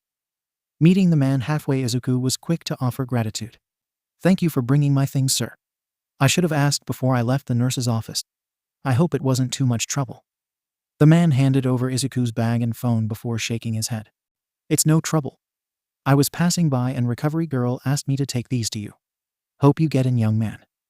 The blonde man gave Izuku a thumbs up and was going to leave until he caught movement out of the corner of his eye. Izuku, Inko Midoriya slammed into her son like a freight train, wrapping him up in a hug and then looking over every inch of him. Oh baby, are you all right? I was so worried. When Denki let me know that you were hurt, I wanted to come right over. He told me it wasn't that serious, but I really wrestled with staying at work. Oh my poor sweet baby, where did you get hurt? Izuku's face got progressively redder with every moment of his mother fawning over him. Aw, sweet motherly love. There's nothing more beautiful. It's turning me on a little bit. Heads flashed to the origin of that particular comment. Ah crap. It just had to be her. I've got to go before this gets bad. That's Midnight. The R-rated hero. That costume. Midnight-san, isn't that inappropriate? There are children here. The Midoriya's and Denki's face were all beet red. The woman in question just laughed off the question. Upon noticing All Might, however, an inquisitive gleam entered her eyes. Oh, and what brings you out here, Yagi-kun? Now All Might found himself the center of attention. Double crap. Well, better try and bite the bullet. Midnight loved trying to get a rise out of him. Flustering the symbol of peace was an accomplishment in and of itself. I was just returning young Midoriya's things to him. Excuse me, I should be going. Oh, All Might, a sudden retreat. Now Midnight was eager to discover something juicy. Well, aren't you just a sweetie? Such a caring member of our faculty. Always eager to help without even a word of thanks. At this, Inko's flush lessened, and she gave a short bow and smiled at All Might. Thank you, Yagi-san. I'm glad to know that Izuku will have such a compassionate teacher looking out for him. Midnight, you clever girl. All Might was looking a little ruffled. Midnight's grin morphed into one of the cat who caught the canary.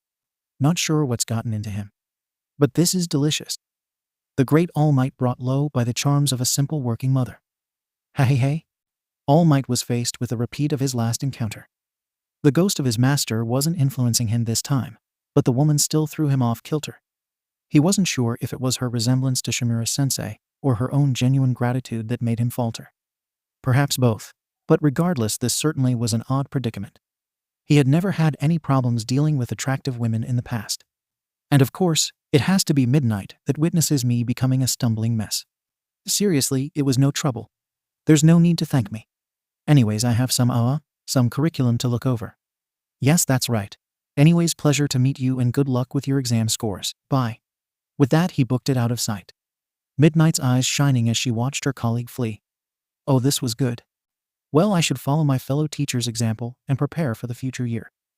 I hope to see you boys in the coming school year. Ta-ta.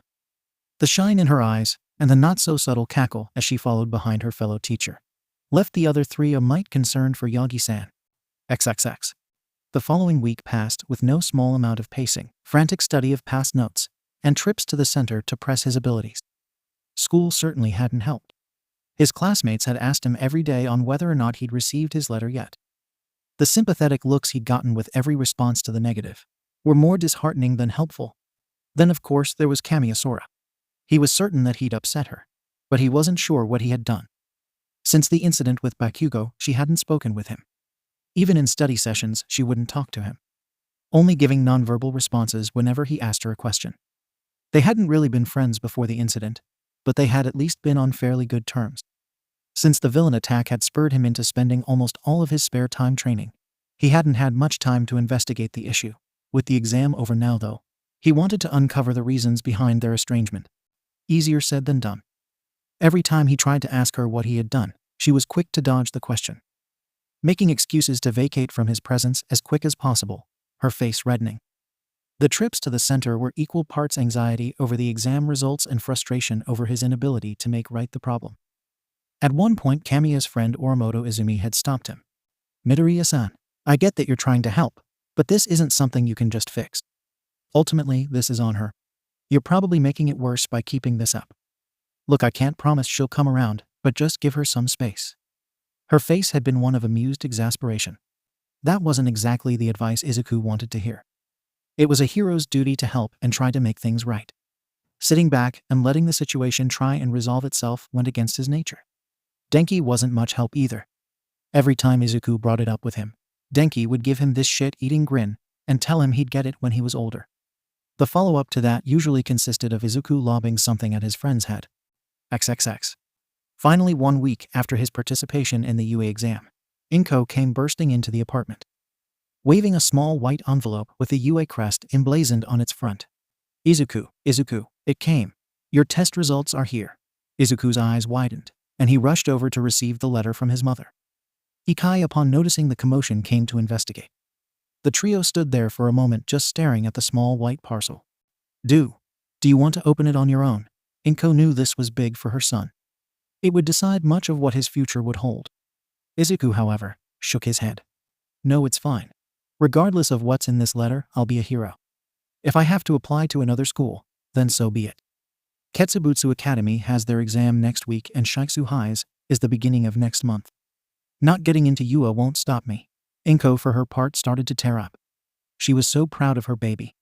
Izuku, noticing the buildup of liquid at the corners of her eyes, went to cut off the waterworks. "Mom, it's okay. Don't cry.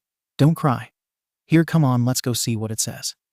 Inko had to bite her lip and rapidly nodded, trying hard not to let the dams burst. Bringing his mother to the couch, they sat down and Izuku carefully opened the envelope. Inside was an odd disc. Placing it on the table, Izuku looked for a switch or button. But Ikai beat him to it, and hopping up on the table, a little black paw slapped at the disc. And just like that, All Might was in their living room. "Booyah, I am here," as a projection. Ikai shot up into the air like a rocket, and he booked it behind his two legs. The two Midoriyas leant back into the couch in surprise, while Ikai hissed behind Izuku. "I'm sure you're surprised to see me. The truth is that I didn't come to this city just to fight villains. You're looking at the newest UA faculty member." Izuku was stunned, to say the least. "That means I'll get to learn under All Might. He's been my idol for so long, and now I'll have the opportunity to find out just what it takes to be number one." Inko smiled, patting her eyes with a tissue, when she saw Izuku's face. This was a dream come true for him. Meanwhile, the screen showed another figure rush onto the stage and force his way into the camera shot. All Might was flummoxed and a little annoyed at someone taking the stage with him. "Mike, what are you doing here?" "I'm trying to get this filming done for the students' exam results." The massive hero started to try and push the cockatiel-haired man out of the camera shot. Yeah, I hear you loud and clear, big man. But you're filming the one for the Midoriya kid, right?" "Well, kiddo, if you're tuned in, I just want to let you know I heard the plus ultra you gave." Present Mike looked at the camera, his teeth shining with rock fists crossed. "That was awesome. School spirit to the max." At this point, the man was practically shaking with excitement. He looked to be ready to go on some energetic rambling about Izuku's actions, until some odd cloth wrapped across his head and torso, coming from outside the camera shot. "Hey, wait, Aizawa, I wasn't finished." An exhausted voice came from the direction of the cloth. "Yes, you are. Seriously, how old are you? Come on, we have class work to prepare." Present Mike was dragged off the stage, struggling and protesting the whole way. Both All Might and the viewing Midoriya's sweat dropping at the man's antics. Even with his eccentrics, though, Izuku was beaming from the praise. All Might coughed into his hand and continued from where he had left off. "Well, now that's out of the way, we can get this show on the road. Midoriya Izuku, I am very pleased to tell you that you passed the written portion of the exam with flying colors. Indeed, you held one of the top grades in passing. Good work, young man. Inko was bouncing up and down on the seat cushion at this point, and reached over to pull her son into a hug. Izuku kept grinning and returned the gesture with his arm, keeping his eyes on All Might. Then of course we have your practical results. 31 points is a fairly decent score. However, Izuku and Inko were sitting at the edge of the couch, Inko gripping her son's hand in preparation for bad news. Before we get to that, I have something else to show you. Haha. The Midoriya's both face faulted, similar thoughts coursing through their heads. This man only thinks he's funny. All Might pointed a remote to a nearby screen. Flickering on, it showed Uraraka and Aoyama outside the doors of the nurse's office. Both held worry in their expressions. The door to the nurse's office opened to show All Might walking out. Both young people jumped up at his presence. Is Midoriya-san all right? Aoyama was tired from having his leg healed, but he felt guilty that the other boy was hurt so badly trying to help him. Yeah, please tell us he'll be okay. Uraraka had been worrying her hands for the past hour waiting for any news of the young man that had risked so much to save them. Young Midoriya is fine, and he'll be good to go in a few hours. Teeth shined as the massive man gave the two worried teens a smile and a thumbs up. Both gave sighs of relief at the announcement. Recovery girl wanted me to let you know that you two should head home. Don't worry about young Midoriya. He's in good hands. The two gave their assents to the hero's recommendation. As they went to leave though, Uraraka hesitated. All Might, sir. Will Midoriya pass? I don't know how many points he got during the exam, but if I could give him some of my points, would he be able to pass? I mean, he saved me. He helped me save Aoyama-san before hurting himself so badly stopping that thing. And then he asked if we were okay, like we were the ones bleeding. So please let him have some of my points. Uraraka's face was tightened in frustration over her perceived unfairness of it all. Aoyama paused in his own walking. Giving a long-suffering sigh, he turned around to throw in his own 2 cents. As much as I am loath to part with any of my own hard-won points, I too would be willing to gift some of my points to Midoriya-san. I can't exactly be a sparkling hero if I were to let a debt like this go unpaid. Izuku at this point was shocked. It was touching that both of them had stepped up to help him. Inko was smiling at her son. He had certainly come far from saving the black furball that now sat in his lap. The All Might on the stage paused the recording of the footage. Your words and actions have inspired others. That smile has served you well, it seems. For you see, the exam was not judged on villain points alone. Swirling back to the recording, All Might continued the footage. The screen moved once more, and the All Might facing the 2 children laughed. Haha, I commend you both for wanting to help young Midoriya. Such selflessness shows great character in each of you. But fear not, that young man did a fine job proving himself a hero. The screen paused once more, and the All Might on stage looked into the camera. How could a hero course reject someone so willing to place themselves in harm's way in order to help others? After all, isn't that instinct to help those in need what makes a hero? And that's what my alma mater is all about. Training those who would risk their lives for the greater good. So we have rescue points. A panel of judges watches and awards points for heroic acts. Izuku could see where this was going, and his eyes widened in anticipation and amazement.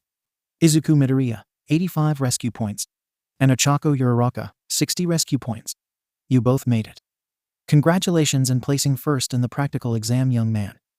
Izuku was fighting hard against both genetics and overwhelming emotion, biting his lip to stem the tide.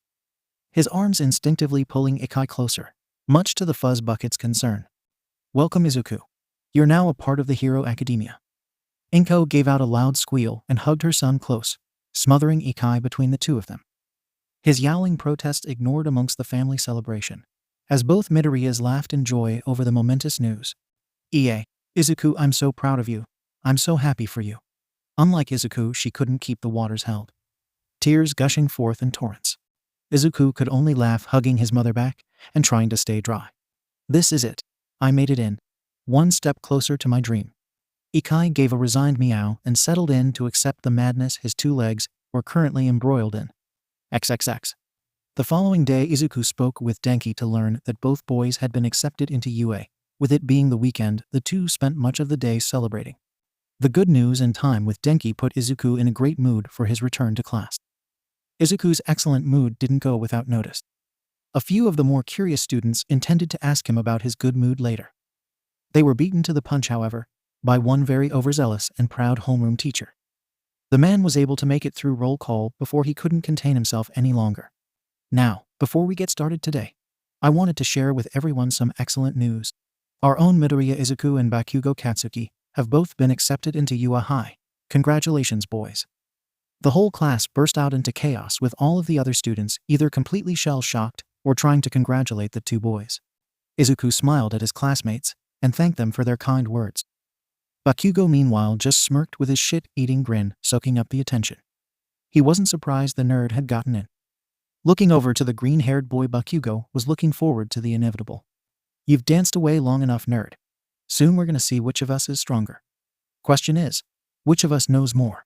I'm thinking that you're in for a surprise, Deku. Bakugo's grin turned savage for a brief moment as he contemplated future events. There was only one person in the class not congratulating one of the two boys. Sora sat at her desk, mulling over the news. She was happy for Midoriya, but she kept back from approaching him. Instead, she sat at her desk, clenching her hands. Izumi took one look at her friend and shook her head in exhaustion. Izuku wasn't blind to this either. His smile dipped for a moment before he was set upon by more well-wishers.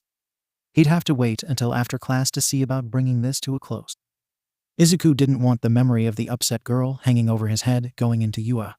Unfortunately, Izuku's attempts to talk to Kamiya would meet with the same amount of success that they had before.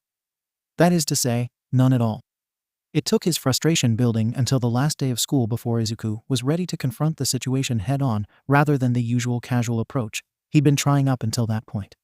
So towards the end of the day, Izuku went to talk with Kamiya before they both left school. In the halls after the bell had rung, Izuku steadied himself and tried to hold his back as straight as he could. Spotting Kamiya with Oromoto, he moved to talk with the redhead.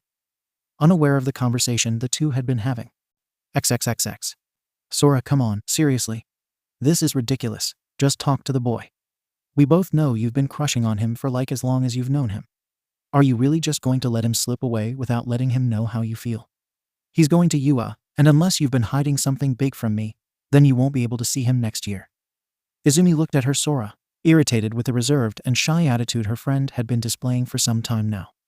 Especially given Kamiya's normal composed, if gentle personality. Sora sighed, acknowledging her friend's words.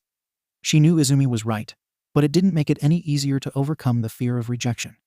She'd been struggling with these feelings for a while now. Looking down into her hand, she exercised her quirk, a small flame moving from her palm to her fingertip and back again. A habit that she'd taken to, like her own worrying stone. The last comment from her friend had stung a little though. It was wrong to keep something like this from her friend, but she didn't want anyone to know. But it didn't really matter now. What if I did try to get into UA? Izumi creaked her head to look at her childhood friend. You didn't? Sora gave a swift nod to her friend. Izumi's jaw dropped in shock. Of course, everyone dreamed of being a hero to some degree, but most aimed a little lower than UA. It was literally recognized as the #1 school in the country. Almost everyone that graduated from that institution became nationally recognized. Gulping down her shock, Izumi looked expectantly at her friend. Well, don't leave me hanging. How did you do? The look on Sora's face was enough of an answer for Izumi. She honestly regretted asking, but Sora answered anyways. I passed the written exam, but failed the practical. They had us fighting robots, and I just froze up for too long. By the time I got in gear, there weren't enough of them for me to get enough points to pass. I burnt through as many as I could, but there was some electric quirk user there that just fried them with a touch. I made Sensei promise not to bring it up in class. I wasn't sure how I was going to do. If I had passed, then we would have surprised everyone with the announcement, but since I didn't. Izumi gave Sora a sympathetic glance and squeezed her friend's shoulder. Well, hey, you passed the written exam, and it sounds like you gave the practical a good shot. I mean, it is UA. If it was easy to get in, then it wouldn't be #1, would it? Where did this big desire to become a hero even come from anyways? I mean, yeah, everyone dreams about it. But you've never said anything about going to UA. Izumi was trying to comfort her friend, but was having trouble wrapping her head around the situation. They honestly hadn't talked about what they wanted to do with their lives. Though thinking about it, Izumi could see how that might be her fault. Thinking about the future sounded like work, which Izumi did her best to avoid. I always wanted to be a hero. But it was like wanting to go to the moon, achievable in theory, but practically impossible in reality. Only the best of the best can do it. But whenever it came up in conversation at the study groups, Izuku would always talk so passionately. He believes that heroes are made not born. He made me think that maybe I could actually make it work. A goal rather than a dream. But when I froze up against the robots, I was so angry with myself. The second I got a hold of myself, I went crazy and just started tearing through them. After the exam, it hit me how I'd acted, and I was so embarrassed. But it still wasn't enough to pass. Sora was biting her lip in frustration at this point. Izumi felt bad for her friend, but looking behind Sora, she could tell that this conversation was about to come to a close.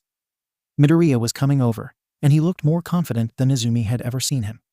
Well, even if you didn't get in, that doesn't explain why you won't talk with Midoriya. Speaking as your friend, you can't keep avoiding him. Especially since he thinks that you're scared of him or something. Sora took in a deep breath and calmed herself. She nodded to Izumi. Closing her eyes, she kept talking, missing Izumi trying to interrupt her. Yeah, you're right. It's not fair to him, and I wasn't trying to hurt him. I just had this stupid idea in my head. Making it into Yua, surprising everyone in the class, and then telling Izuku-kun how I felt about him. I made it into this big fantasy, and I wound up turning everything into a mess. I mean, now I've got to tell him, oh hey Izuku-kun, sorry I've been avoiding you. I've just had a huge crush on you for like forever, and I wasn't sure how to tell you. So I thought, hey, I know, I'll just get into UA with you, and when you congratulate me, I'll tell you how I feel and, gods, I'm so stupid. I mean, how do you even tell someone something like that? Opening her eyes, she saw Izumi with a sheepish look on her face. Giving an awkward laugh, Izumi started scooting away from her friend. Well, you know Sora, probably just like that. Oh, and I just want you to know that I love you and you're like my best friend in the world. And I promise I tried to get your attention. Izumi pointed behind Sora, and Sora felt a chill go down her spine. Turning ever so slowly, she saw Izuku standing there, his face doing its best impersonation of a tomato. Izumi took the moment to vacate the premises, a quick good luck being shouted behind her. Meanwhile, Izuku was struggling to do much more than sputter. Sora wasn't faring much better though. Looking at the green-haired boy, she cleared her throat, but still succeeded in sounding much higher pitched than she normally did. Midoriya-ku. Hello there. I don't suppose why you heard all that, huh? A slow nod confirmed her fears. But Izuku seemed to be struck mute still. See, could we maybe go somewhere a bit more private? Another nod, and the two left to continue their conversation elsewhere. XXXX. Ultimately, the two ended up on the roof. Any other spots Sora had tried being occupied or watched over by a teacher. Sora wasn't sure if this made things easier or not. Izuku's face was still rather red, but he looked like he was capable of speaking now. A moment of awkward silence, and Sora figured she should speak first considering this was her idea. But Izuku beat her to it. Kamiya-san, is what you said true? Sora gulped to herself, still a little unsure of everything. But with Izuku here in front of her, looking just as nervous as she was, it didn't feel so scary. Yes, it's true. I'm sorry, Midoriya-san. I was kind of hoping that I wouldn't have to say anything, and this would have just been an awkward memory for both of us. Sora looked away from Izuku, finding something fascinating near her shoes. This was an odd turnabout for Izuku. Normally in these situations he was the one doing his best to not look the girl in the eyes. All those times Denki had forced him to approach girls wasn't for nothing, it seemed. Kamiya-san, that's not fair. I thought you were upset with me, and I couldn't figure out what I had done. Sora's face took on a pained look of guilt. I'm sorry. I really wasn't trying to hurt you. I was just angry with myself. I'd let things go on for so long without saying anything that I had decided to just not say anything. But then I came up with that plan, and I was banking everything on it. So when I didn't get into Yua, I wasn't sure what to do. I hope you can forgive me. Her face hung low. Sora could feel the tears stinging the corners of her eyes. A sniffle escaped her as she tried to hold everything in. Now Izuku was out of his depth. A girl was crying in front of him, and he didn't really have any idea what to do here. The only thing he had to go off of was his mother. So without any better ideas, and dredging up every ounce of bravery he could, Izuku moved to Sora and put an arm around her. He wasn't really mad, at least not anymore. He was honestly surprised that anyone could feel that way about him. Kamiya-san, it's all right. I'm not mad, I was, but not anymore. I forgive you. I was confused as to why you were avoiding me. I'm really flattered that you feel that way about me. Is it really true that you tried to get into Yua? Sora moved the two slowly to a bench. Sitting down, Sora leant into Izuku. She realized she was taking advantage of his kindness, but she knew how this was going to end. Yeah, I passed the written exam but failed the practical. with a cute girl cuddling into his shoulder. Izuku's brain was doing just about everything it could to focus on anything else. The topic of Yue was a familiar one and safe ground in his mind. Well, that's still pretty impressive. I mean, Yue is really tough to get into. I bet you aced the written exam. I mean, you're always one of the top 3 when it comes to grades here. That familiar smile spread across his lips when he looked down to Sora. Her cheeks pinkened a little, even when she gave a wet smile back. Why, yeah, they said that my grades were in the top 20. I was so pleased with myself. To know I'd beaten out so many talented people to get that score. I'm sure a lot of them came from schools a lot better than ours. But then the letter said I didn't pass the practical, and I started crying. Izuku could sympathize. He would have been crushed if he hadn't gotten in. I probably would have done the same. Kamiya-san. You shouldn't beat yourself up over it. It doesn't mean that you can't be a hero, though. I mean, did you apply to any of the other hero academies? Sora gave a weak laugh. It was just like Izuku to try and look for a solution, rather than giving the problem much thought. Yeah, I did actually. I got into Ketsubutsu Academy. I'll be going there in the fall. Izuku's grin widened. That's awesome. See, you can be a hero. I mean, not all pro heroes come from Yue. I'm sure you'll do great. Even with a grin on Izuku's face, Sora was starting to sadden. They were dancing around the subject that they really needed to address. Yeah, thanks Midoriya-san. I know this all must seem kind of sudden to you, but, well, you know how I feel about you. Could you maybe tell me how you feel about me? Izuku froze. Some part of him knew he couldn't delay the subject entirely, but he'd done everything he could up to this point to avoid it. Now he couldn't stray away from it any further. I don't know, Kamiya-san. I mean, I think you're really smart, and you have a cool quirk. Sora was looking at him expectantly, waiting for him to continue. Izuku gulped before going on. And if I'm honest, then I do think that you're really, cute. Sora's lips quirked upwards as Izuku struggled through his words for her sake. It was sweet, but she knew there was a but coming. But I hadn't really thought of you like that. I mean, it's not your fault. I just kept everyone at arm's reach out of habit. I was so used to doing so before I came to junior high that I didn't really know how to connect with anyone. I wanted to be friends, but I really didn't know how to go about it. So for me, this is just so sudden. I hope that we can be friends. Maybe later we can try and... His words had begun to mesh with one another for a moment, and in a selfish move, Sora simultaneously ended his word torrent and almost stopped Izuku's heart. Or at least that's how he would describe it, as her lips crashed into his. His eyes widening, Izuku's arms held the girl a little tighter. Otherwise his whole body was rigid. When she moved further into the kiss, Izuku pushed back ever so slightly. The next second and his eyes closed, and he leaned into it. Teenage hormones completely overriding any thought process. For a few brief moments, Izuku was lost in a dopamine wonderland. And then Sora moaned and everything snapped into focus. His body froze up entirely and Sora stopped and looked up at him. Pulling apart, tears dropped to the ground as Sora stood from the bench.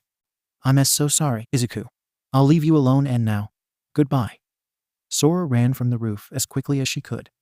A stunned Izuku left in her wake, who was only able to stare after her dumbly. What just happened? XXXX. When he finally came back to his senses, Izuku looked everywhere for Sora, but he couldn't find her anywhere. It looked like she had already left the school grounds. The whole affair just left him rather despondent. He still wasn't sure what he should have done back there. Should he have stopped her before it went as far as it did, or should he have just let it go on? Walking home, Izuku felt exhausted. He just wanted to go home, eat dinner with his mother, and do everything he could to put this behind him. He didn't have any of his peers' numbers, a consequence of maintaining distance. So he didn't have any way to contact Sora, or even anyone that might have been able to get a hold of her for him. He'd spent years strengthening his mind and body, but the only defense he'd made for this kind of pain had been the attempt to prevent it in the first place. His mother had been worried about him that night, but Izuku promised he was all right. When she asked if she could help him, Izuku had only replied he was sad about missing out on a friend. Inko had dropped the matter after that and given her baby a hug. XXXX. Time passed by and Izuku worked to keep his mind off the incident with Sora. Thankfully, between spending time with Denki and training with his quirk, Izuku was able to put it to the back of his mind. Time kept creeping forward and soon enough, the first day of Yue was upon them. Denki stood at the doorway as Izuku prepared to leave. Denki's father had offered to drive the boys to school the first day, so they got there on time. It was unlikely that Denki would be ready to go sooner than Izuku if that wasn't the case. As Izuku was making his way to the door, Inko kept pestering him over whether he had this, that, or the other. Izuku took it all in good stride, even if that stride was being weaved between by Ikai. He knew his mother was just looking out for him like she'd always done. So even if the grin was a little exasperated, Izuku smiled at his mother as he assured her he was set to go, Denki standing in the doorway with a smile on his face. Yes, Mom, I've got my notebooks. I promise you, I've had this bag packed for a week now. Don't worry, I'll be all right. Inko gave him a smile in return and went in to hug him, which he was only too happy to return. Come on, Mom. I love you, but I've got to go or I'll be late. Pulling back to look at him, pride filled Inko's face, as the infamous Midoriya tear duct struck. Of course, I'm sorry. But I want you to know that I am so proud of you. You've worked so hard for this, and you deserve to be where you are now. Good luck. Giving him a quick peck on the forehead, she pulled him back for a brief tight hug before ushering him out the door. Denki, meanwhile, had looked away from the heartfelt moment. Currently, he was rubbing his eyes. When the two Midoriyas came closer, he gave a wave. Ikai was quick to circle the blonde two-leg. The human was adept at providing a warm nap place. It would certainly be beneath him to ignore the need of one of his favorite bipeds. Denki in turn bent down and scratched behind the cat's ears, still trying to hide the look on his face from Izuku and Inko. These bloody allergies always kill me this time of year, you know. Anyways, let's get this show on the road. Good to see you as always, Miss Midoriya. Denki turned to head out, but was stopped as Inko grabbed his shoulder and pulled him into a hug. Thank you, Kaminari-kun. Thank you for being such a good friend to my son. Pulling away, she placed a similar kiss to his forehead before stepping back to look at the two boys. Denki's face was bright red, and he was currently trying not to sniffle. Izuku wasn't much better with his recent heartfelt moments still fresh in his mind. Inko's own face had cleared of any waterworks, and a bright smile was now all that was present. A moment of clarity struck her, and she disappeared for a moment, much to the boys' confusion. When she came back, she snapped several pictures of the two blushing, slightly teary-eyed boys before they could even say a word. Ha ha ha, sorry boys. I just wanted to take some pictures of you before you went, and became heroes on me. Izuku and Denki groaned at the thought of how those pictures were going to turn out. An act that only caused Inko to laugh at them again. Waving them off, the two were on their way to UA. Inko couldn't wipe the grin off her face. Going back into the apartment, she took a peaceful sigh. All right, Ikai, let's get you some breakfast, and then I need to get to work. But when she actually searched for the cat, he was nowhere to be found. With a twitching eye, she sat down at the kitchen table and let her head hit the wood. That blasted fuzz bucket. XXXX. Arriving at UA, both boys were a little nervous as they stared at the gates before them. But it didn't take long before it changed to giddiness, and Denki was shoving Izuku forward. Laughter erupted from the both of them, and soon they were racing through the halls to get to their class. And then they were there. Class 1A. Its enormous door blocked their way, even as they grinned with excitement at the prospect right in front of them. At least until they leaned closer and heard the voices on the other side. Take your feet off that desk, this instant. Looking to one another, Izuku and Denki's heads dropped. What's that extra?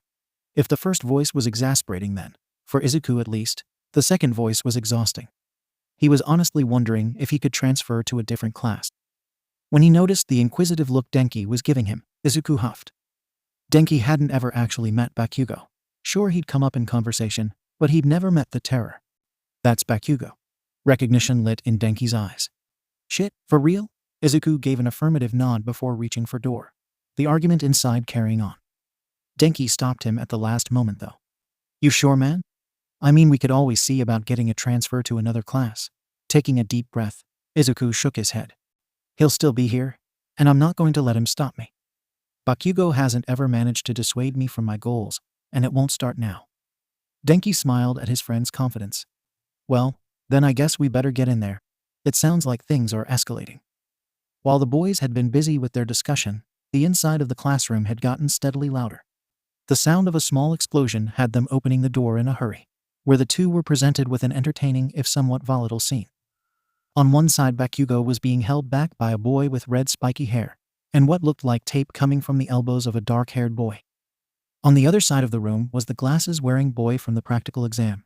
He was being held back by a rather large boy with what looked like multiple limbs and some kind of strange shadow bird, projected from a boy with a bird's head.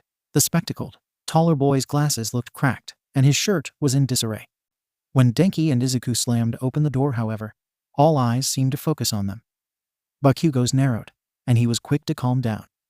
Shoving off the red head and burning off the tape, he moved towards Izuku, but was stopped by the words of his previous opponent. "Hold on just a moment. We're not done here. You tried to attack me." Bakugo barely glanced at the boy before scoffing at him. "Yeah, we are done. You think you're better than almost everyone in the room. I can see it in your eyes. But if you think you can order me around, or try and physically move me like you just did a second ago, and I'll blast you into next week. It'll make that little love tap you just got look like a night light." Leaving his taller foe flabbergasted, Bakugo ignored him to approach Izuku. "Well, Deku, here we are. No more running, no more dodging, no more ducking me. We'll see who the best is, and I can't wait to crush you." Bakugo's face had morphed from the disinterested disdain he'd held for his former opponent to one of anticipatory, if somewhat manic, glee as he came close to Izuku. For Izuku's part, he wasn't sure what the best course of action here was. This would likely set an impression with his peers for the rest of their time at school. But past experience had proven that if there was a surefire way to raise Bakugo's ire, it was to ignore him. And maybe deep down he was still looking for an outlet to forget Kamiya. But he figured it was better to bite the bullet than let things carry on. "Hi to you too, Bakugo-san. I don't know about any of that, though. I would appreciate it if we could keep any property damage to a minimum. I'd like to avoid getting expelled. But you're right. Odds are we'll get to settle things here. But I'm aiming for the top, same as you. Good luck, Bakugo-san." Sticking out his hand, Izuku gave his typical soft smile. But there was nothing soft about his eyes as he stared down his junior high antagonist. Bakugo was stunned for a moment. Izuku had never directly acknowledged any sort of rivalry between them. Heck, even when Bakugo had called him out on it, Izuku had just given that smile and waved it off. But here he was now, looking Bakugo dead on and all but telling him to bring it.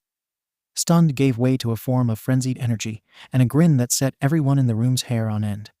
"Deku, where were you hiding that spine all this time?"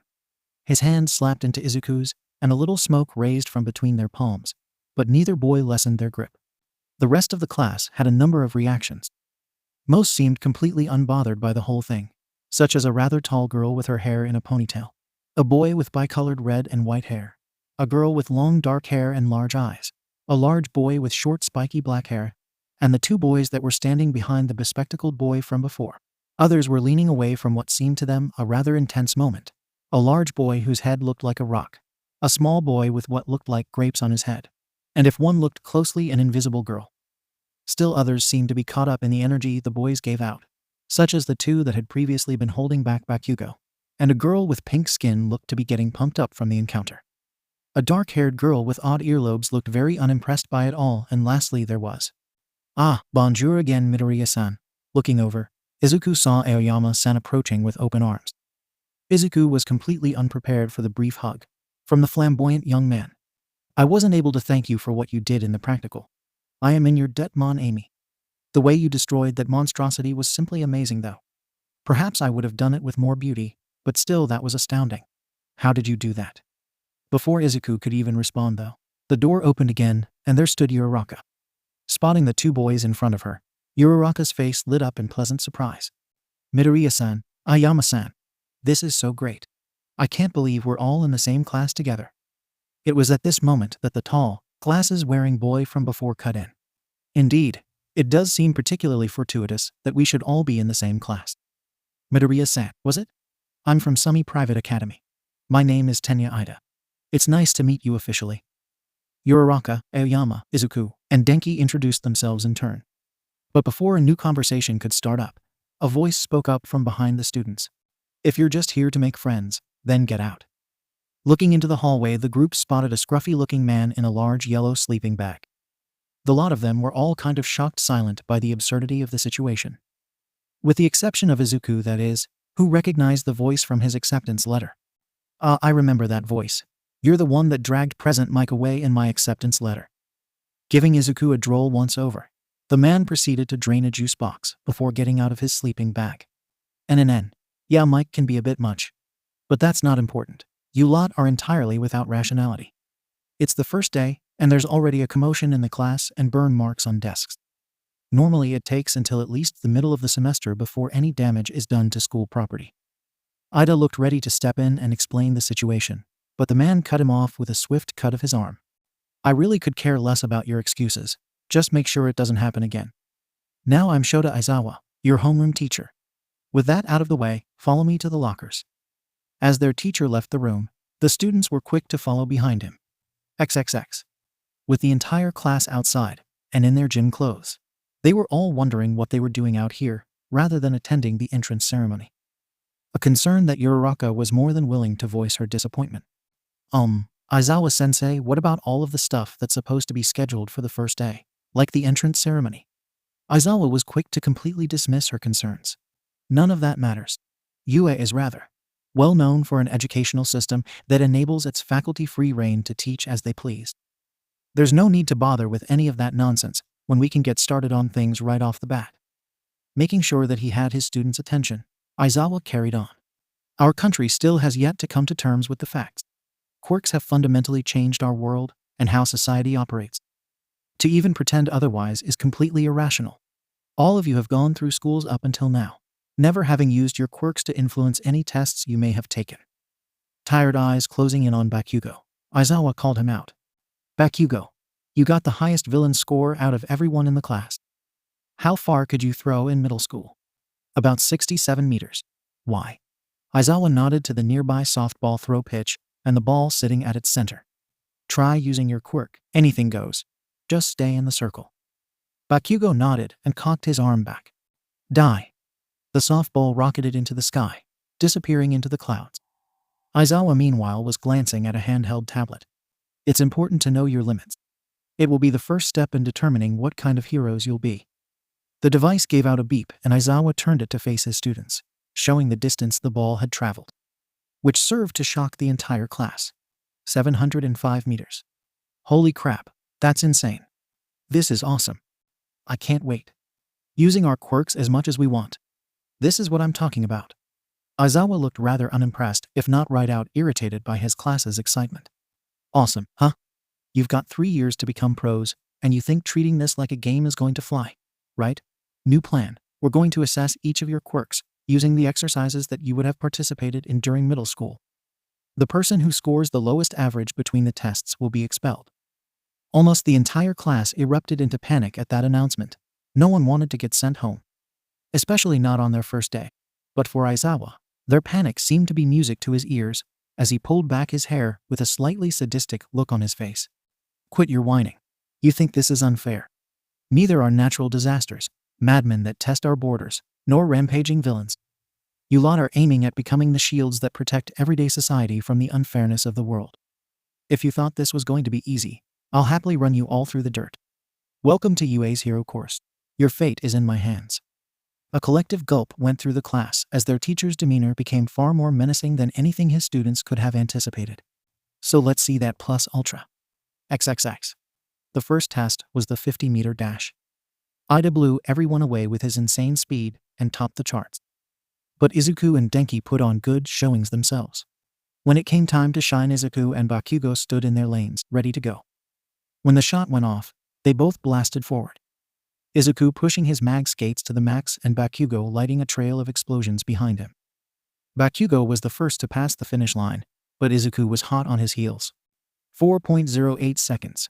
Barely a moment later and Izuku came through. 4.50 seconds. Bakugo's shit-eating grin showed as he looked over to Izuku. Hetch, looks like I'm in the lead. Better shape up, Deku. When Denki's turn came, he stood across from the girl with the odd earlobes. But of course this meant he was a little distracted. Hey there, I'm Denki Kaminari. What's your name? The cursory glance the girl gave him made it pretty apparent that she wasn't paying him much attention, and she was quick to put her eyes back on the prize. Kyoka Gyro, and unless you're interested in going home today, I'd focus on the task at hand. The lights began to flash and Denki grinned. I'm not really worried about this one. Electricity danced across Denki's skin, but went no farther. Then it disappeared, seemingly vanishing into his very skin. But his hair stood on end, and when the shot fired he moved with insane speed. 3.70 seconds. Kyoka was nowhere near as fast, coming in over 3 seconds later. 7.02 seconds. Catching her breath, Kyoka looked over to the blonde boy nearby. She certainly hadn't expected that. He grinned down at the girl and offered her a hand. She shook her head and waved him off. I'm good. That was nuts though, What kind of quirk do you have? Denki just winked at her, wagging his finger at the girl. It's not so much my quirk as much as it a secret technique Izuku, and I have been working on for a while now. Sorry, but that's all I'm gonna say for now. Though if you want to talk later, I'd be happy to trade numbers. Kyoka rolled her eyes at him, smirking all the while. Keep dreaming, Pikachu. XXX. The rest of the challenges went rather smoothly. Denki and Midoriya never did take a number 1 spot amongst their peers, but they were always in the top 10. There were several tests that they placed in the top 3. With one exception, Izuku was able to take first in the sit-ups, given he just used his points to move himself without ever actually having to strain his muscles. Besides that, Izuku did manage to take second place in the long jump, and Denki did the same in the side-to-side stepping. When they finally came back to the softball test, Izuku was able to take third place, just behind Bakugo, with a distance of 621 meters. Even if it did give him a nasty headache for his efforts. When the whole class had finished with the tests, Aizawa presented a display showing the results of the test. Neither Izuku nor Denki were worried, but they were eager to see where they stood in regards to their peers. Momo Yaoyorozu, Shoto Todoroki, Izuku Midoriya, Katsuki Bakugo, Tenya Ida, Fumikage Tokoyami, Mizo Shoji, Mashiro Ijiro Kirishima, Denki Kaminari, Mina Ashido, Ochako Yuroroka, Koji Koda, Rikido Sato, Tsuyu Asui, Yuga Ayama, Hantashiro, Kyoka Jiro, Toru Hagakure, Minoru Mainta. Denki and Izuku looked to one another, grinning at their results, fist-bumping one another in congratulations. The small grape boy, revealed to be Minoru Mainta, was lamenting his fate. Over with Bakugo, his whole frame shook with rage. He knew that Izuku had been holding back all these years, but he'd never known how much.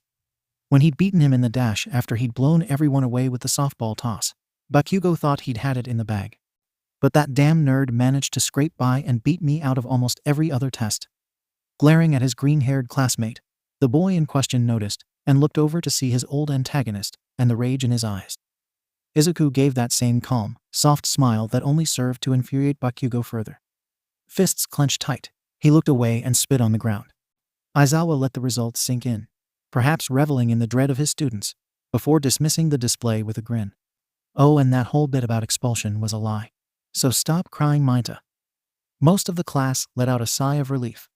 Look hard at those results and remember where you stand. If you don't like it, then work hard. Be warned, there are literally dozens of kids in the general studies and support courses that would love nothing more than to take your place. And they'll have their opportunities if you show less drive than they do. So don't slack off. Now the entire class gulped and gave a collective affirmative. Yes, sir. In response, Aizawa grunted. We're done here. Go back to the classroom and pick up your curriculum documents, make your introductions, and get ready for tomorrow. Things will only get harder from here on out. XXX. As Aizawa rounded the corner, he came face to face with All Might. Glancing up at the larger-than-life hero, Aizawa huffed. Do you need something, All Might? All Might gave one of his hearty laughs. Haha, no, but I am surprised, Aizawa. I know full well that you expelled an entire class last year. So what makes this year so different?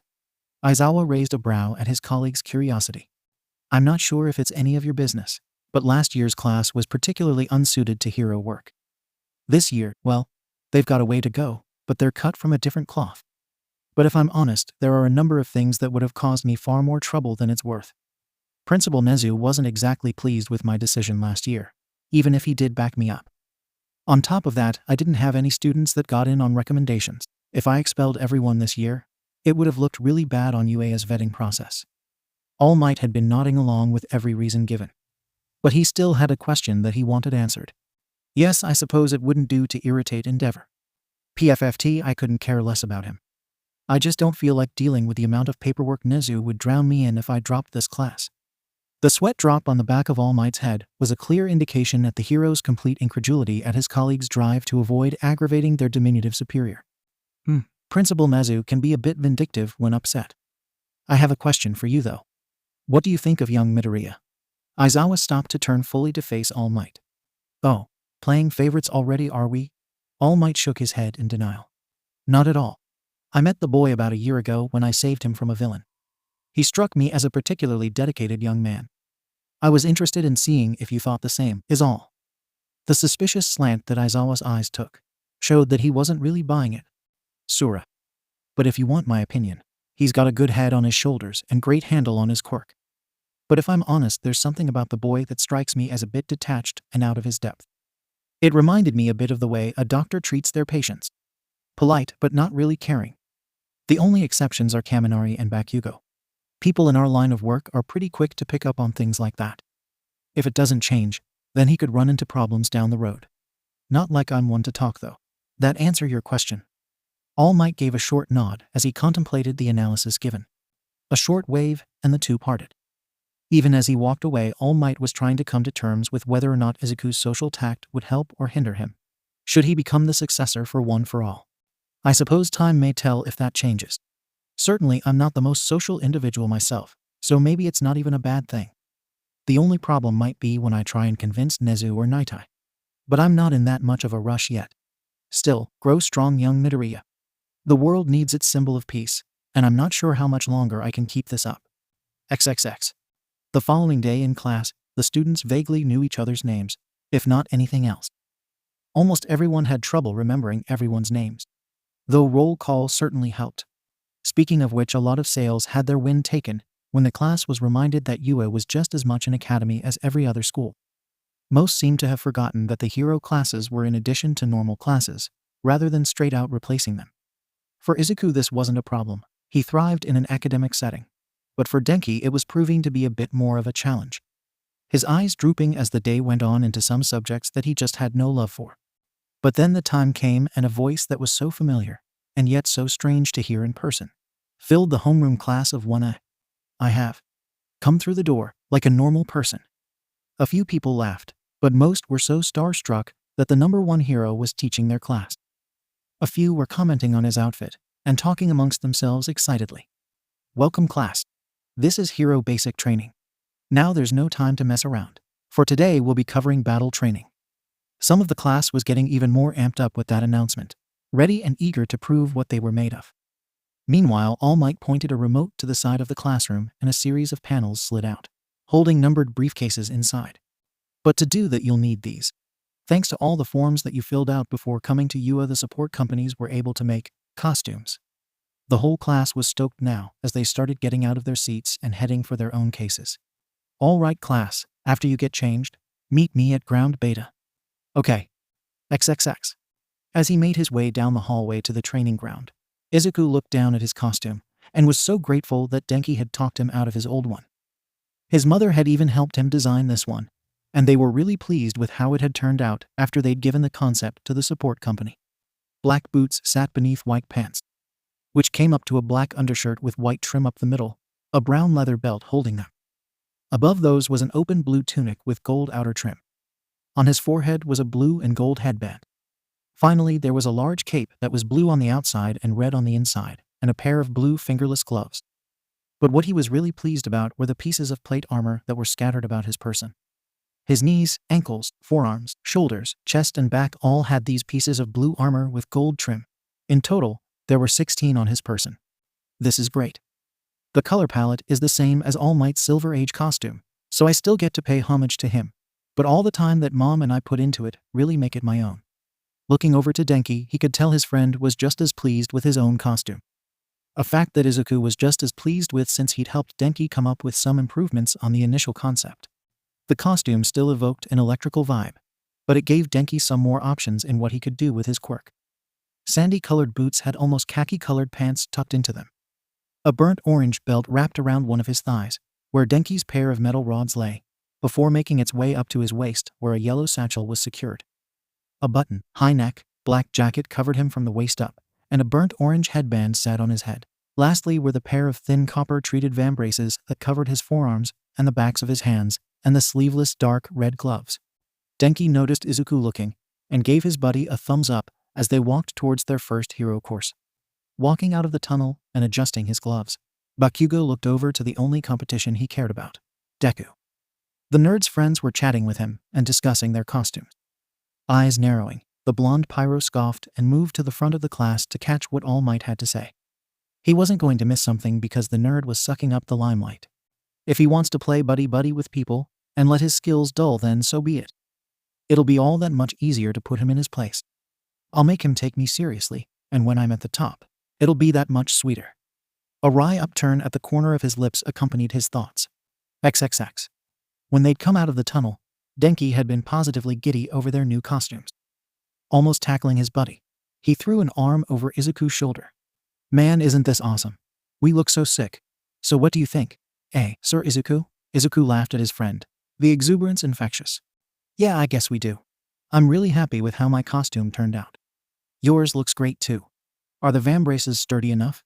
Denki gave a wicked grin and let his quirk flow through one of the pieces of armor. A low hum filled the air and electricity danced across its surface. Ooh, yeah, I am so ready to give these babies a try. Especially in front of all the cuties in our class. I know I didn't say anything yesterday, but did we luck out or what? Izuku gave an embarrassed chuckle. Well used to his friend's antics when it came to the fairer sex, he scratched the back of his head with an exasperated look. While that might be true, Denki, maybe don't be so loud. You don't want to give anyone the wrong idea, do you?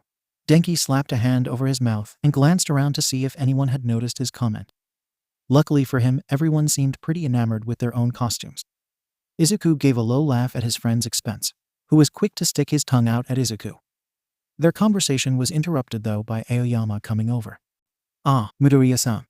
It is excellent to see another student who shares my appreciation for classical beauty. Both Izuku and Denki were completely caught off guard by the remark, and neither was sure what he was talking about until they got a look at Aoyama's own costume. The boy in question carried on, lifting up his cape as he did and twirling, let it wave behind him in grandiose fashion. Indeed, there is nothing so noble or elegant as a knight coming to save the day.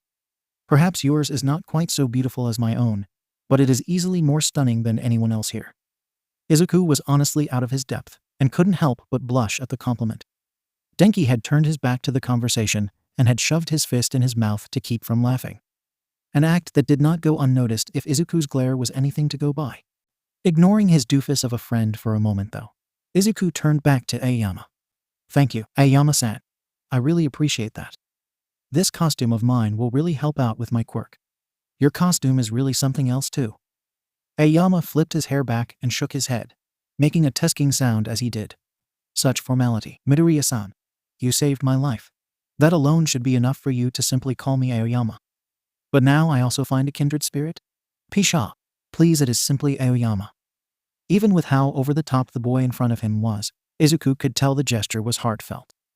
Letting his smile relax into one reserved for a precious few, Izuku acknowledged Aoyama. Sure thing, Aoyama. Then just call me Midoriya.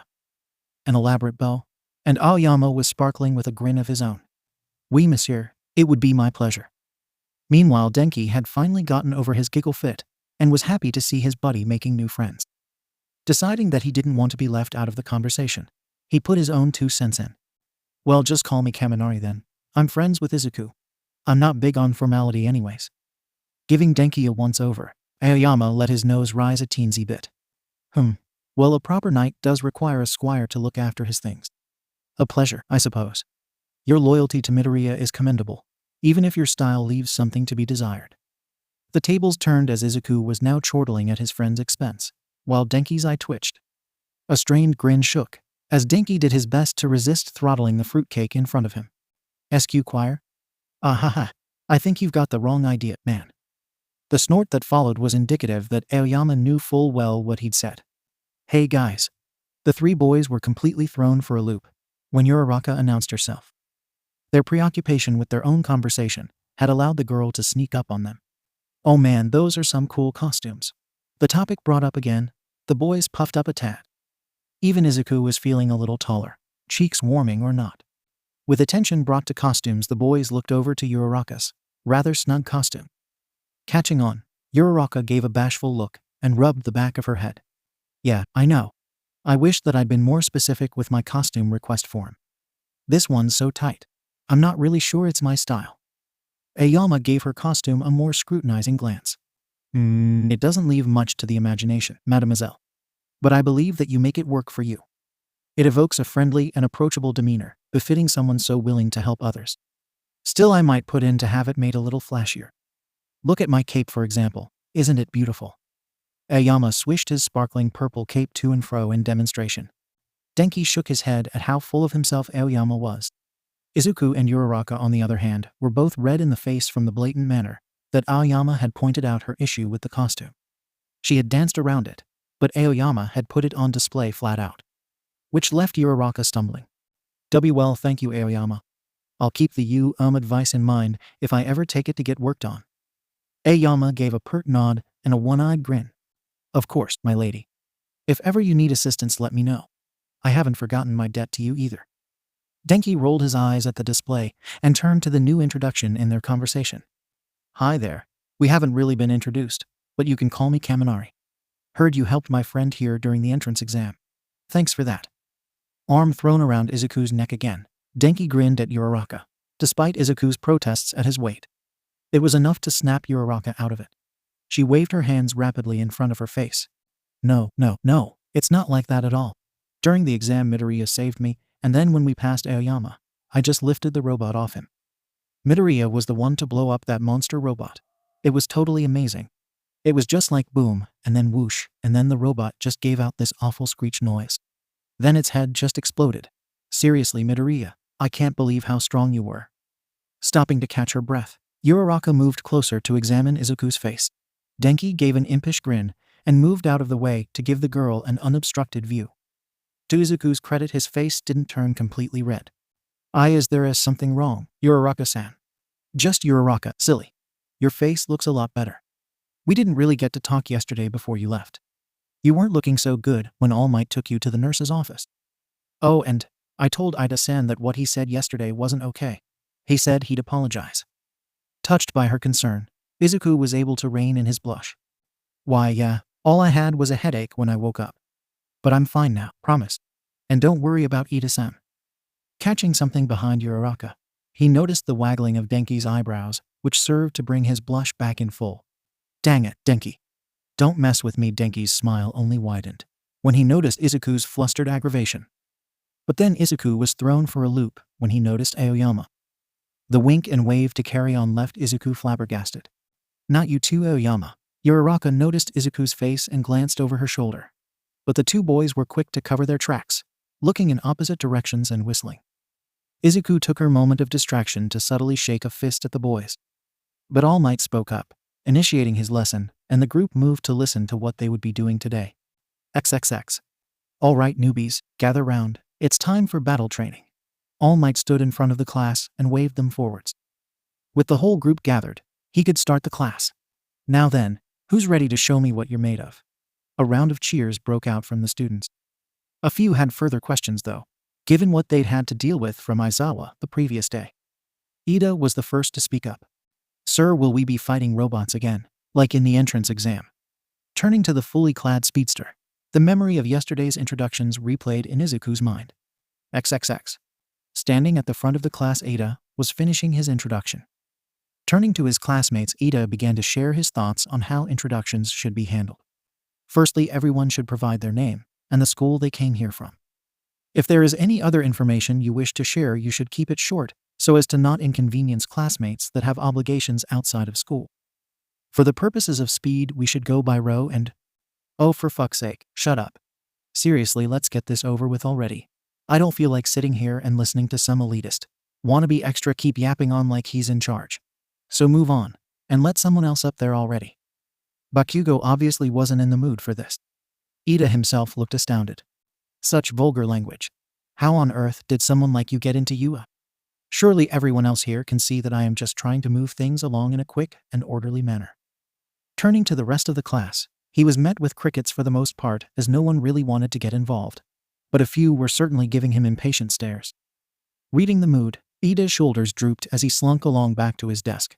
Standing up from his seat, Bakugo surprised everyone by going first. A number of them had been certain that he wasn't even going to contribute. My name is Bakugo Katsuki. I'm from Orodera. All you extras need to know is that by the time we graduate, I'll be number 1. Without another word and amidst some booing, Bakugo left the class. When the door shut, Ida spoke up. Disdain evident in his voice. It figures that someone so uncouth would come from such a breeding ground for delinquents. A few classmates nodded in agreement, while others were put off by his words. Orodera was rather infamous. While it was certainly not the worst school around, it was almost always in the top 10 worst in terms of academic averages. To top it off, in the near 100 years since UA's founding, not a single student had been accepted into it from Orudara. Meanwhile, Denki's eyes went a little wide as he looked over to Izuku. For his part, Izuku took the comment without balking.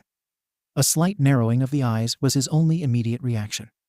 Taking a breath, he let his face slacken before standing up and moving to the front. Allowing his tried and true soft smile to leak over his features, he introduced himself. "Good evening, everyone. My name is Midoriya Izuku, and I'm also from Orudara. It's a pleasure to meet you all." Ida, and those that had agreed with his earlier comment, froze. It was to complete silence that Izuku made his quiet departure. Denki glared at the perpetrators and walked up next. "My name's Kaminari Denki, and I'm from Saitama. As for my fun fact, Izuku is my best friend. Oh, and it might interest you to know that one of those delinquents took first place in the entrance exam later." Denki rushed out to catch up with his friend, only to find him waiting just outside, a thoughtful look on his face. "You didn't have to do that, you know." Denki gave Izuku a melancholy smile, looped his arm over Izuku's shoulder, and started walking them towards the exit. "PFFT, of course I did. Wingmen watch each other's backs. XXX. Izuku knew objectively that Ida wasn't a bad person, and that there was some truth to his comment. But he couldn't help but get defensive. Sure, a number of his classmates from Orudara were a rougher bunch, but none of them had been really bad people. At least not to him. In fact, they were very careful to keep any unseemly habits or actions out of his sight. While he wasn't actually very close with any of them, Izuku's grades and amiable nature had made him an approachable option for his peers in need of assistance. As a side effect, they would often share their thoughts and feelings with him. They might not have known Izuku, but it would be untrue to say he did not have a good judge of many of their own character. To Izuku, Ida's words had been a strike against all their memories, unknowing or not. Lost in thought, Izuku missed much of the conversation between All Might and the rest of the class. He was broken from his reverie by a jab to the ribs from Denki. His friend's concerned look was waved off, and Izuku focused back on the lesson. It was still so amazing to Izuku that it was All Might teaching them. Sure, he'd met the man before, but it didn't in any way cheapen the experience. All Might was a mountain, towering over the entire class. He didn't just seem larger than life, he actually was. Standing in the man's presence was like taking a deep breath of fresh air, without ever having known you were drowning in the first place.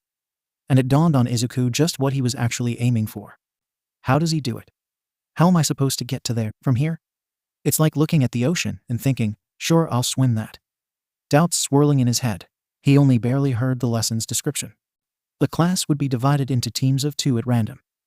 The urban grounds behind them held a number of buildings with fake missiles in them. For the lesson, 2 teams would go against one another in 15-minute-long matches, with one team representing the heroes and the other villains. The heroes needed to either secure the weapon or capture the villains within 15 minutes, and likewise the villains had to either protect the missile or capture the villains. Obviously, the setup was designed to put pressure on the heroes, placing them in a disadvantageous position. Each team would be provided with a roll of capture tape in order to capture other players, and a set of earpieces to communicate with their teammates and All Might. "Now then, let's get to it." All Might's exclamation was followed up with cheers, as the students moved forward one at a time, take a random letter from a box to see who their partners would be. When all was said and done, the classmates got together with their partners. Team A, Sato and Hagakure. Team B, Koda and Kirishima. Team C, Takoyami and Aoyama. Team D, Shoji and Mainta. Team E, Ida and Todoroki. Team F, Kaminari and Ishido. Team G, Uraraka and Yaoyorozu. Team H, Bakugo and Midoriya. Team I, Gyro and Ojiro. Team J, Asui and Siro. When Izuku saw who his partner was to be, his eyes snapped to his old elementary school antagonist. Likewise, Bakugo's eyes had flashed with rage and maybe disappointment, before looking the other way and all but literally spat fire to the side. Izuku took a deep breath and just did his best to contain his own irritation. There's no doubt that Bakugo is one of the best here. But he's not going to be easy to work with. I think we were both planning on trying to show each other up here today. But now, putting those thoughts aside, for now he waited with the rest of the class for All Might to pull out the first teams to participate. A box stood to either side of him, one black and one white. The white for the hero team and the black for the villain team. Reaching into each, he withdrew an orb in each hand. Facing them towards his students, he revealed Team C for the heroes and Team F for the villains, meaning that Denki and Aoyama would be going up against each other first. The two gave each other discerning looks, each doing their best to shake the other down. But of the two, Izuku knew who he'd be putting his money on. Aoyama's quirk wasn't weak, but Denki had been training with him for years now. Denki had also misled the class during the quirk apprehension test yesterday, giving them the impression that he held some kind of speed-boosting quirk. Which was why when an impish grin sported itself on Denki's face as he was headed out the door to the testing ground, Izuku gave him a disapproving look, keeping his voice low. He called after the walking taser. "Denki, don't overdo it." For his part, Denki slapped his hand over his heart, faking pain and anguish. "Oh, Izuku, you got me right here, man. Do you have so little faith in me, best friend of mine?" When he was answered with a deadpan stare, Denki let out a toned-down cackle. The rest of the class, having missed their subtle conversation, leaned away from the disturbed-looking blonde young man. Ashido, following after him, looked very uncertain as to what she'd gotten herself into. But as Denki moved further ahead, she walked faster in order to catch up with him. As the two entered the building, Denki's amusement with Izuku wore off just enough to where he remembered he was walking with a cute girl his age. As they climbed the stairs to get to the top floor, he spoke up. "So Ashido, right? Sorry I didn't really get anyone's names yesterday since I bolted and all that." He cringed towards the end. It wasn't that he regretted sticking up for Izuku, but thinking about it now, Izuku might have been right about him being dramatic. Ashido looked up to the boy as they made their way up the stairs. Recalling the incident in class yesterday, her expression sobered. "Yeah, Ashido Mina. And don't worry about it. What Ida said wasn't cool." Denki looked thoughtful for a moment before shaking his head and slapping his cheeks. Now at the top of the stairs, he turned back to Ashido with his game face on. "Anyways, we've got bigger fish to fry." A grin returned to the pink hero in training, and she skipped up to beside Denki. "Right. We've got to beat Sparkles and Mr. Crow." Denki stopped mid-step to crack up laughing, though Ashido wasn't quite sure why he was laughing. Sparkles, you're all right, Ashido. But I was actually talking about something even more serious." Finally arriving at the room with the fake missile, Denki's face turned unusually serious and eyes like flint caught Ashido off guard. What? I seem to have lost my number. Think I could have yours?" "PFFFFFT. Ha ha ha ha ha ha. Oh my god. Ha ha ha ha." Tears ran down Ashido's face as she howled. Gripping her sides, she bent while gasping for air. All the while a depressing cloud built over Denki's head as he sunk lower and lower. When Ashido was able to get her laughter under control, she forced her head away from him. Just looking at him was proving to be too much for her. "Ooh, oh, that was too good. Seriously, that was so bad. And your face, PFFF, it made it even better." Finally back up on her feet, she spotted a now pitiful Denki, drawing circles on the ground in the corner. Rolling her eyes to herself, her almost ever-present smile resumed itself. Coming up behind him, she patted him on the head. "Don't get down. Who knows, maybe that'll actually work on someone one day. You know, someone desperate." The cloud of depression collapsed on Denki's head like an anvil, the ground coming to his face. Ashido chuckled to herself at her partner's dismay. Any further teasing was postponed when All Might's voice spoke up from the comm pieces in their ears. "Team F, are you in position?" Ashido put her hand to the comm piece and responded, while Denki picked himself up. "Yes, Sensei, we're both here." Good.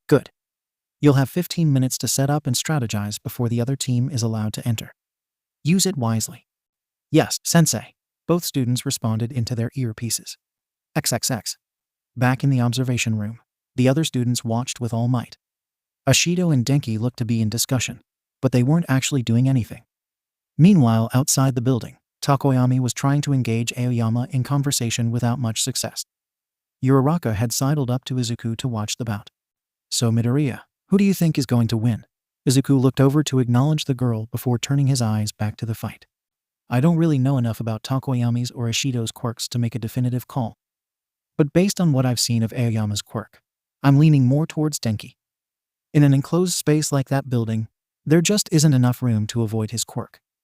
Uraraka looked in puzzlement to her classmate.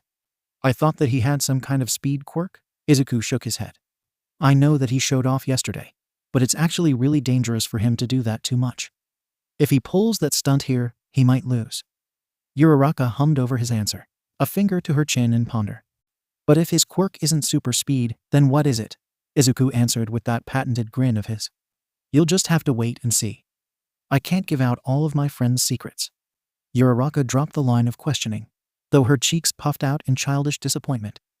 As they were going back to look at the screen, the class as a whole was distracted by the opening of the doors behind them. Glancing backwards, Izuku was caught completely off guard by an unexpected guest sauntering up to him. "Ikai, what are you doing here?" The black cat rubbed up against Izuku's leg and purred in satisfaction. Izuku and the rest of the class looked down at Ikai in puzzlement, and some cooing from a few. But further pondering was stopped when another individual came through the doors. One that drew a much more pronounced response from All Might of all people. "Principal Nezu, sir." A rapid bow to the well-dressed, small, white-furred mouse, dog, bear caused the rest of the class to go wide-eyed and follow the pro-hero's example. Nezu merely waved them off, smiling as always. "That's me. No need for all that now. I was merely on a walk with my new friend Ikai here. Yesterday he seemed content enough to lounge in my office with me, but it seems he wanted to visit Midoriya-san today." Izuku and Uraraka had crouched down to give Ikai the attention he had been seeking. But when he heard his pet had been disturbing the principal, he became mortified. "I am so sorry, Nezu-sensei. If I had known, I of course would have stopped him. He just has a tendency to go wherever he wants," and Nezu raised his hand to stop the tirade coming from the young man. Now, he has been no trouble at all.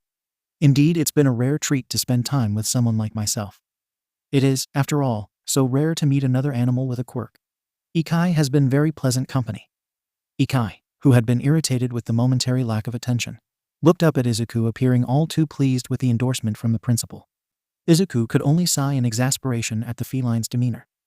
Uraraka stood to the side, covering her mouth to try and stifle her giggles at the whole thing. Ikai noticed her though, and upon spying a potential new two-leg to acquire, decided to work his magic. Walking idly over to the girl, he purred and rubbed around her legs, being sure to let his eyes shine big and wide up at her as he did so. Unprepared for the cat's manipulations, Uraraka fell right into the trap. Reaching down, she scooped him up and cuddled him to her, stroking his fur and doting upon him.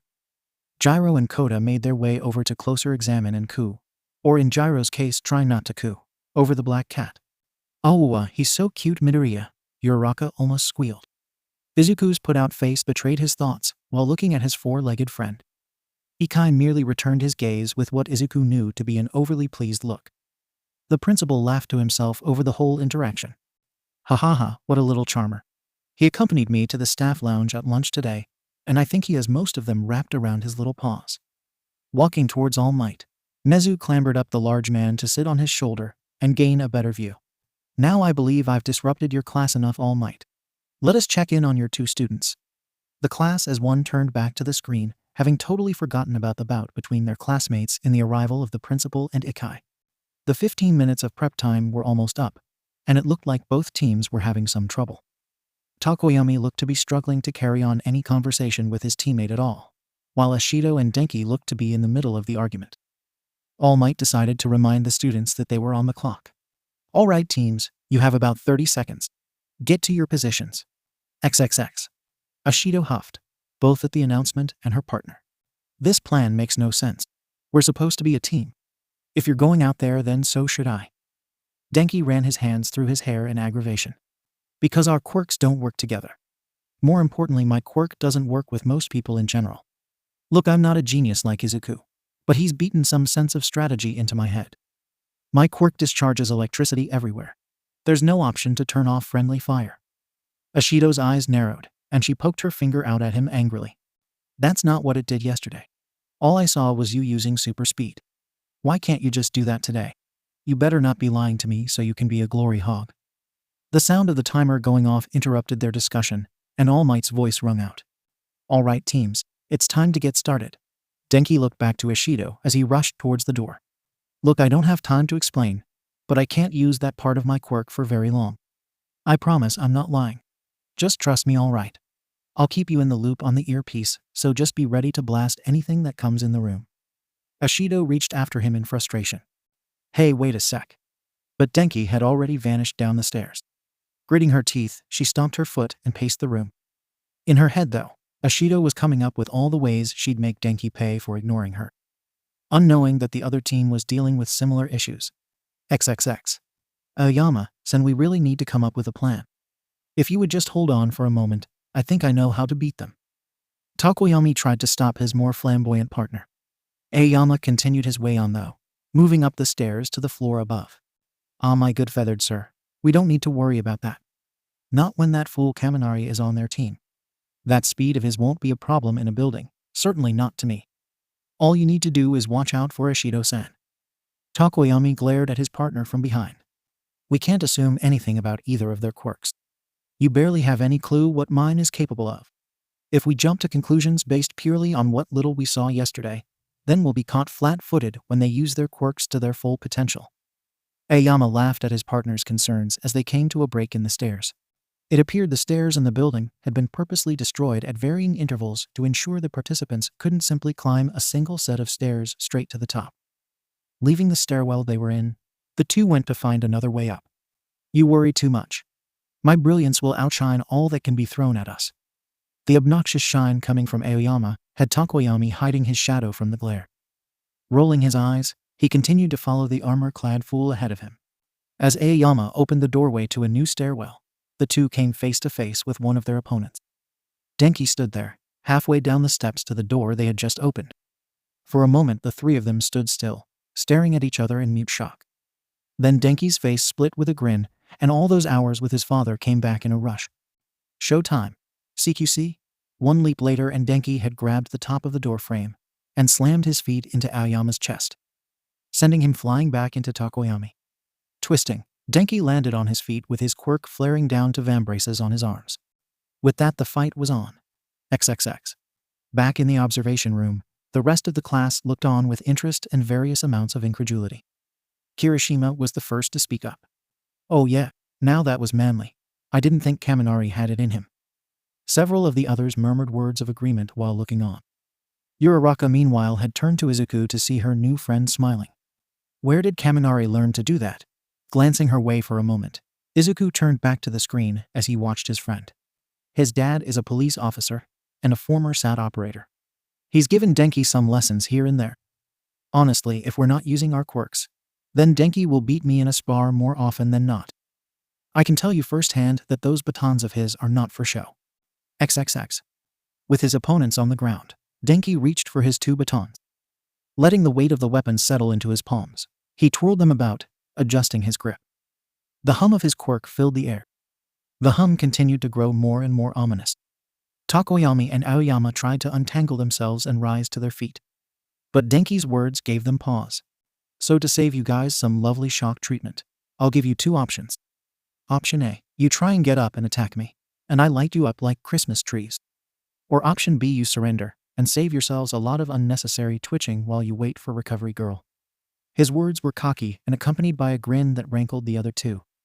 Aoyama in particular was unwilling to comply. "Or I could do this." From one of his kneecaps Aoyama fired a laser at Denki. Denki flattened himself against the door frame to try and dodge the attack. But there wasn't much room to maneuver, and he still felt the sting of the beam as it blazed against his side. Stumbling back into the stairway he'd come from, the door closing after him, Denki was stalled just long enough for the other two to get to their feet. "Ha! And you thought that we should worry Takoyami-san?" On the other side of the door, the ominous humming had surged into a crescendo and Denki's voice called out. "No, he was right. You should have been worried. Aoyama-san, move." But Takoyami was too late. Arcs of electricity came from behind the door. The surge traveled up their legs, rooting them to the spot. A moment later and both boys dropped to the floor. Denki opened the door to look at his handiwork. Reaching down, he wrapped the capture tape around Aoyama's wrist. On the other end of his earpiece, he could hear All Might confirming the boys' defeat. But when he moved to Takoyami, Denki knew something was off. He was proven right as a great force smashed into his side, sending him flying down a hallway. "That was rather close, Kaminari-san. I suspect that had Aoyama-san not been standing in front of me, I would not still be standing. Now let's see how long you can keep grinning against Dark Shadow." Looking back to the now standing Takoyami, he could see the boy's shadow quirk looming over his shoulder. Without another word, the beast flew forwards to assault Denki again. Rolling to the side, Denki let his quirk travel through his hands to his batons, lashing out as the shade passed over.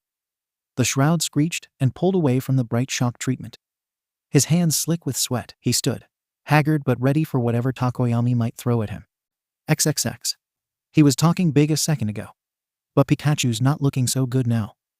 Gyro's comment drew some idle nods as the class and two educators watched on. Uraraka was watching with intense focus, hoping her new friend would be alright. Noticing her concern, Izuku spoke up beside her. It's alright, Denki's not out yet. Snapping out of her concentration, Uraraka looked in askance to the curly-haired boy. But after that one attack, he looks ready to drop. I thought you said if he didn't go all out he wouldn't beat them. Izuku shook his head. I said that if he did what he did yesterday, then he'd lose. What he did yesterday was essentially improve and speed up the electrical signals the body uses for motor functions. But it's dangerous for him to use his quirk like that. If he uses it too long, it could burn him from the inside out. For the longest time his go-to tactic was to just let loose and fry anything in range. But it leaves him open if he uses it too much. Pushing out that kind force is rather taxing, but just generating a current across his skin, or those batons of his, he can do that for hours. Pondering his words for a moment, Uraraka looked back to the screen. So do you think he'll win here? Izuku narrowed his eyes at the image of the two boys facing off, but movement on one of the other screens caught his eye. A smile crossed his lips when he noticed its intentions. He didn't take into account that armor of Aoyama's. It basically turned Aoyama into a lightning rod and spared Takoyami the full force. So I think that Denki might have trouble here. But his team will still win. He is only half the team after all. Following his line of sight, Uraraka spotted what he was looking at and grew a rather bewildered if impressed expression. XXX. Takoyami's dark shadow rushed forwards, intent on either causing as much damage as it could or capturing Denki. Forcing Denki back time and again. It was all Denki could do to just keep dodging. While he'd certainly spent a lot of time training his quirk, he was still left sluggish after using it. But at least he was still cognizant. Which was the only reason he hadn't been captured yet. Smacking another swipe from the shadow to the side, Denki let his baton slam into the beast's head. Electricity dancing from the weapon to the shadow caused the creature to shriek in pain. But even as it screamed in pain, it managed to bring a fist into solid contact with Denki's chin, knocking the boy straight back towards an empty window. His back slammed into its edge, head leaning out for a second before Denki orientated himself and dived to the side, dodging a follow-up swipe from Dark Shadow. Their fight had taken them to one of the window-lined outer halls of the building at this point. Takoyami had made several attempts to fall back towards the stairs, but Denki would just chase after him. Getting trapped between two opponents was not an ideal situation, one that Takoyami planned to avoid, which ultimately led to this stalemate. Denki being Denki though, couldn't really keep his mouth shut, even if he was out of breath. So do you sew him onto your feet every morning, or does the soap trick work? Takoyami paused in question for a moment before realization dawned on him, and responded in dry, disbelieving fashion. A Peter Pan reference? Really? Shrugging his shoulders, Denki caught his breath and gave a cheeky smirk. Hey, got to work with what I'm given. Besides, I just need to stall you. Takoyami narrowed his eyes in aggravation. Dark Shadow. Morpheus is calling for this fool. Help him along, would you? Grinning to itself, Dark Shadow dove after its opponent. Denki jumped back farther and farther, as the shadow continued its attempts to throttle him. As it did, Takoyami followed, which ended up bringing him next to the windows as well. About halfway down the hall, Denki's attitude changed, and he started pressing back. Clashing with Dark Shadow, the two were locked. Batons and claws pressing against one another. Now a Shido. Denki's cry confused Takoyami for a moment, before a shadow fell on him coming from outside the window Denki's head had leaned out earlier. Surprise, Saka! Ashido's form fell from above Takoyami. Strong legs sending the feather-headed boy to the ground. It was over in an instant. Pinning Takoyami to the floor, Ashido whipped out her capture tape and slung it around one of Takoyami's wrists. A moment later, an All Might's voice called out. Takoyami has been captured. Team F wins. Horns sounded outside the building as Denki let himself sit down with a smile on his face, and Ashido jumped to her feet cheering to herself. XXX. Holy crap. That girl has got guts. I mean seriously, melting handholds into the side of the building to work her way down. Suro spoke up in incredulity at Ashido's feet. He wasn't alone in his appraisal either. Kirishima too weighed in with his 2 cents. Oh hells yeah, Ashido has always been super manly. A number of cocked brows met the redhead's particular choice of vocabulary. Minta's face actually looked ashen. What? There's no way Ashido is a dude, not with those big freaking boo. A swift swipe to the side of his head from Asui's flail, like tongue cut off the grape-headed boy. Kirishima wasn't sure what Minta was talking about. What? No, Ashido's a girl. But there's nothing that says girls can't be manly too. A floating hand placed itself on his shoulder, and a disembodied voice from Hagakure spoke up beside him. And that's totally awesome that you feel that way, Kirishima. But maybe be careful about who and where you say it to. You might make someone upset. Just a thought. The blinking of his eyes and the tilt of his head indicated that the suggestion's intentions may have been lost on him. Both teams, minus Aoyama, returned to the observation room to the congratulations and applause of their fellows and teachers. Aoyama, for his part, was being sent to see Recovery Girl, carried by a pair of robots on a stretcher between them. Denki walked over to join Izuku, while Ishido was engaged by Hagakure's praises. Izuku smiled at his friend and bumped his fist in congratulations. You did better than I thought you would, Denki. Congratulations. Izuku's smile was genuine and Denki appreciated it. To the side, though, Uraraka wondered at the change in his smile from those he had displayed earlier. Hey, come on, how could you ever doubt me? Izuku put a finger to his chin in faux contemplation before answering in a teasing fashion, while counting off his fingers at his friend's expense. Well, going off with only half a plan. The desire to one-up Aoyama. Oh, and the fact that you were on a team with a girl. I'm honestly impressed you managed to keep your head in the game with that last one. Though to be fair, if Ishido hadn't saved your butt, it could have gone either way for your team. Denki face planted into the ground before looking up at his friend with teary eyes. That's so mean, man. Uraraka stood nearby giggling to herself with Ikai in her arms. The feline, having spotted his blonde two-leg, hopped down. Coming over to Denki, he rubbed up against the distraught boy. Picking Ikai up, Denki rubbed his cheek against Ikai's own in exaggerated gratitude. Only Ikai believes in me. Izuku rolled his eyes at his friend's dramatic antics. Uraraka spoke up through her giggles. But Midoriya, you said you believed in Kaminari at the start of the match. Denki's eyes shined, and he was quick to pull Izuku into a hug. Awa, I knew you'd never give up on me. Izuku struggled to release himself from Denki's grip, even while he laughed. Get off, Denki. Their celebrating was interrupted when All Might called out to the class. Their teacher stood there grinning proudly. Principal Nezu had moved to his shoulder at some point and was smiling at the lot of them as well. Well now, that was a good showing for the first match. But we have 4 more to get to, so without further ado, would teams B and J head to their building, please? A hand raised in askance. Yes, Yaoyorozu, what can I help you with? Taking her hand down, Yaoyorozu stepped forward. Sensei, shouldn't we discuss the previous match before moving on to the next? So as to keep the events fresh in mind and better form accurate criticisms, I mean. No disrespect was evident in her tone, only sincere curiosity. Surprisingly, it was Nezu, and not All Might, that answered. An excellent question, dear. But sadly, there are only so many hours in the day. Between the 15 minutes for the villains to set up and 15 minutes for the match itself, they will take 2.5 hours to complete. Adding to that is the short time it takes for those teams to get to and from the observation room. Allowing his words to sink in for a moment, Nezu subtly tapped All Might to let him know to take over. Coughing into his hand, All Might took the hint. All right. Each of these matches is being recorded, so that we can hand you all copies at the end. All of you will need to analyze what you see. Then write a small report on each match, detailing what could have been done better by each team. Those will be due next week. Taking in her teacher's words, Yaoyorozu gave a short bow. Thank you for your explanation, senseis. I will look forward to the assignment. Giving the girl a thumbs up and a smile, All Might was sure to keep his own thoughts to himself. Good thing Principal Nezu was here, or else I would have totally forgotten about that. I can't help getting caught up in the moment sometimes. These kids have so much potential. Letting his eyes slide over to a particular moss-headed student, All Might's eyes shined in contemplation. Both of your opponents were raised amongst pros. I'm eager to see how you do against 2 adversaries of such caliber, young Midoriya.